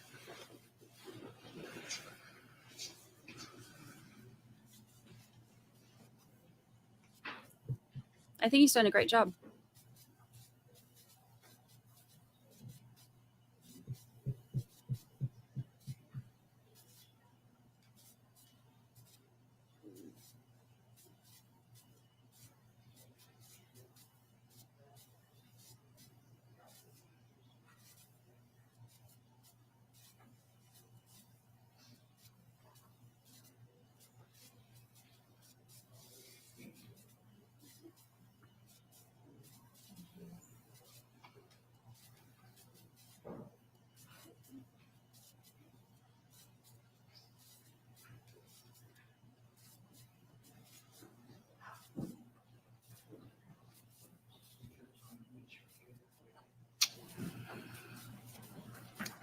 All right, everyone ready to proceed? Yes, Your Honor.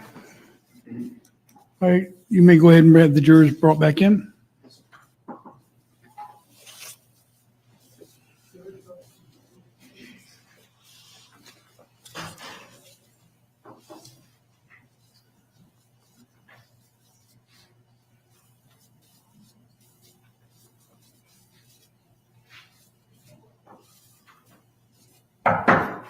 All rise. Jury entering.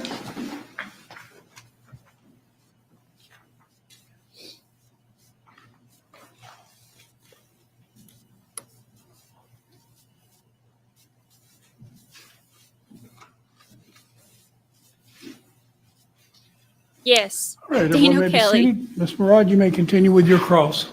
Thank you, Your Honor. So I think, Ronan, where we left off, can I call you Ronan or do you prefer to be called Ty? I'm sorry, I didn't ask that. Ronan's fine in this setting. Okay. I asked you earlier and you said that you did not get 3 meals a day in Florida, right? I occasionally got it, but sometimes I didn't. Okay. So may I approach, Judge? I'm referring to page 142 of the deposition, lines 5 through 17. I'm going to hand you a portion of your deposition. I want you to take a look at it, okay? And when you are done, please look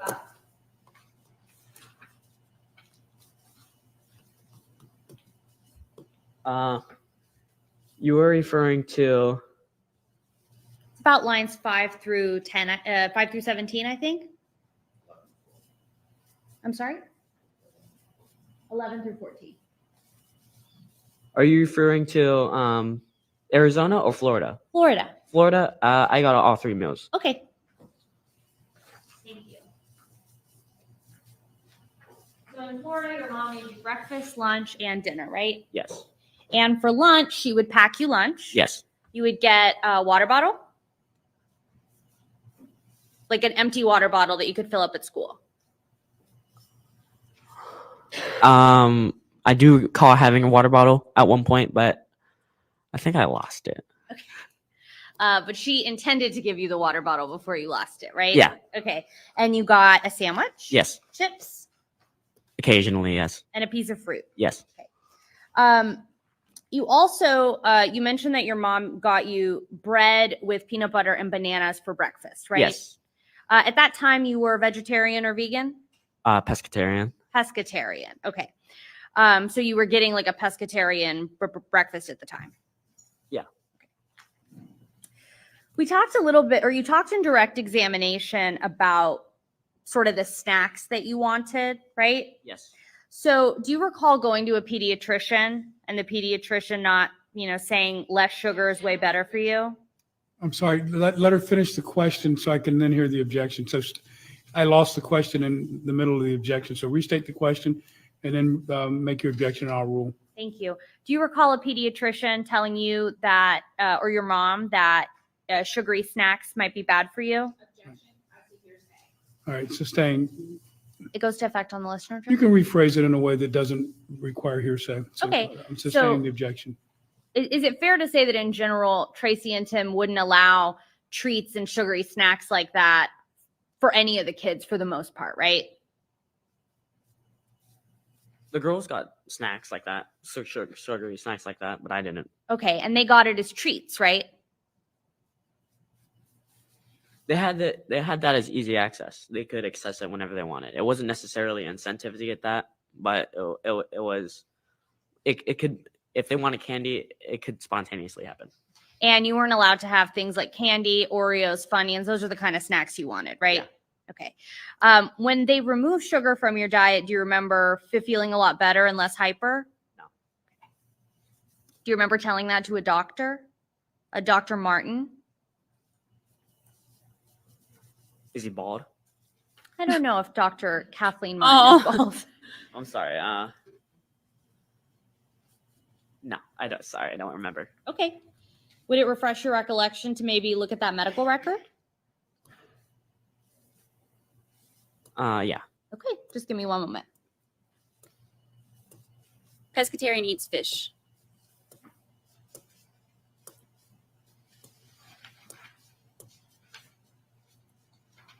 Seafood.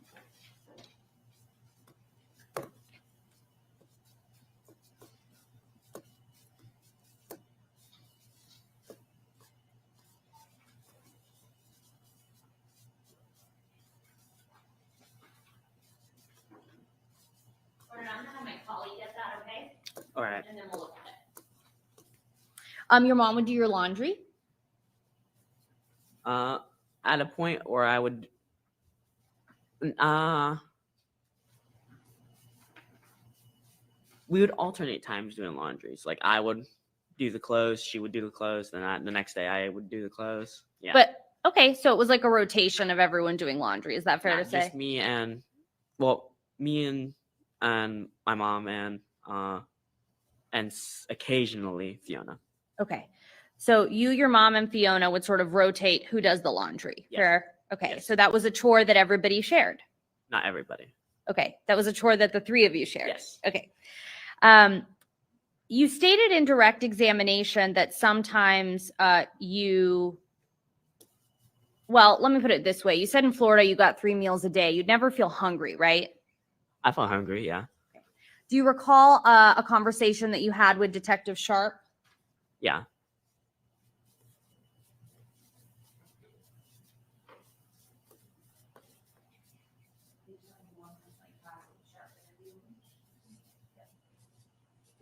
He was adopted, and then the sister that just testified was adopted.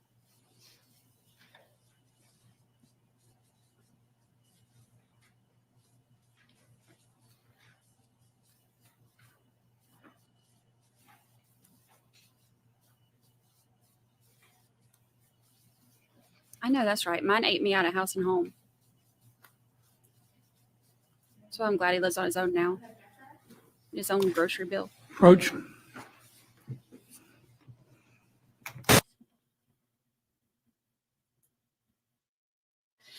Some of this stuff, okay, the lunches that, peanut butter jelly sandwich, piece of fruit, chips sometimes, that's lunch. That stuff is not as concerning as him being locked in. All right, objection box. sustained. Rephrase. Robert, in Florida, did you feel like you ate enough food?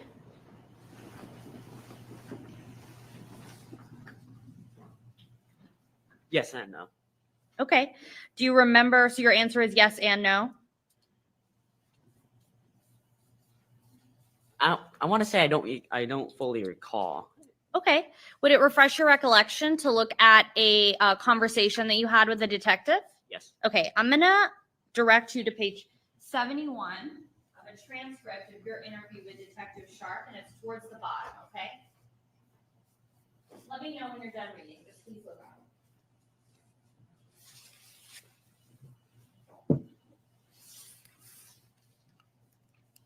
Like if it's something that he wanted something else, that's the only thing he was ever allowed to have. But A couple days after you ran away from home, right? Yeah. And he asked about the home and asked if you got enough food to eat, right? Yes. And you said you did. Yes. That's what you told the detective? Yes.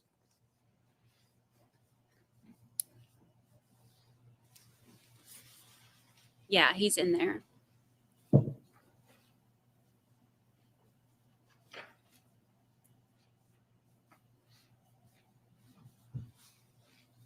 I want to talk a little bit about sometimes, I guess, kind of the way you feel or some of your actions in general.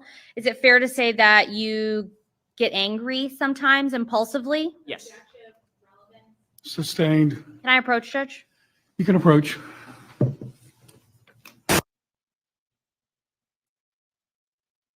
Approaching again.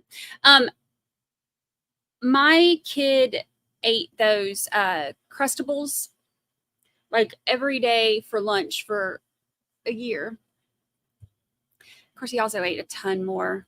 I got a big old youngin'. He's like 6'4". He's huge. So he ate a lot.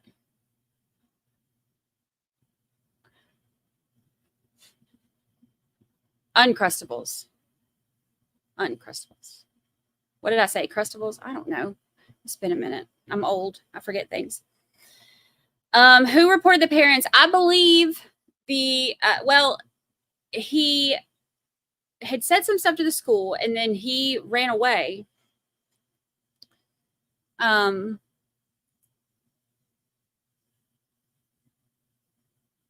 So it was like a combination of both those things. He had said some stuff to school, which I don't know if we're going to hear from them or not. I haven't pulled the witness list on this one because I was working on the podcast. But I don't know if we're going to hear from them or not. But I know he did report it or say something about it finally to somebody at the school.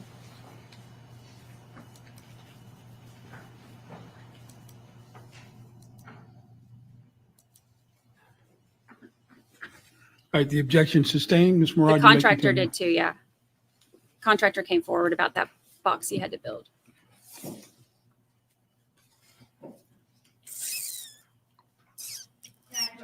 You may.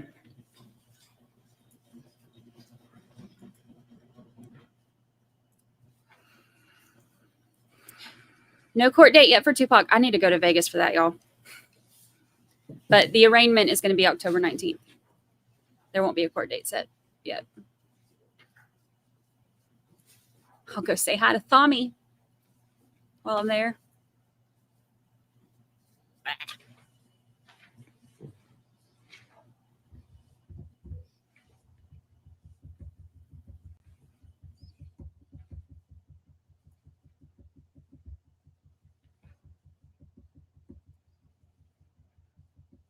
I wonder if Thommy gets love letters in court. Or not in court, in jail. Can't stand him. Oh, so they don't have the court date yet for Mama. Okay. Well, that makes sense. I was wondering why I couldn't find it, but.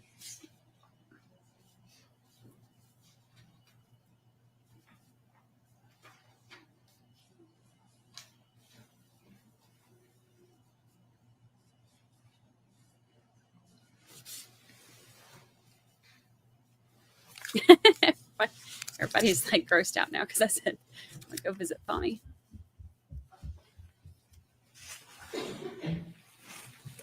All right, Ronan, we're almost done. I know you've been up there a long time. Now, in Florida, you did, and even in Arizona, you said that door was not always locked, right? The door in the garage to Arizona. I'm sorry. In Florida, the door was not always locked, correct? Yeah, the door was always locked. In Florida? Yes. So there was a time when Pierce, for example, was walking into your door while you were playing Legos. Do you remember that? No. If the state admits ring video and it shows that, is it fair to say that that door was open at that time? Yes. If the video shows it was open? I do not recall him walking into my room. I recall that in Arizona, but not in Florida. Okay.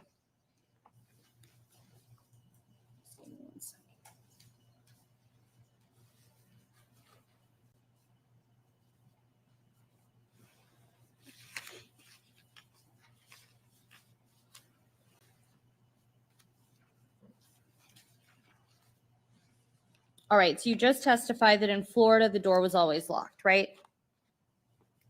After we moved back. Okay, so most recently in Florida, yeah? Yes.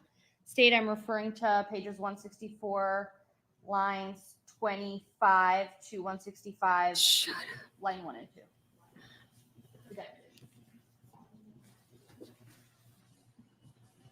That's gross. I need all the inside scoop.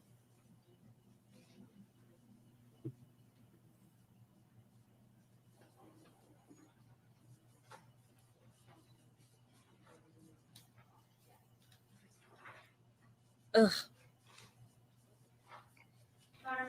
You may.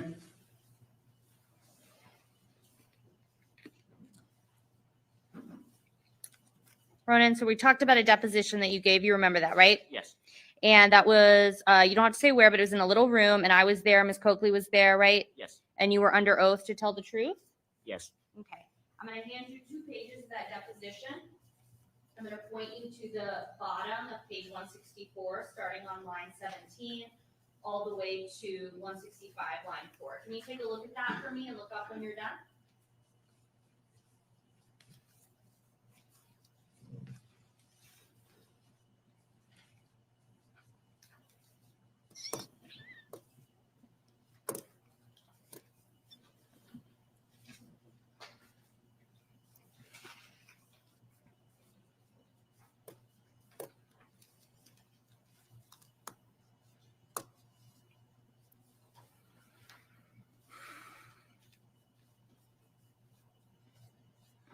All right. After you looked at that, you were asked if that room in Florida was always locked, and you said that it was not always locked, right? Yeah. And if the jury sees ring video of inside that room during the time that you were in Florida, they'll be able to see what happened in the room. That's fair to say, right? Yep.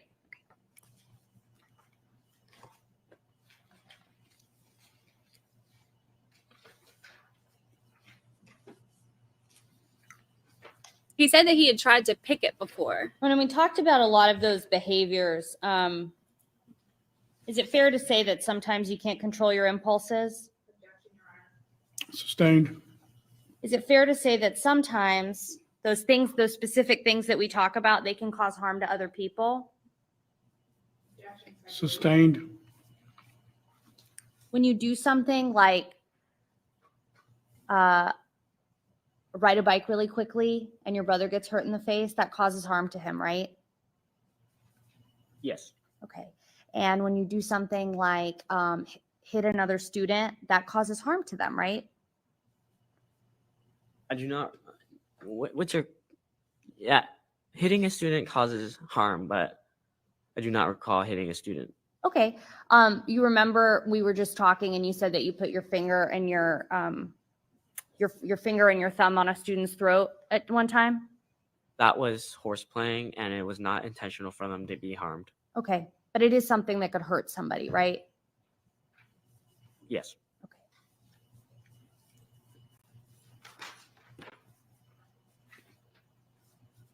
When Tim and Tracy would discipline you, it was always in response to something that you did. Yes. And sometimes it would also be in response to something that you did that could cause you harm.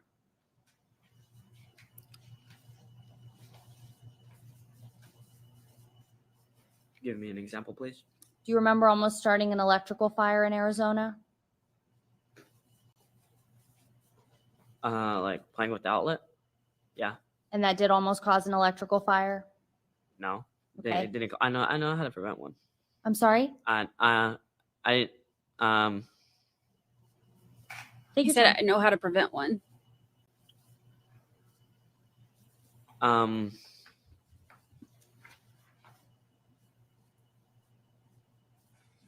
Yeah, I remember playing with an outlet. And that's something that could have hurt you? Yes. And it's something that could have hurt other people in the family, right? Yes.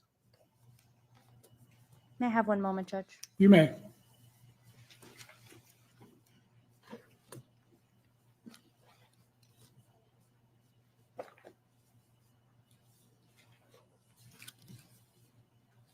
No further questions. All right, thank you, Ms. Murad. Redirect. Oh, thank Ms. Copeland. goodness.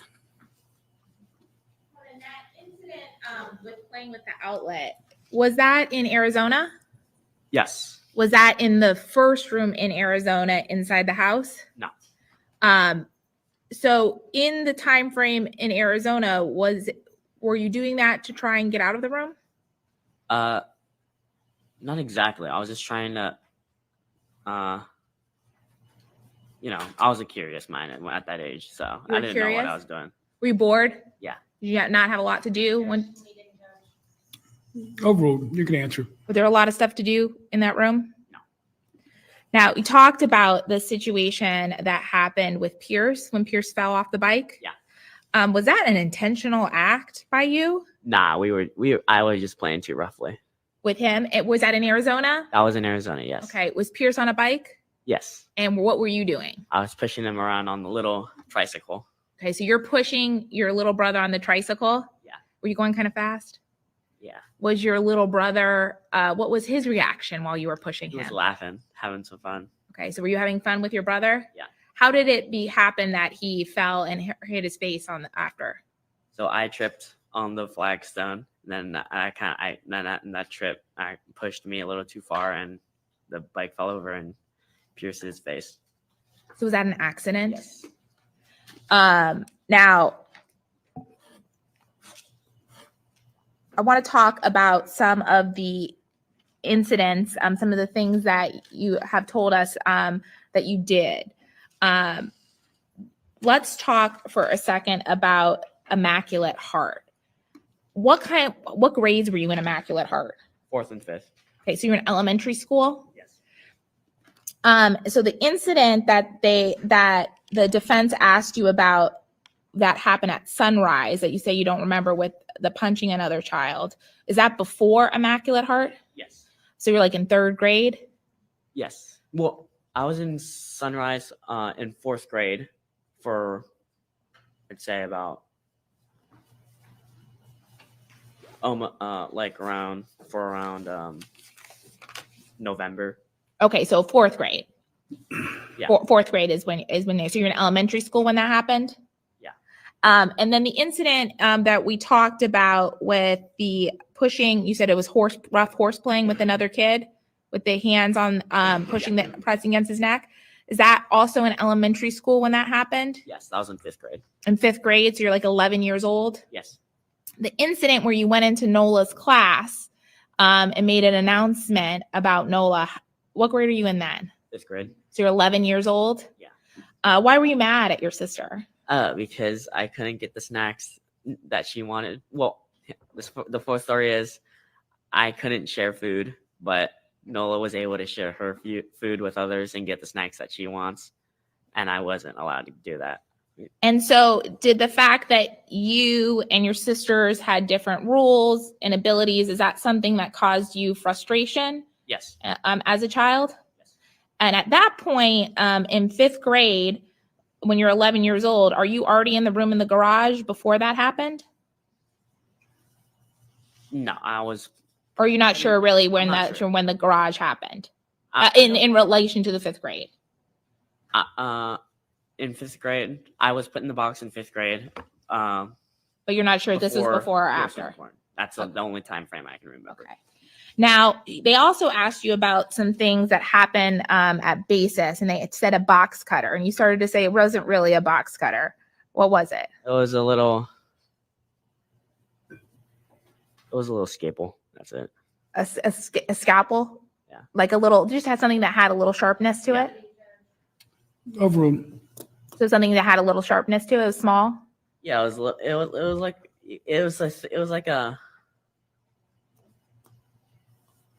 was just a tool with a serrated edge. Did you bring that to threaten anyone? No. Did you bring that to hurt anyone? No. Did you threaten anyone with it? No. Did you just bring it to show people? I was in 6th grade and hey, look, I found a cool tool in the toolbox. Okay. At that point in 6th grade, are your parents already having you live in the structure in the garage? Yes. When that happened? Now, I want to talk for a second about some of the computer stuff. Yeah. Did you have an interest in electronics? Yes. Do you like to take things apart? Yes. Is that some of the times when you would take things, would you take them apart? Yes. Some of the devices? Yes. And then would you try and put them back together? Yes. Okay. Somebody just said that he would Now you probably be the type to do mentioned that. they mentioned like that there at some point during your childhood in Arizona that you went to some doctor visits. That was something that Miss Murad asked you about. In your life, did your parents take you to the doctor? Yes. Okay. Did they take you to the doctor? Is your recollection in your childhood of going to the doctor every week?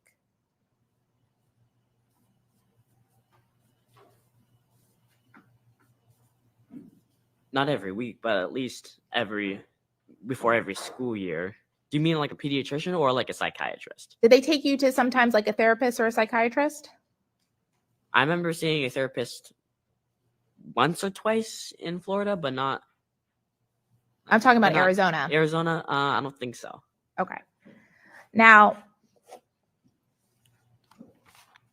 I want to talk to you a second about, they asked you about in Florida, did you sometimes break the rules? Yes. And you said that sometimes it could be as much as 5 times a week.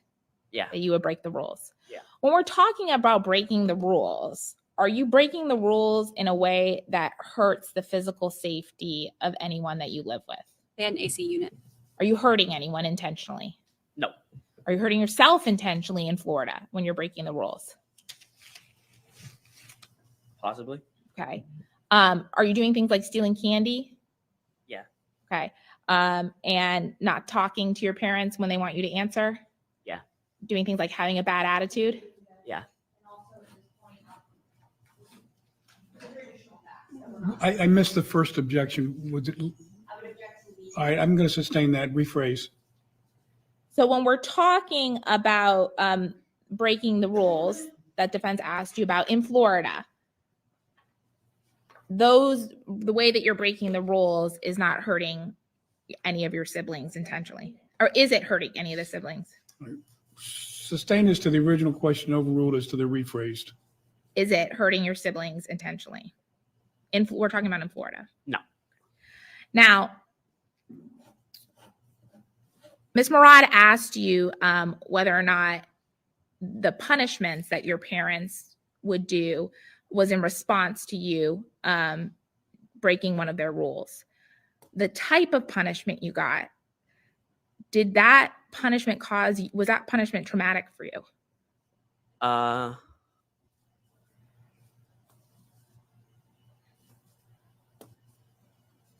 Or was being in that room? It was unusual, but. Was being in the room dehumanizing for you? Yes, it was. That's all the questions I have. All right, does this conclude this witness's testimony? Let me just take the video off for a second. Thank All right, you can goodness. step down. Thank you for being here. All right, that was tough. Okay. All right, so he is not excused from the proceedings altogether. Okay. Yeah. For this witness, which exhibit number was it? 16? 16? You can go ahead and publish 16 now if you'd like. They're keeping him under subpoena, so if he has to come back. All right, go ahead and get set up. And since the last witness is sequestered, he cannot remain in the courtroom at this point. Just let him know that, Ms. Copeland, what that means. Okay. All right, we're going to take another 5-minute break to get set up for the next witness. So it'll be very quick, so don't get too comfortable. And we'll let you know when we're ready for you. All right? Oh, yeah, you do the publishing first, and then I'll wait here while you do that, and then we'll let you go.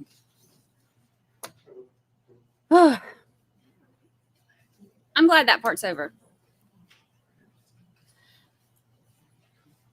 And still nothing happening in the paint drying case.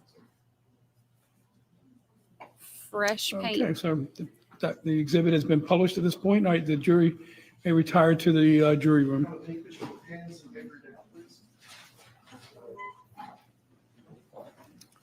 All right, Ms. Coakley, since this is going to be a short setup, I'll remain in the courtroom so that we can start right back up.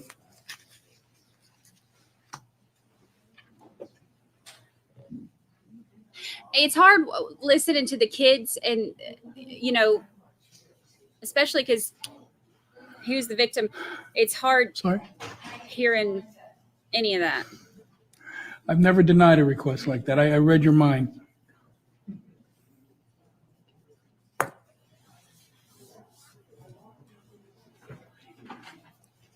Hot mic moment. Where did the priest go? I don't know where the priest went. Was he gone when they just showed that?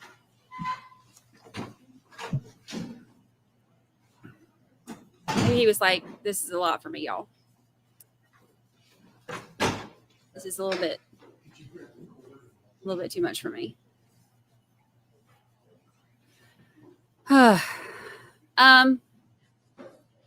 They've still got the mics on.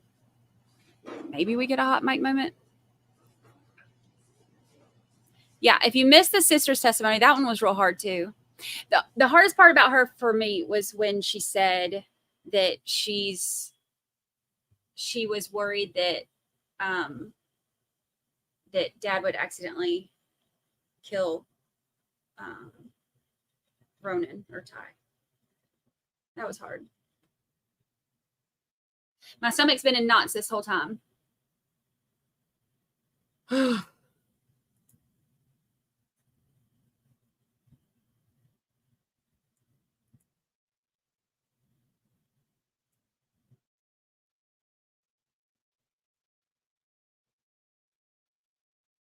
still like my stomach is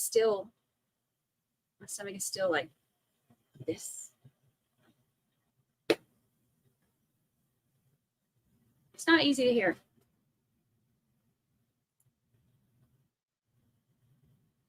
Let's see. Do we know if they had any therapy for him and the family to cope? I know that they said that they had taken him to psychiatrist. I don't know about any of the therapy stuff since being taken away. I would assume. Let me not say I would assume. I would hope.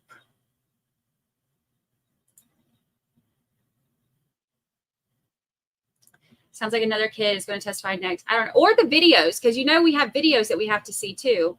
And they said that videos are pretty long. But I don't know that we're going to see the videos, I think, especially because I know a lot of them have them in there. And you can't have the minors.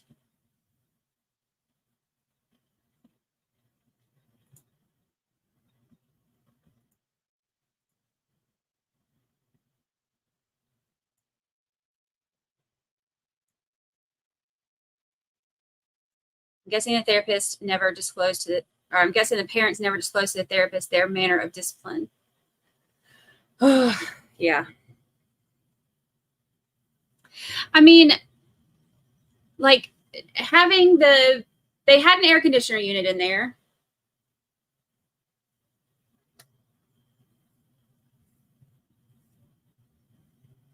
Other than that, I have nothing positive to say about it.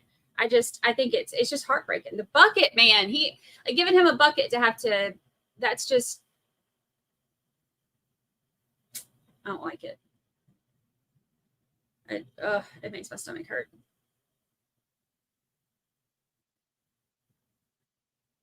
Ugh, I don't like it.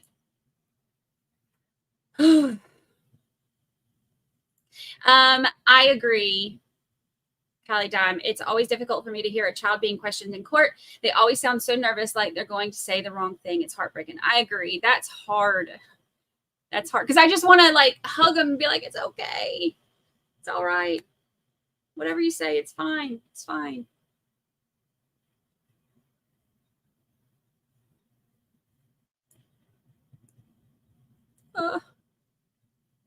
He said it was still too hot, which does not surprise me because keep in mind, this was a box, y'all. This was not like an insulated,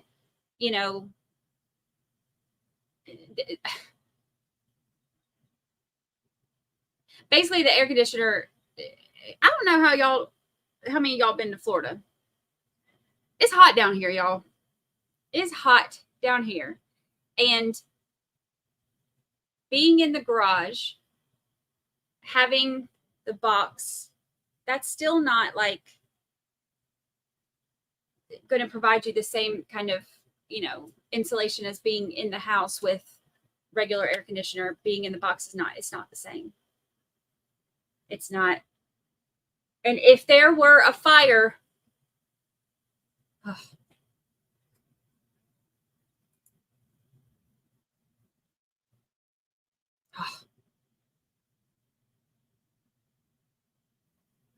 so sad.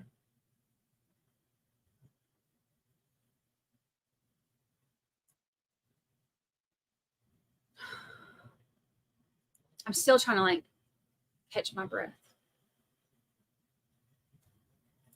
Super hot in Arizona too. Yeah. It was nice this morning though. I went out, I took Lucy out this morning and it was like, there was like a little, not chill, but just, I wasn't sweating when I came back in. And I was like, oh, look at fall. Look at fall coming.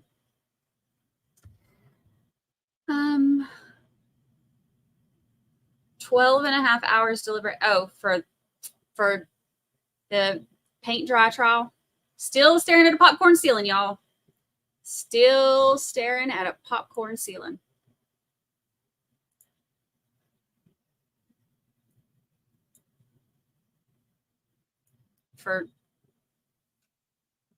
It's been 84 years. 84 years now. We've been staring at a popcorn ceiling. They're only doing a 5-minute break so that they can get stuff set up and then coming back is what they said.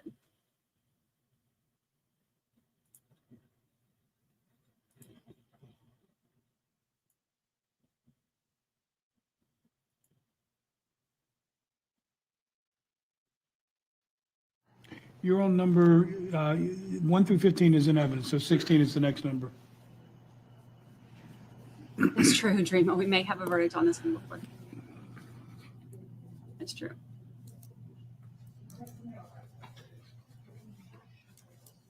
We're going to get through the next 4 verdict browse before we even get.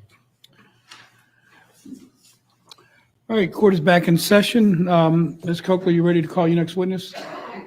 All right, Mark, Ms. Murad, Mr. Wahidi, are you ready?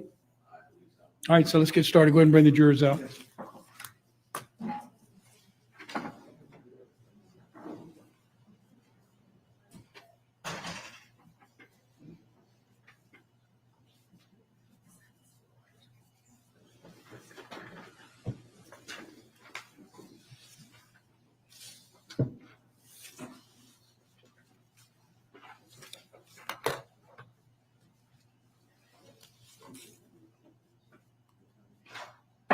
All rise. Jury entering.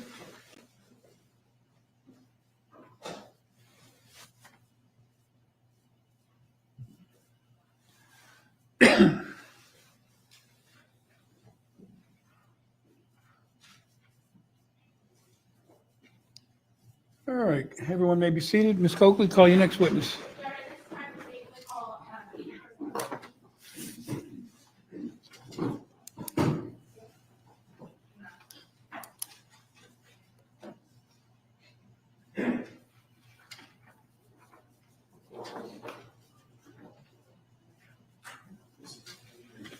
Do you swear or affirm that the evidence you're about to give will be the truth, the whole truth, and nothing but the truth?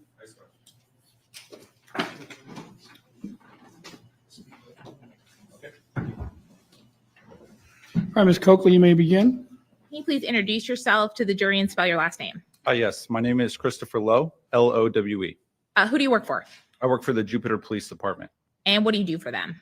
I am the digital forensic agent for the Jupiter Police Department. How long have you been total with the Jupiter Police Department? Just over 9 years. Are you a sworn police officer? I am. And you said that right now you're the digital forensic examiner for the Jupiter Police Department. That's correct. What does that mean that you do? So what I typically do is I assist investigations anytime there is digital media or digital devices involved, and I'll assist with processing that. So sometimes in cases there might be cell phone evidence or other types of digital evidence. That's correct. And so you assist the officer. Yes, I'll assist either officers or detectives. Now, are you like involved in the witness statements or otherwise involved in the investigation of a case? Typically, I'm not. As a digital forensic examiner for the Jupiter Police Department, did you assist Detective Andrew Sharp in his investigation of Tim and Tracy Ferriter? I did. What kind of digital evidence did you assist him with in this case? So I assisted Detective Sharp with the download of search warrant results from Ring through Dropbox. Okay, tell me what's Ring. Are you familiar with what Ring is? Yeah, so Ring is it's a manufacturer of home security cameras, and what they allow users to do is observe live or recorded footage via their mobile device or computers. And that recorded footage is that something that Ring keeps possession of or a copy of on their servers? They do. And if a police department has a search warrant, will Ring provide that information to the police department? They will, and they did. Is that what happened in this case? Did the Jupiter Police Department obtain a search warrant for any video from the Ferriter's Ring cameras? Yes, a search warrant was obtained. Now, and you said that you help somehow with the Dropbox. How, when Ring returns or responds to your search warrant, how do they give the data to you? The way this transpired was Detective Sharp forwarded me an email with a link to a Dropbox folder. And that Dropbox folder was created by Ring subpoenas. Ring subpoenas uploaded the search warrant results to this folder. I then accessed the folder, observed that there was 11 subfolders and nearly 20,000 videos within.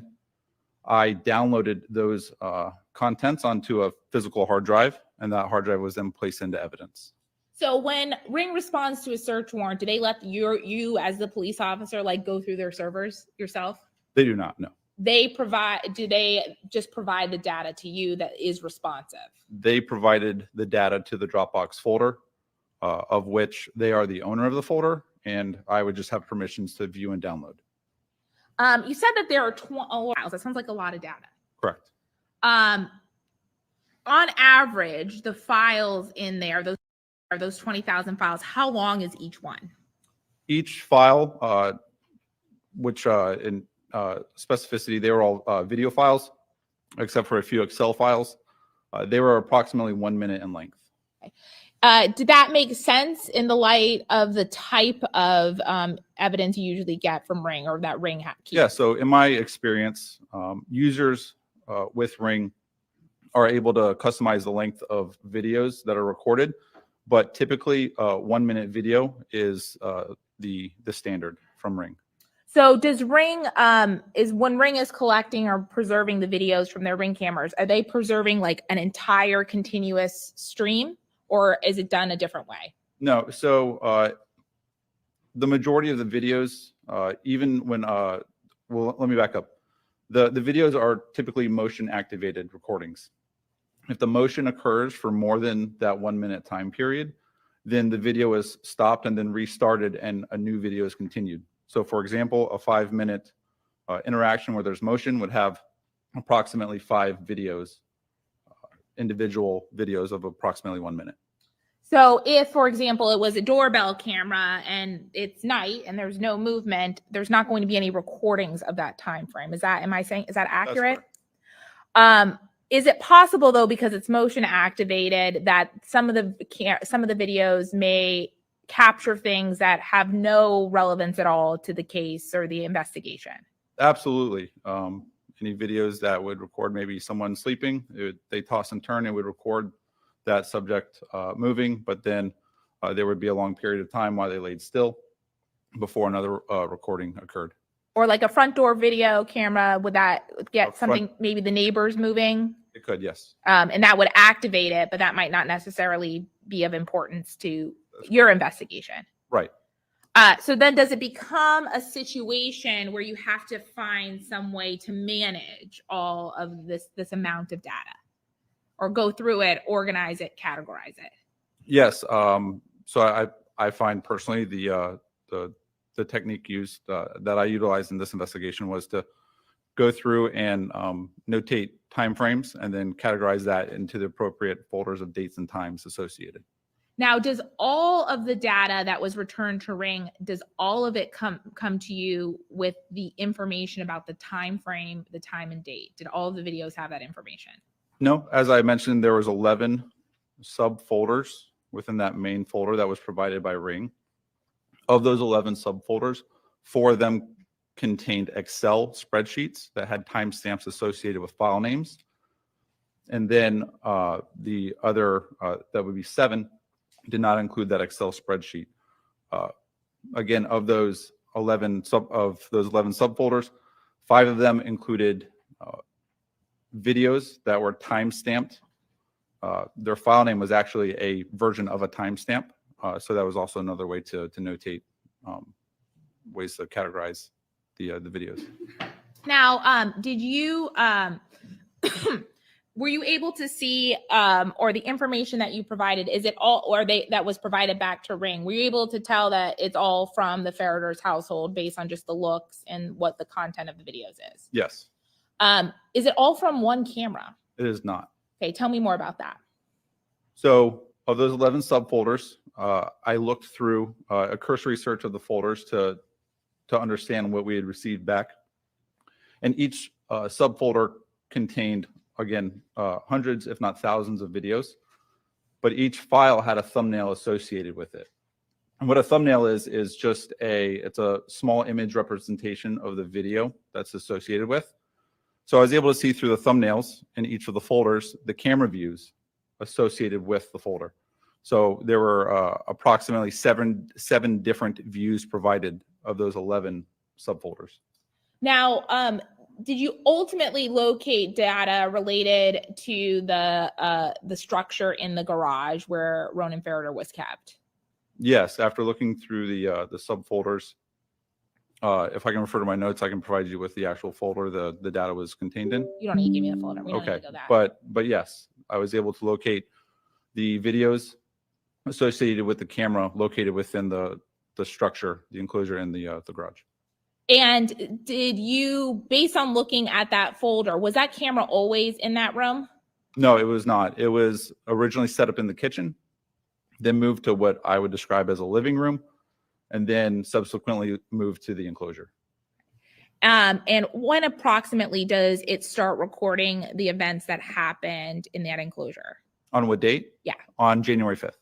Now, did you, for the purposes, for me, did you create a USB or the data that just pertains to the room for the purposes of trial? I did. Did you take all of the videos as they applied to the room between January 5th and then January 28th, which is the last day? Yes. Did you subcategorize each of those files, though, for convenience based on date? Yes. Permission to approach will be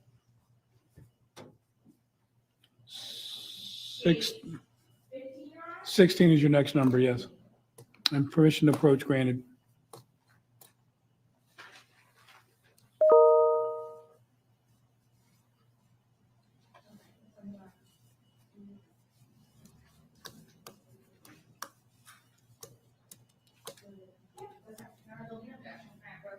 Can approach.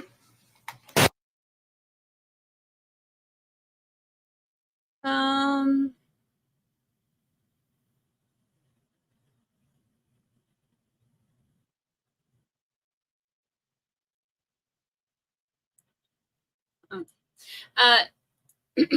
don't know if we're going to be able to see any of this. Keep in mind, they're not going to show us anything that has him in it. But, and we didn't even get to see any of the pictures or anything yesterday that don't have him in it. But, so, and these are supposed to be long videos, so this might just be us staring at each other. We might have to do another beach field trip if that's the case.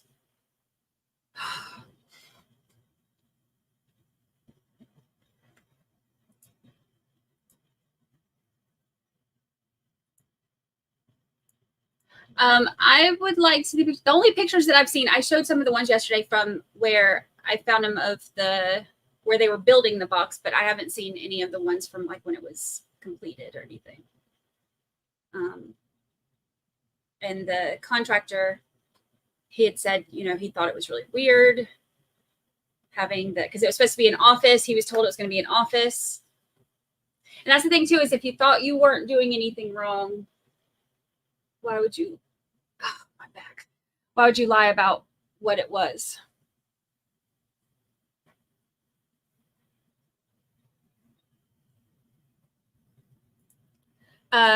Probably have audio, but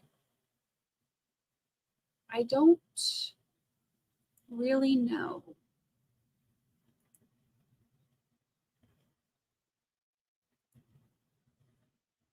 But then again, a lot of Ring camera doesn't have audio. So depending on what exactly they let us see or hear on this, this might be, and they said there's the videos and stuff are really long. So we live here now. This is where we live. In silence. While they don't show us anything and don't let us hear anything.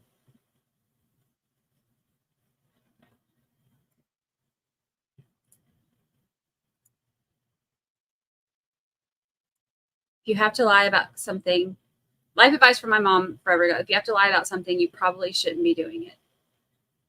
Yeah. What's the name of the podcast? 13th Juror Podcast. And a lot of it's like the trial recaps, like the jury duty episodes are trial recaps. And then the deep dive on Karen Reed is Conspiracy in Canton. But it's all under 13th Juror Podcast. How does the beach look today? It looked pretty. We lost beach cam when the aliens invaded the internet, but I had it up earlier. Some does. I know that they had the thing where it records it, but depending on the playback, like on mine, it did. But I don't know if sometimes it has it, sometimes it doesn't. And I don't know what the difference is on when it does or doesn't. Y'all know how I am about my tech stuff. Technological goddess. Maybe not. So I'm showing you this very tiny. Let me state my ruling on the record. All right, so the objection is overruled in part and sustained in part for the reasons stated at sidebar. All right, now you may proceed, Ms. Coakley. Side You bay. see this very tiny USB drive that I'm glad to be the clerk's responsibility and storage. Do you recognize that? Yes, I do. Is that the USB drive that you put all of the videos in that from the Ring camera that were provided by Ring for the room? Yes. Between January 5th and January 28th. Okay. Your Honor, at this time, the state would like to move it into evidence. All right, so same objection that was made at sidebar. All right, so same ruling. So the court will receive and accept State's Exhibit 16 in evidence over objection for the reasons stated on the record at sidebar. Now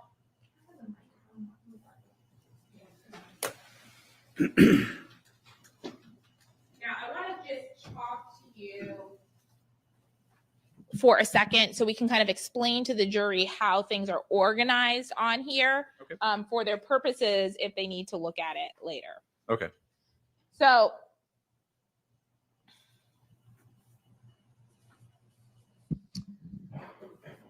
on this USB drive, you indicated that there is an index and then there are 23 separate file folders, one for each day. Is that accurate? Yes. Tell us what is on the index file. So that index file is simply an Excel spreadsheet where the file name is listed next to a timestamp. That timestamp indicates the beginning of that file's playtime. So I think we're going to show it to the jury here, and I'll make these a little bit bigger. So the far left, my left column, is that the file name for each file that's in the Excel spreadsheet? So the far left column under start timestamp, The one all the way over here that ends in MP4. Yep. So that would be the file name associated with the video. Yes. Okay. So when we look, we're going to open the folders in a minute, but when we look at each file name, there is a .mp4. That is the file name. Yes, that's correct. And then you said that this one has the timestamp. So the file name that is 1640781305000. That timestamp, would that be December 29th, 2021? That is correct. And it says 12:35:05 Z. What is Z? So Z stands for Zulu time, which is also can be UTC. So what we do is we just need to take into account our time zone and subtract, because this was in December and January and prior to daylight savings, we would subtract 5 hours for our Eastern Standard Time. Is Z Zulu time Z or is Zulu. UTC time something that's commonly used by electronic service providers It is. like Ring? Yes. So in order to figure out what time these are, you just subtract 5 from whatever that time is, and that is the Eastern Standard Time. That's correct. Is there a way also to tell the time just based on this number here? Yes. So that file name is actually in a timestamp format. That timestamp is called Unix epoch time. And what it notates is the number of seconds or milliseconds that have passed since January 1st of 1970. So a simple online converter, you place the file name number into that converter and it'll provide you with the timestamp as provided on the left-hand side. Can you do that math in your head? I cannot. No, you have to use He a didn't come converter. So here the to do that. easier way to get to the same answer is to just subtract 5. Correct. Okay, now I want to talk about just so because this is going to be the jury's evidence, so they're going to be able to look at it if they wish. Let's talk about what's in the folder. So the first day you said was January 28. When we open each, January 5th. When you open up each file, we see all of these. And what are these? So those will be the file names and just they'll be the video files themselves. Okay, so for every single one, each one of these days is filled with video files, and each of these files is about a minute long. That's correct. And are they roughly are they in chronological order, starting from the top to the bottom? As long as they're properly sorted within the folder, yes. And so we just take that, put it in the Excel spreadsheet, and that's how we know what time is at. Yes, or that converter. This But is yes. going to show us how much And he was so if we actually go in through that every room. single one of these, there's just videos upon videos. That's correct. Now, like we said, have you had the opportunity to go through them to kind of highlight moments of interaction between the defendant and the child? I have.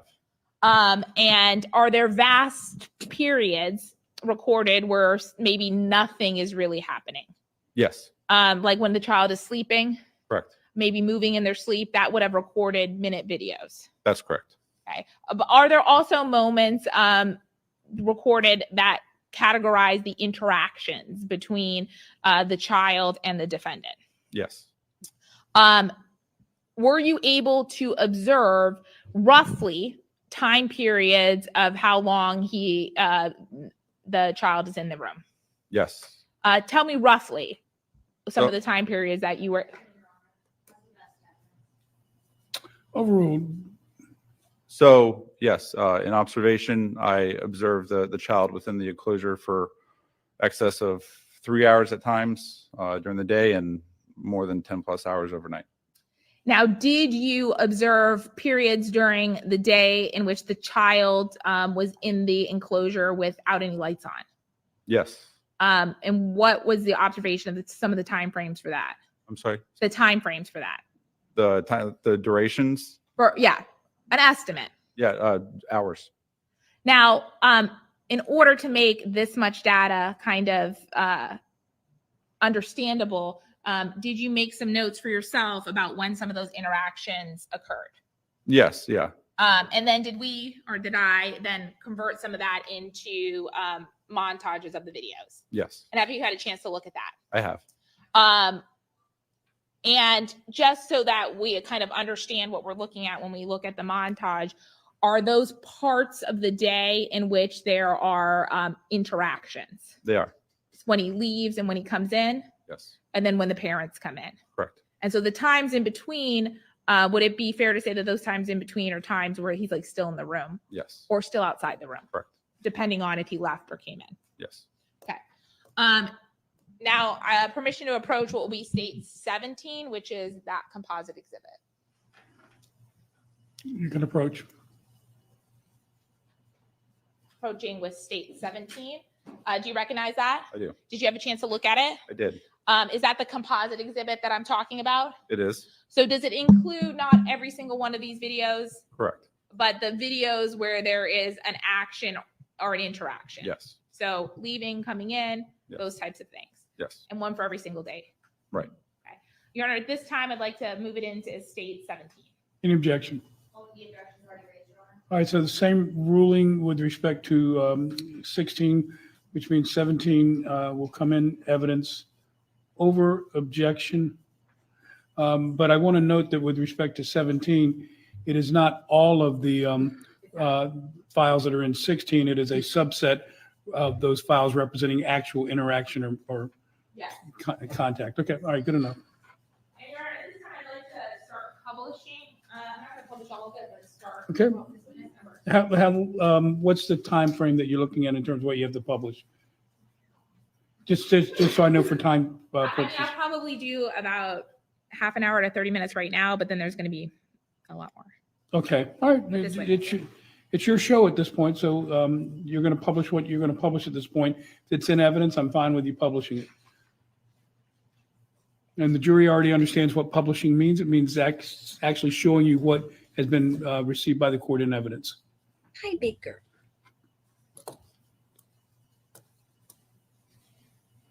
And I would just point out to the jury, this is a subset.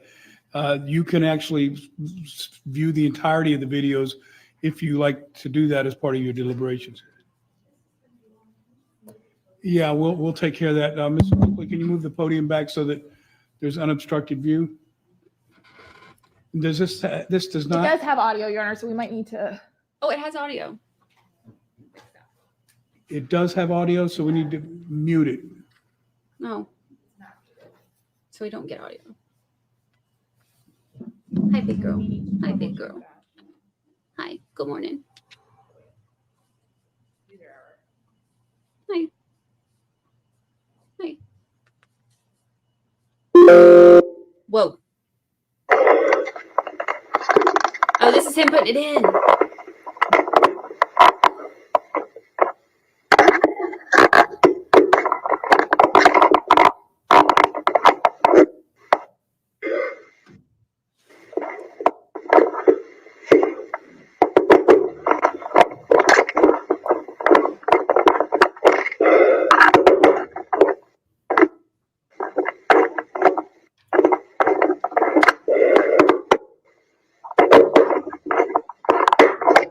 Intending to mute the audio?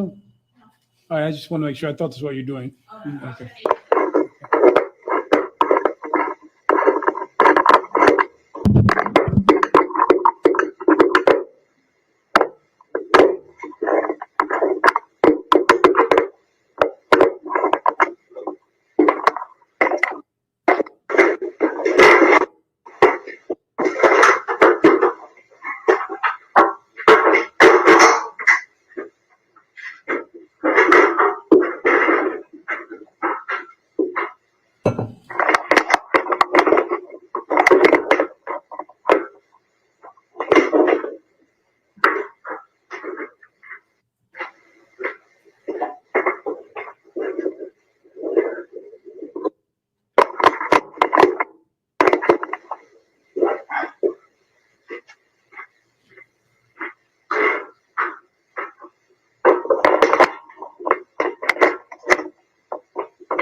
And just pausing it for a second to kind of explain what we're seeing. So this is the January 5th video. Is this the very first day that you got that Ring provided information for inside the room?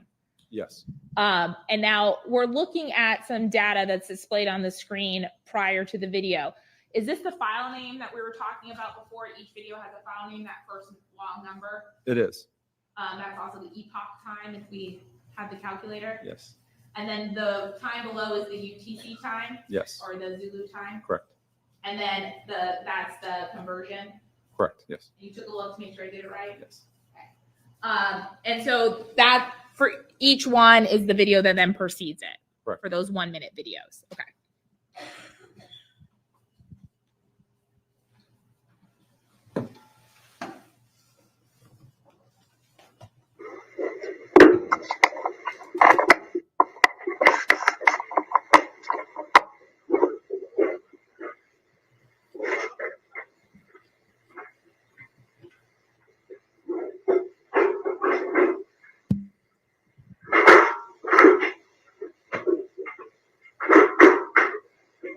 It's true.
They're going to be,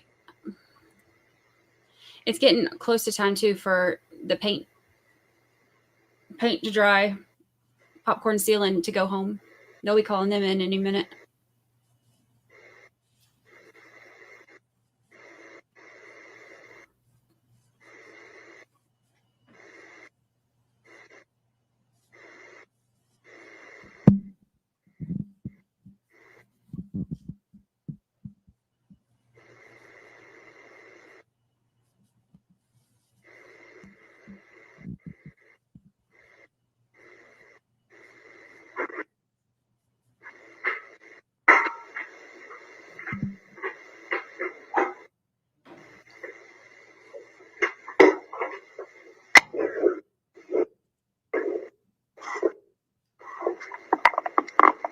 Yeah, Marla, they're watching the Ring.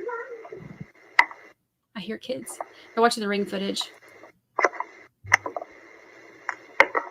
Hi, bud. Yeah, come on in for a second. Yeah. Hi, what are you doing? It's a butt. Pulling butt. Yeah. Can I talk pulling butt? Yeah, the bus. Yeah, sure. Can I touch it? Yeah. Sure. Can I touch the Legos? Yeah.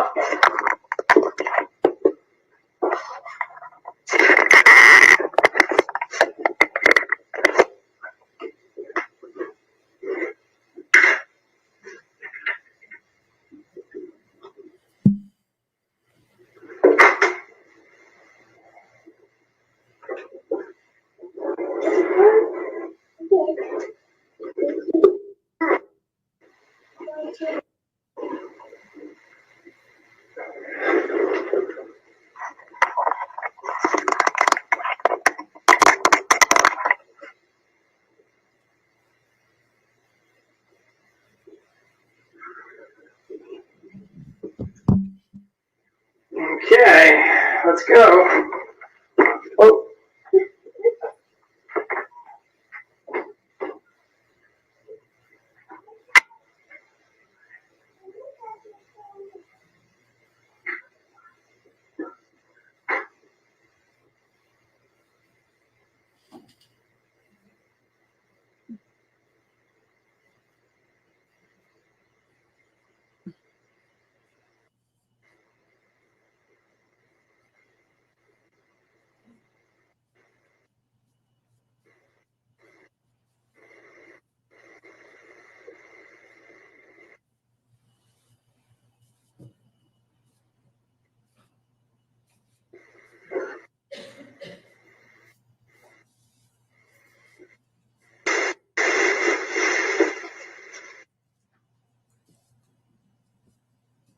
You gonna play a little bit, or you're tired? Yeah, we'll play a little bit.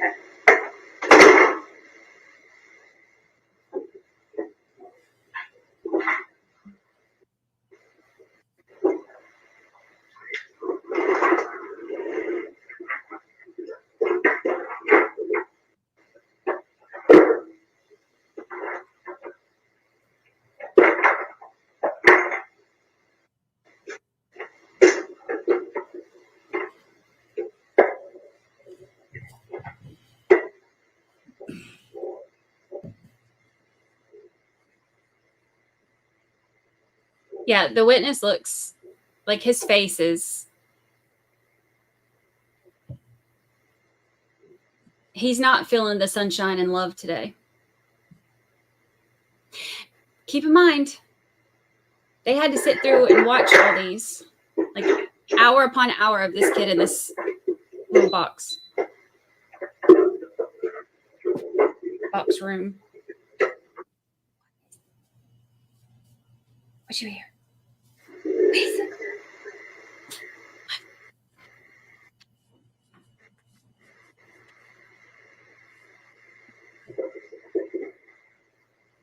Oh, her, Cananan? I don't know who that is.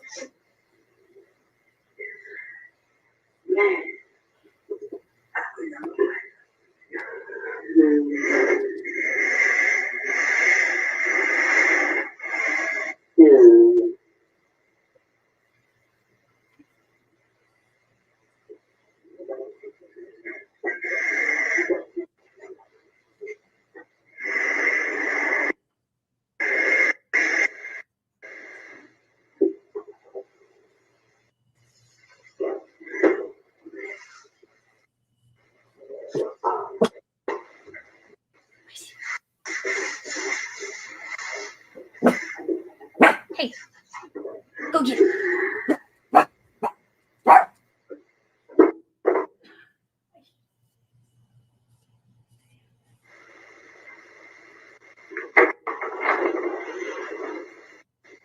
What's that? Because I don't like, because you can see like the carpet that's behind the wall, and when I want to sit right there, I want to see these pictures because I don't want to be right under the AC, and I don't want that wire right there on the desk. No, I'm gonna get a light, but you gotta put that back. I want that desk against that wall. Right now? Yeah, right now. Let's just do this. Put the stuff out of here for right now, I guess.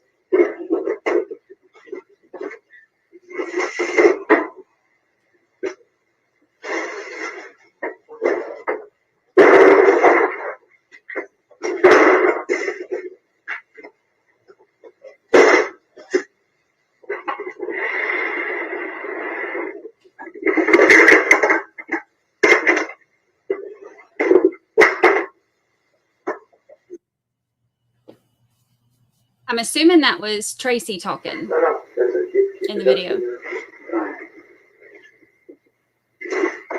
But we don't really get to know.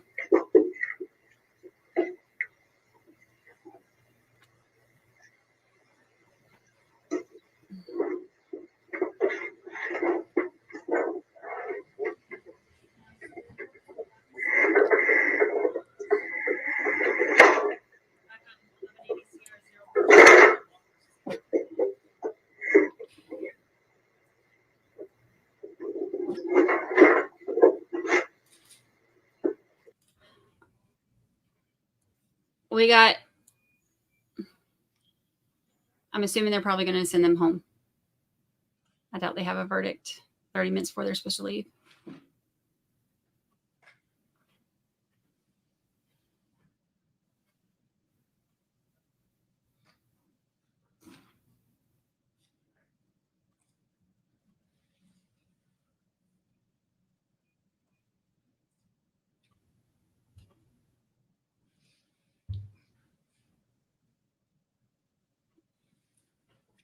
I'm pausing that one for a second.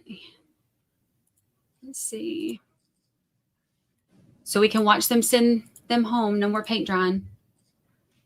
There's never going to be a verdict in this one ever. This is just, we're just always going to have the popcorn ceiling in the bottom of our screen.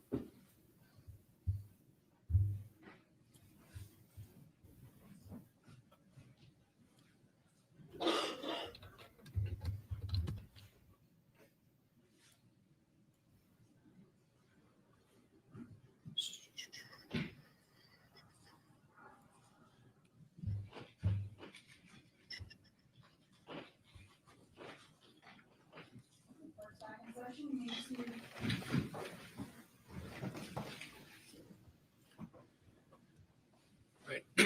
Members of the jury, I'm going to release you for the day. I'll ask that you be back here for 9 o'clock tomorrow morning. As always, please do not discuss this case with anyone, including each other, now that your deliberations are concluded for the day. Refrain from any form of outside research or investigation concerning this case. Avoid contact with any of its participants, and avoid any media accounts concerning this case. And have a pleasant evening, and we'll see you again tomorrow at 9 o'clock in the morning. Chad boyfriend looks tired. Yeah, he is over this case.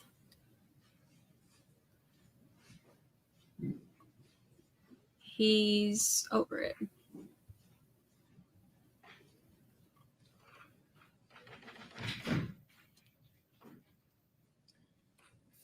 See you in the morning.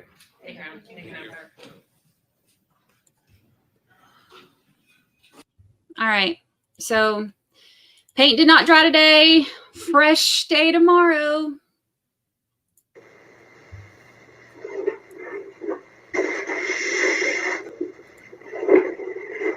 Is Mom crying?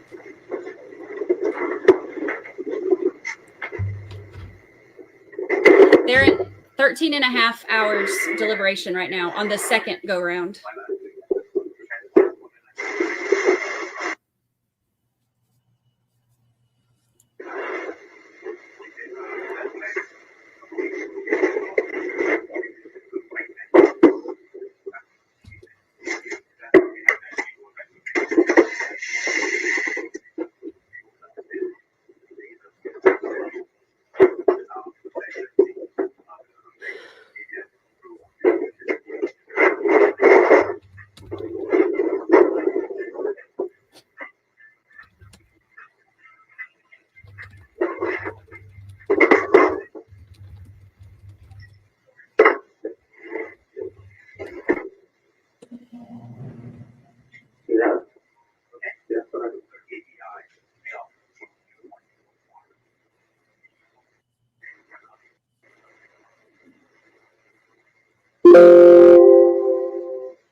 Okay, good night. Good night.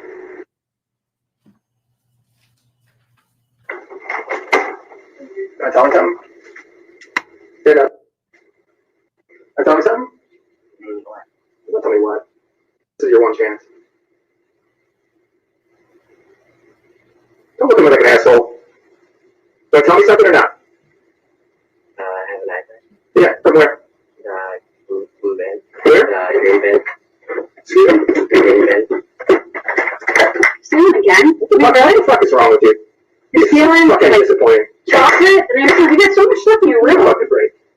You're just such a disappointment. You're gonna lose. I'm gonna take you out of school.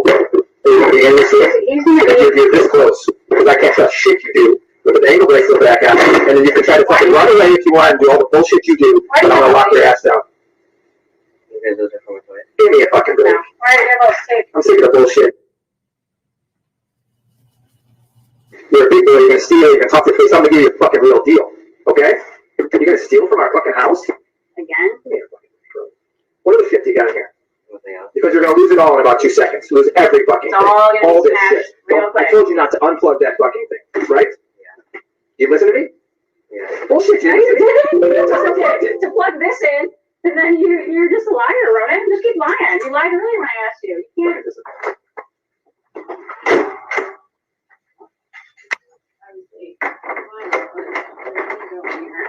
I'm gonna open everything up.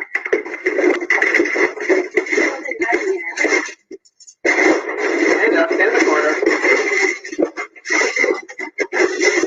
Good as always, right? Lose this, right? We're gonna lose this again?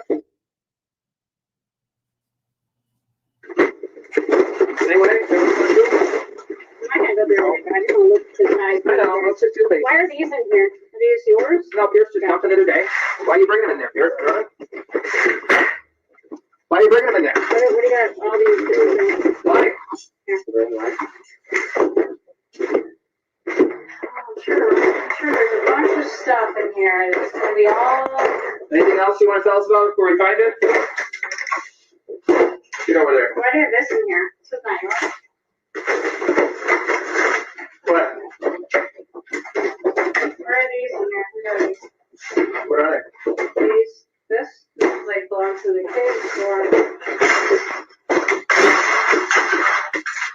Let's get some garbage. Very soon. See what your lion does? See what your lion does? You see it? Is this? We're going back to this? Is this to keep your going late at night, lights and stuff?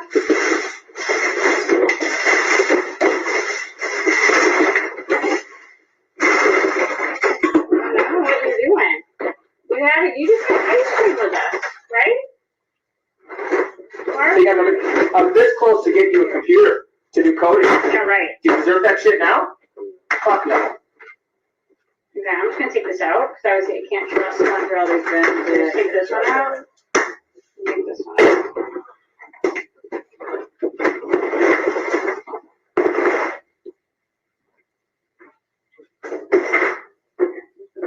Those are empty, right in the garbage anyway. And these, because obviously there's probably stuff in all of these.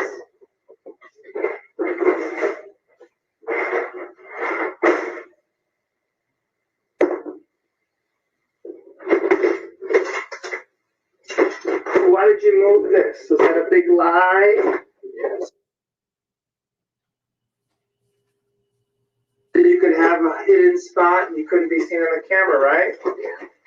But you're gonna lie to me. I want to have it this way so I can sit this way so I can do this.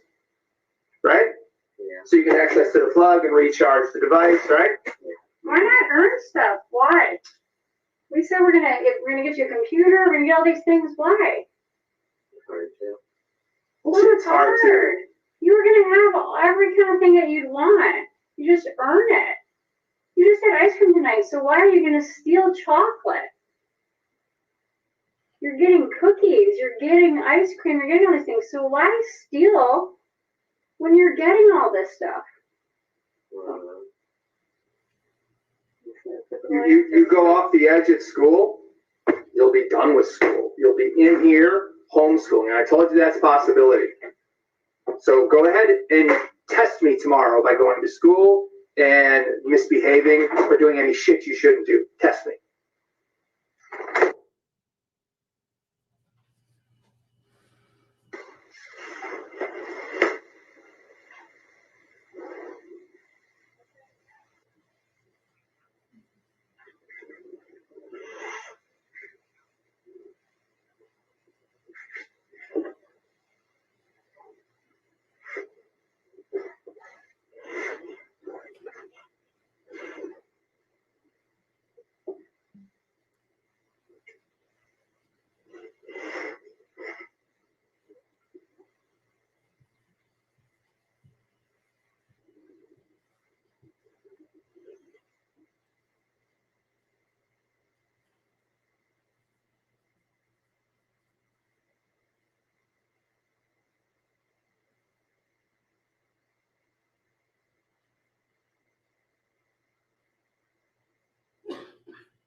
That's the January 5th of the video.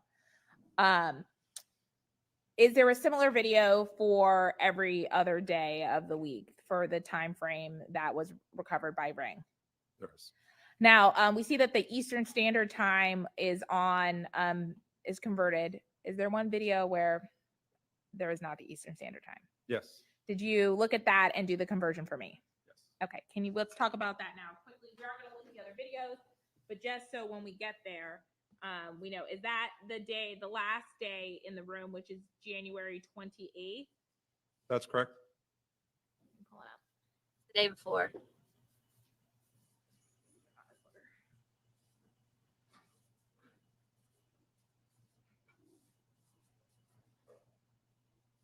So the first video, that is the EPOC time for January 28, 2022. Can you tell us, and I will keep track, what that very first time is? Yeah, so I'm going to refer to my notes, but the time for that would be 11:21 and 35 seconds UTC. Converted to Eastern Standard Time, that would be 6:21 in the morning, 35 seconds. Okay. And so 6:21 in the morning is the first video. What's the next? Go through what the next You want to go in videos just are. Yeah. in chronological order? Yeah. You want me to give you the Just give us the conversion time to just the Eastern conversion Standard Time. times Yes. to Eastern Standard? Okay. Right. So the next one's going to be 6:43 and 7 seconds Eastern Standard. Okay, go ahead. The next one would be 6:44, 13 seconds. Right. The next would be 7:10 and 4 seconds AM. The next would be 7:20 and 44 seconds Eastern. Go ahead. The next would be 7:21 and 50 seconds AM, and that's Eastern Standard Time. The following would be 7:57 and 23 seconds Eastern Standard Time, AM. The next would be 8:31 and 8 seconds Eastern Standard Time, again in the morning. And then finally, 9:02 and 38 seconds Eastern Standard Time, and that would be in the morning still. And then that's the last time that the victim in this case is depicted in the room. Correct. Is 9:02 a.m. on January 28th, 2022. That's correct. Yes. There's one other one that's missing, right? Yes. Which on January 17th? 16th. 16th? Yep. And what time is missing on that one? So on the first video, the time that's missing is 5:23 and 44 seconds AM Eastern Standard Time. All the rest of them have the appropriate Eastern Standard Time, right? Yes. Now, I want to talk about the fact that there were some things that were picked up on additional cameras as well, right? Yes. I want to show you a few videos.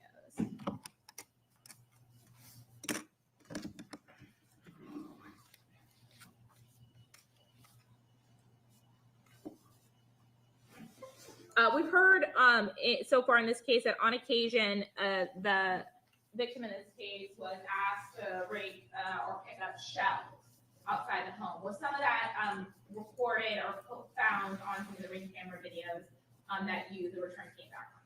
Yes. Permission to approach. Granted. Returner will be states 18.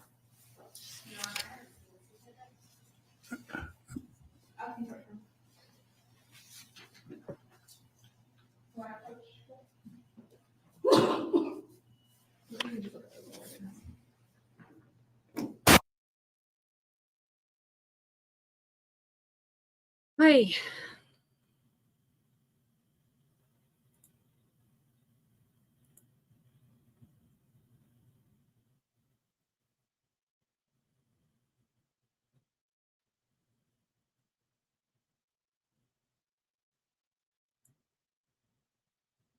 Hearing him holler at him like that and cussing at him and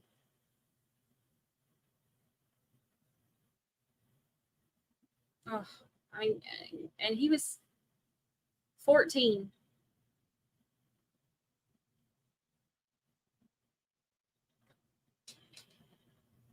Don't you smirk.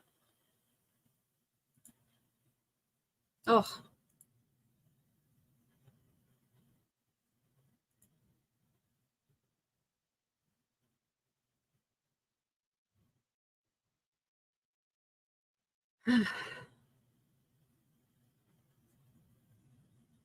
I think any of the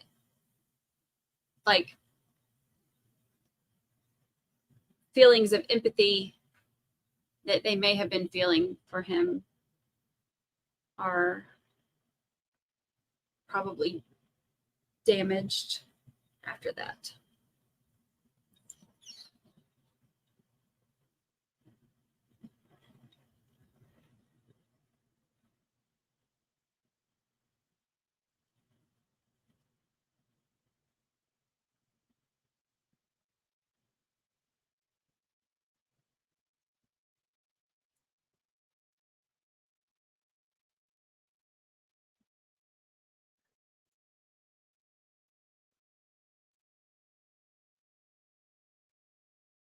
These are ones where I'm like,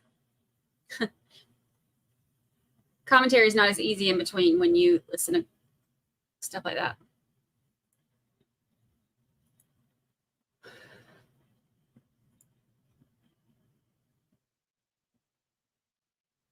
I bet he regrets not taking the plea deal. All right, so ladies and gentlemen, we're going to take a short 10-minute break to get technology set up. We will finish in the normal time today, so, and I wouldn't even take a break now, but for the technology that we need to transition for. All right. We're a minute and a half behind because we stopped for paint to dry, so now we're back. Now we're back caught up. Yes, he did. He sure did. Called him names, cussing, hollering, carrying on.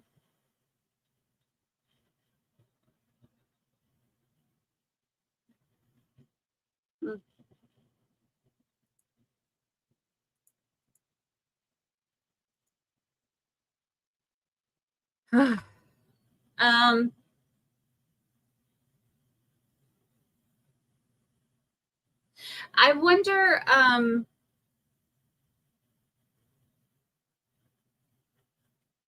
wonder, if he does get convicted, if they're going to offer mom a plea deal to avoid another trial, or if they'll be like, nope, we had enough to convict him, we have enough to convict her, full steam ahead. Just for the simple fact of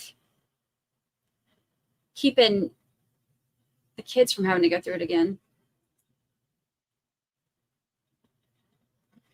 And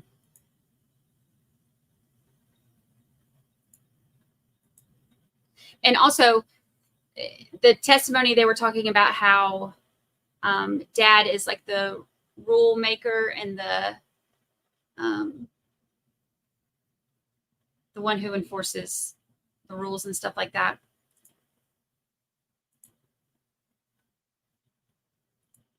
Which doesn't make a huge difference in this case, but it may factor in when they talk about potential plea deals. Oh my gosh, I'm hurting today. I'm getting old. I think she's going to beg for a plea deal after hearing this today. Yeah. Yeah. I mean, she was right up in there, fussing at him too.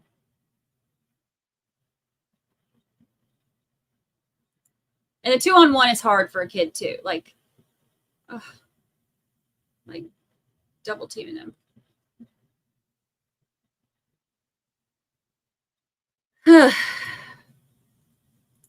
I need a heating pad. I need a whole new back and a whole new body.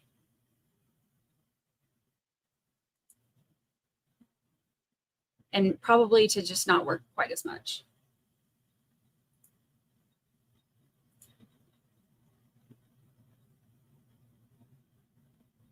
Yeah, she won't testify in this because she's a co-defendant. So she's going to take, I mean, with them being married, not co-defendant, but you know what I mean? She's also charged.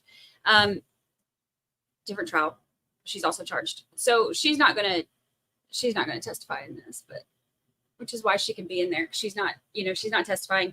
It's an open trial. It's her husband.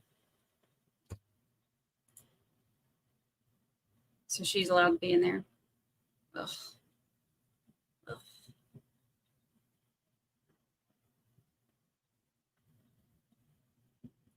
Judge Newman stretch.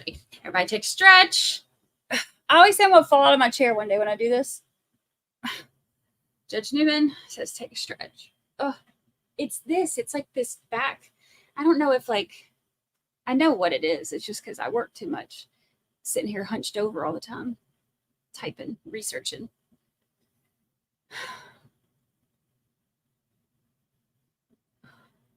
And then I get tense during certain parts, and then I tense up my back. It's like in between my shoulders. I just need to go get a massage in all my spare time.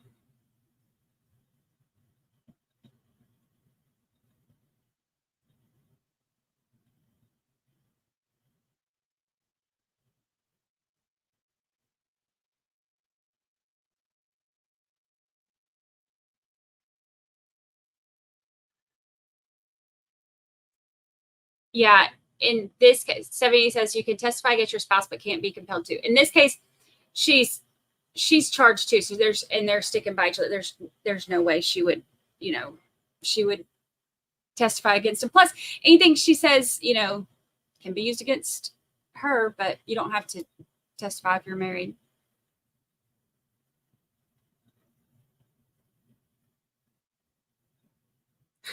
We need Lucy's camera on so we can still see you when you fall over. Thank you for that concern.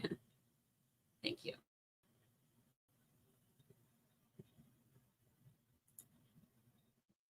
Thank you. You mean so y'all can laugh at me?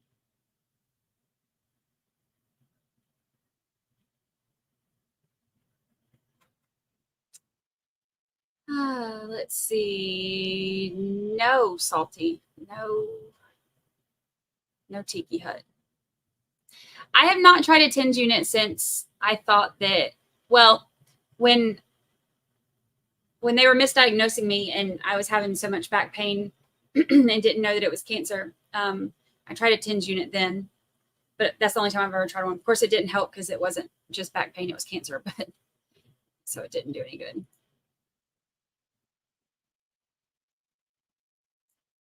I wonder if the family members that are there supporting them after seeing the Ring videos will feel the same way. Yeah, I wonder if their, thoughts on everything will change at all.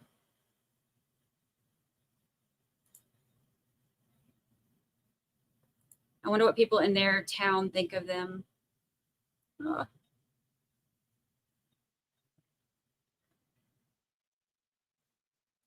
Do they still have the spot at the Hilton in Sandestin? I'm not sure. I haven't been there.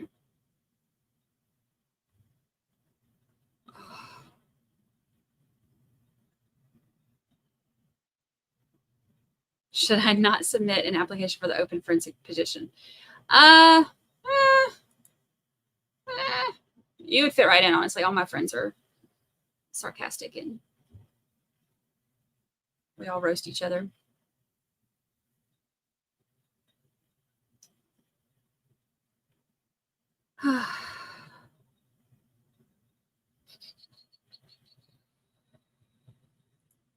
This case really is like a bad Lifetime movie. Speaking of which, did y'all see that the Carly Russell, is it Lifetime? It's not a Lifetime movie. It's like maybe it's an Amazon Prime movie or something. They made a movie based on Carly Russell. And the picture of it, like the thumbnail or whatever to show you, what it is, has her laying in bed with her snacks that she stopped to get at Target. The Target snacks. That was, as soon as somebody posted it, that was the first thing I was like, I know they don't have her up in bed with her Target snacks. Yeah, they do. Target snacks and all. Look, if anything ever goes wrong, if I'm ever busted on anything, I can guarantee you it's going to be the snacks that get me caught. Because you can't commit a crime without snacks, obviously. And you know what? She went to Target instead of Walmart thinking that was going to help. Nope. It didn't. Target apparently bust you too. Snacks are going to get us all busted. I don't know what the name of it is. Let me see if I can find it on.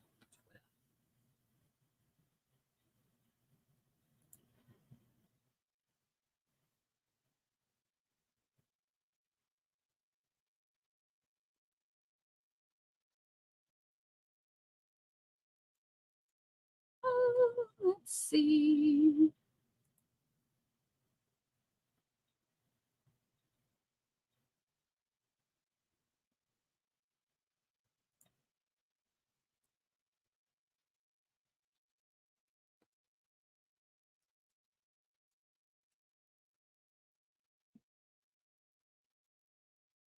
Hold on. I gotta find it. I can't remember who posted it.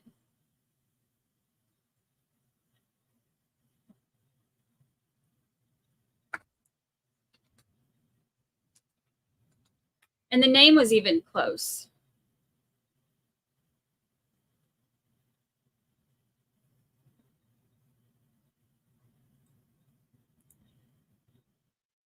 Oh my God. Here we go. The nurse that saw the baby on the Technology. highway. Look at her in bed with her Target snacks.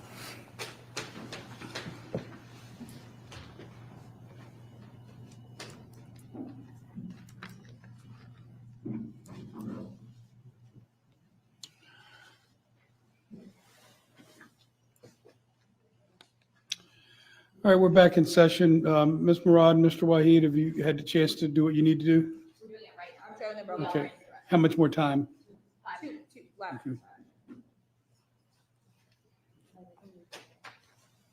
Chrissy Bacon says, I'm hungry. Go get your Target snacks, girl. Go get your Target snacks.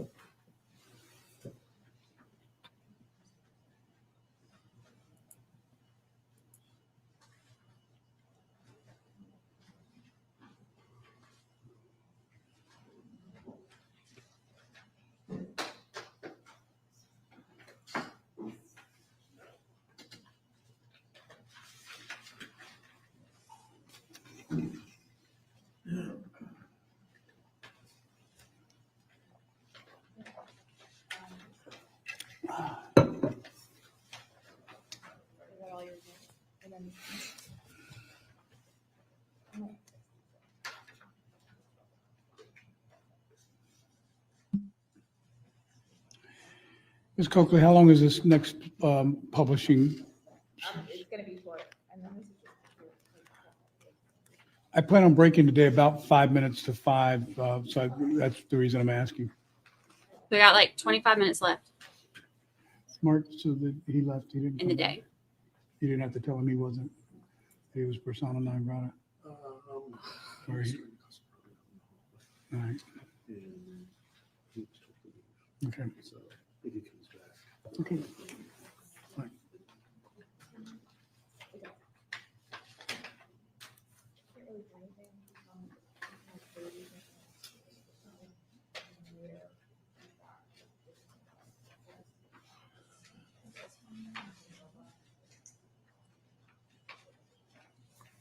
You know, Mark, Y'all think he typically looks like the blinds remorseful? Open so I can see the view, but I understand that with the cameras, it probably creates too much light for him.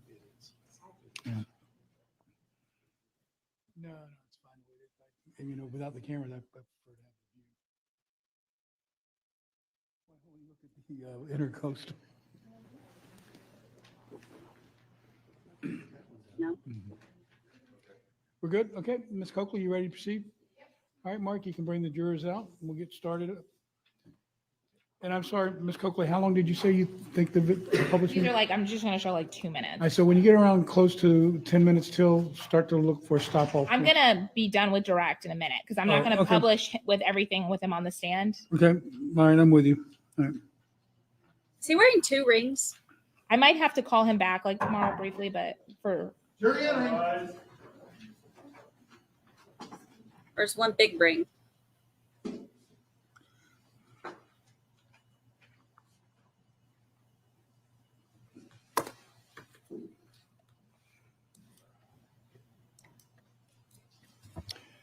All right, everyone may be seated. All right, Ms. Coakley, you may continue. I showed you what's going to be marked for evidence. It states 18, which, am I 18? Am I right, Madam Clerk? Your next exhibit is 18. Thank you. 18.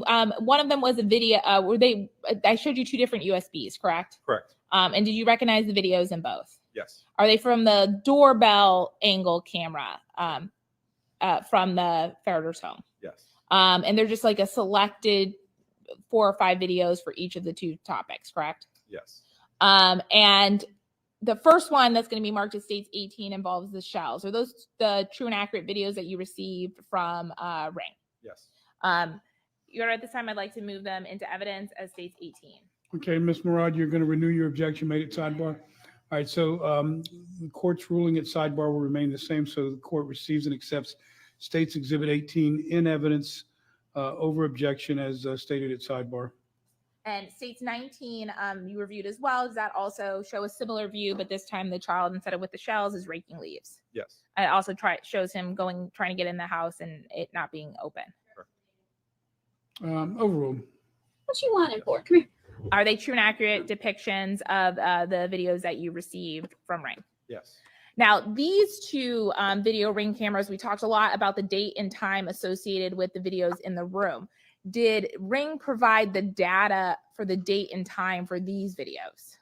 I did not observe date and time associated files. And the file name for these, is it the same way where we could just put the file name in, or is it a different, they use some sort of different file naming system for that? It is not the same format as the previously observed files. It has a unknown to me reason of creation. It is not the epoch or the Unix timestamp that we had previously gone over. Right. And that's just Ring didn't provide you that information. Correct. And so in this case, you don't know whether or not Ring preserved that information, or if maybe the way that the cameras were set up weren't set up to retain that type of information. Correct.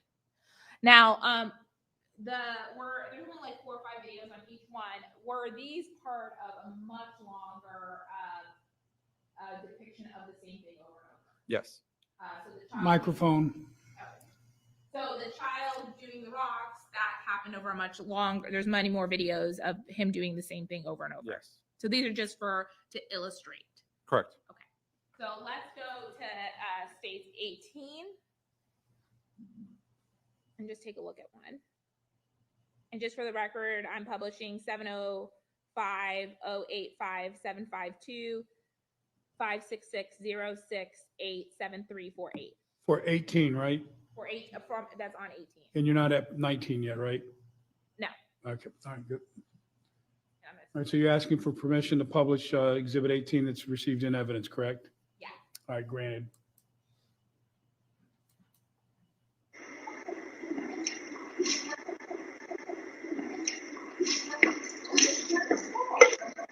I don't know what's on this. Trigger warning.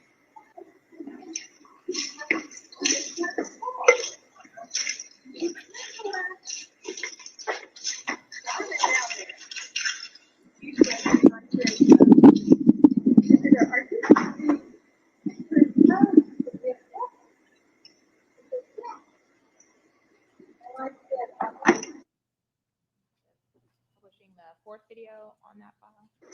Yeah. We find a place for them. Right, too heavy for the garbage.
Hey, you just pull his eyebrows out. Get him some vertic eyebrows.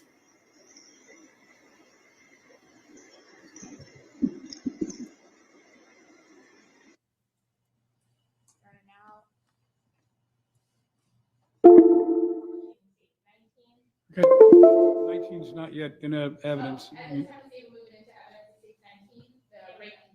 Same objection, same ruling, and same latitude to the defense and the cross. All right, 19 is received in evidence.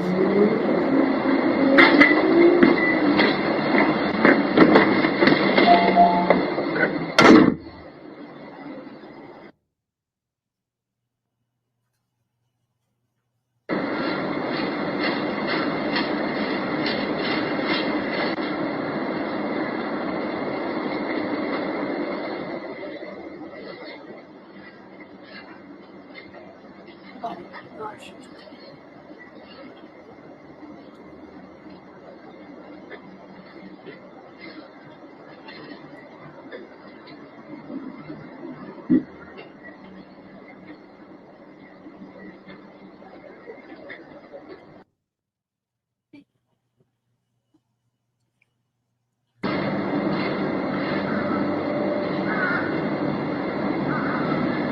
This is the video from the front porch, I think is what they said.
Okay, Cross?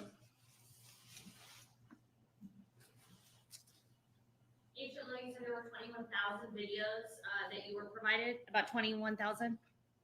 Over 20,000. Okay. And there's ring camera, as you know, you saw kind of outside the garage, so you can see into the back area, right? Okay. Is that a yes? Outside of the garage to see into the back area? Oh, I'm sorry. Outside the front garage so that you can see the front yard. Yes. Okay.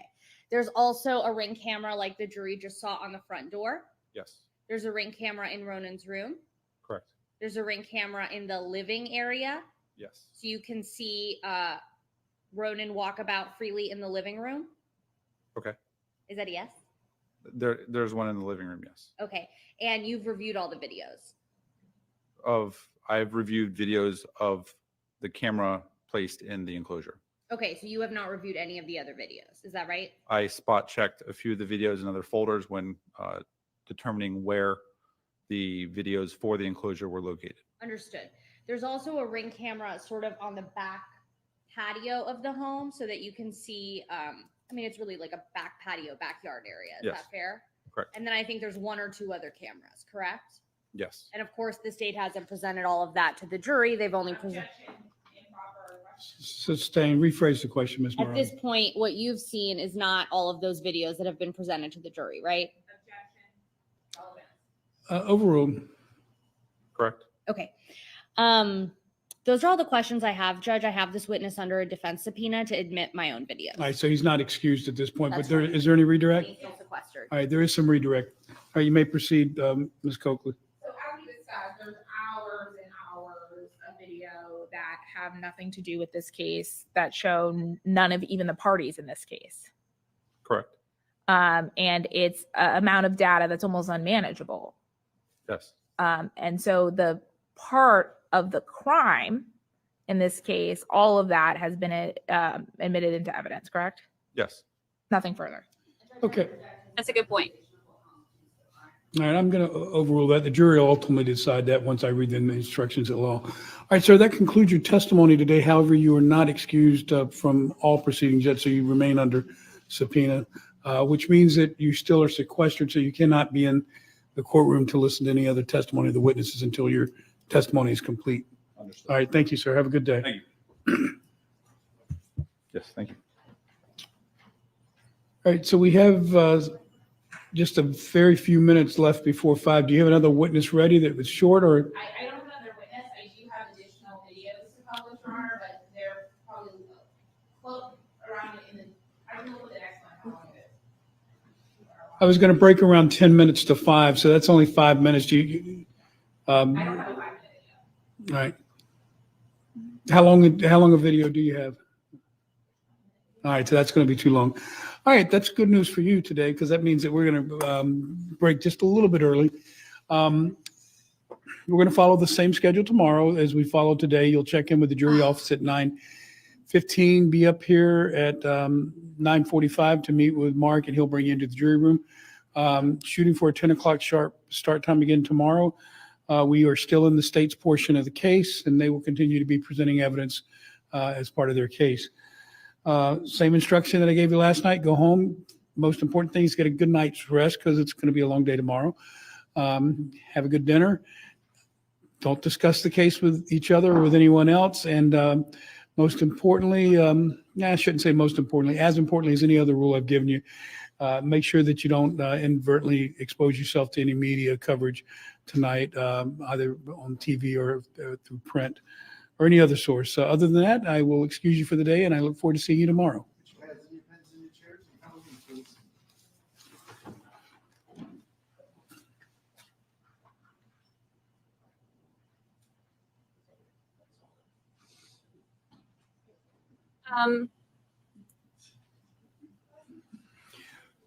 Let's see if he has anything else to say after the jury is gone. All right, everyone can be seated. All right, so before I let you folks go, let's talk a little bit about where we are in the proceedings in terms of timing, what's expected as far as continued time for the state's case. And we're still at a day and a half for the defenses. That estimate hasn't changed, Ms. Moran? That's right, Your Honor. However, we will be admitting videos, which might extend it, but we'll try to work on figuring out how many we're admitting. Okay, all right, so what's your anticipated schedule for tomorrow, Ms. Coakley? I have the state expert, Your Honor, and I plan to publish the vast majority of the video guys. Okay, so what, give me a time expectation as to what that's going to take up of tomorrow. All right, so the expert, is the expert your last live witness? Yeah. So live witness and then publishing the videos, and then you'll tell me if you have anything else after that. So that's going to take up tomorrow. And that's like really dependent on how long that expert takes. Okay. You know, if it takes more than half a day, Then, so you may rest tomorrow, or you think you're looking at Friday now? I'm gonna try and rest tomorrow. Okay, but in any event, it sounds like it'll be very late in the day if you do. Okay, and you've already told me your schedule, Ms. Moran, that hasn't changed. So that means that you're going to, if the state rests tomorrow late in the day, so you'll have all day Friday, which means you won't finish your case likely on Friday. You'll go into the following Tuesday. My expectation is that you would finish sometime on Tuesday. Is that? We should finish. I don't expect our wait to be more than 2 days. Okay, so then there's a risk that we could go more than into Tuesday, because if you take the better part of 2 days, then I'd likely start the closing arguments the next day, so that the jury has as much time to deliberate after closing arguments. It's only one wrinkle in the schedule right now is I'm available next. I had planned on being suspended the entirety of next week, but I can make Tuesday available and Thursday. The only question mark is Wednesday. So I've got to figure out if we go Tuesday, Thursday next week, or somehow I can make Tuesday, Wednesday work. I don't know the answer to the question yet. I'm just raising the issue because it's looking more and more likely we're going to go into next week. Everybody kind of in agreement with that prognostication at this point? Okay, good enough then.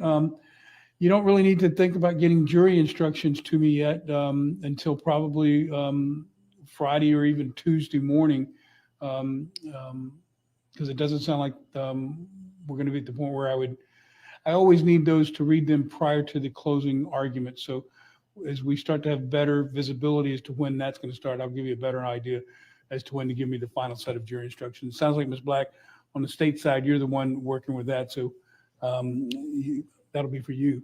Anything else I need to address before we break for the day? All right, everyone have a good evening, and same schedule tomorrow. I'll see everybody tomorrow for a 10 o'clock sharp start time. 10 o'clock sharp. Court is in recess. Court is in recess.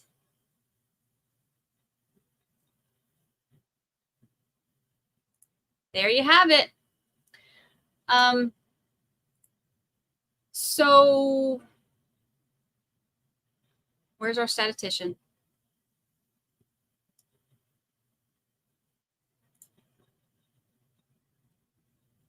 $11 sidebars, 46 objections, 4 witnesses after a very rough day. My thoughts are with the children. Thank you, Marie Moss, our official statistician. Crazy day. Literally nothing happened in the paint dry trial. Like, we're still just waiting on paint to dry and watching popcorn ceiling. Judge looked annoyed, but that's about all we got to see there. But today was a big day in this trial. So tomorrow we'll start about the same time. I'm not going to start an hour early for paint to dry. Take our time. I am digging the 10 o'clock starts because that's 9 o'clock my time, which makes my life a little bit easier because I get work done in the mornings before we start. So we'll do about the same time tomorrow. No night court tonight, but we will, JT will be back on Friday. And then don't forget Saturday.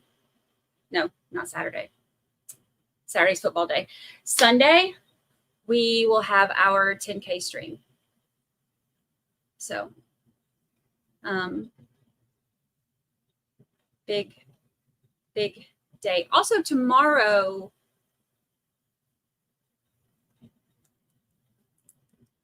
isn't there something else tomorrow? Oh, Brooks Huck arraignment is tomorrow too.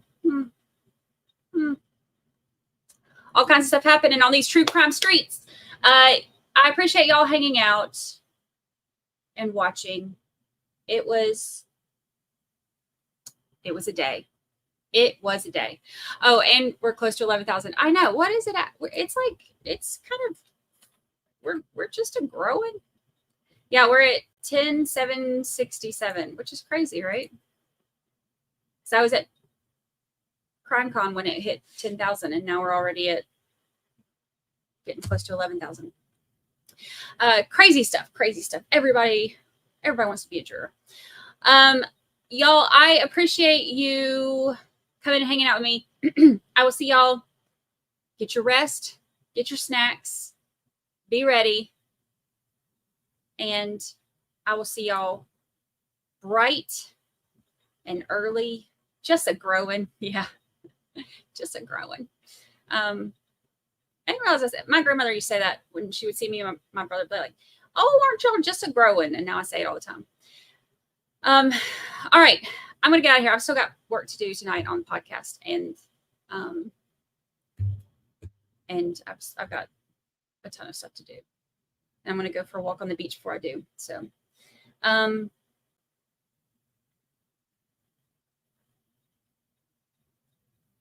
oh yeah, I heard Turtle Boy mention the podcast last night. I haven't got to see the rest of the thing yet, but I haven't got to see it. He messaged me. He said that he liked it, and he liked the third episode was really good. A lot of work goes into it. A lot of work, but that's okay. I've always been a little bit of a workaholic. All right, y'all. Go rest. Get your snacks. See y'all bright and early in the morning for jury duty. We'll start there Eastern time, so we'll start about 10 minutes before 10 Eastern time. All right.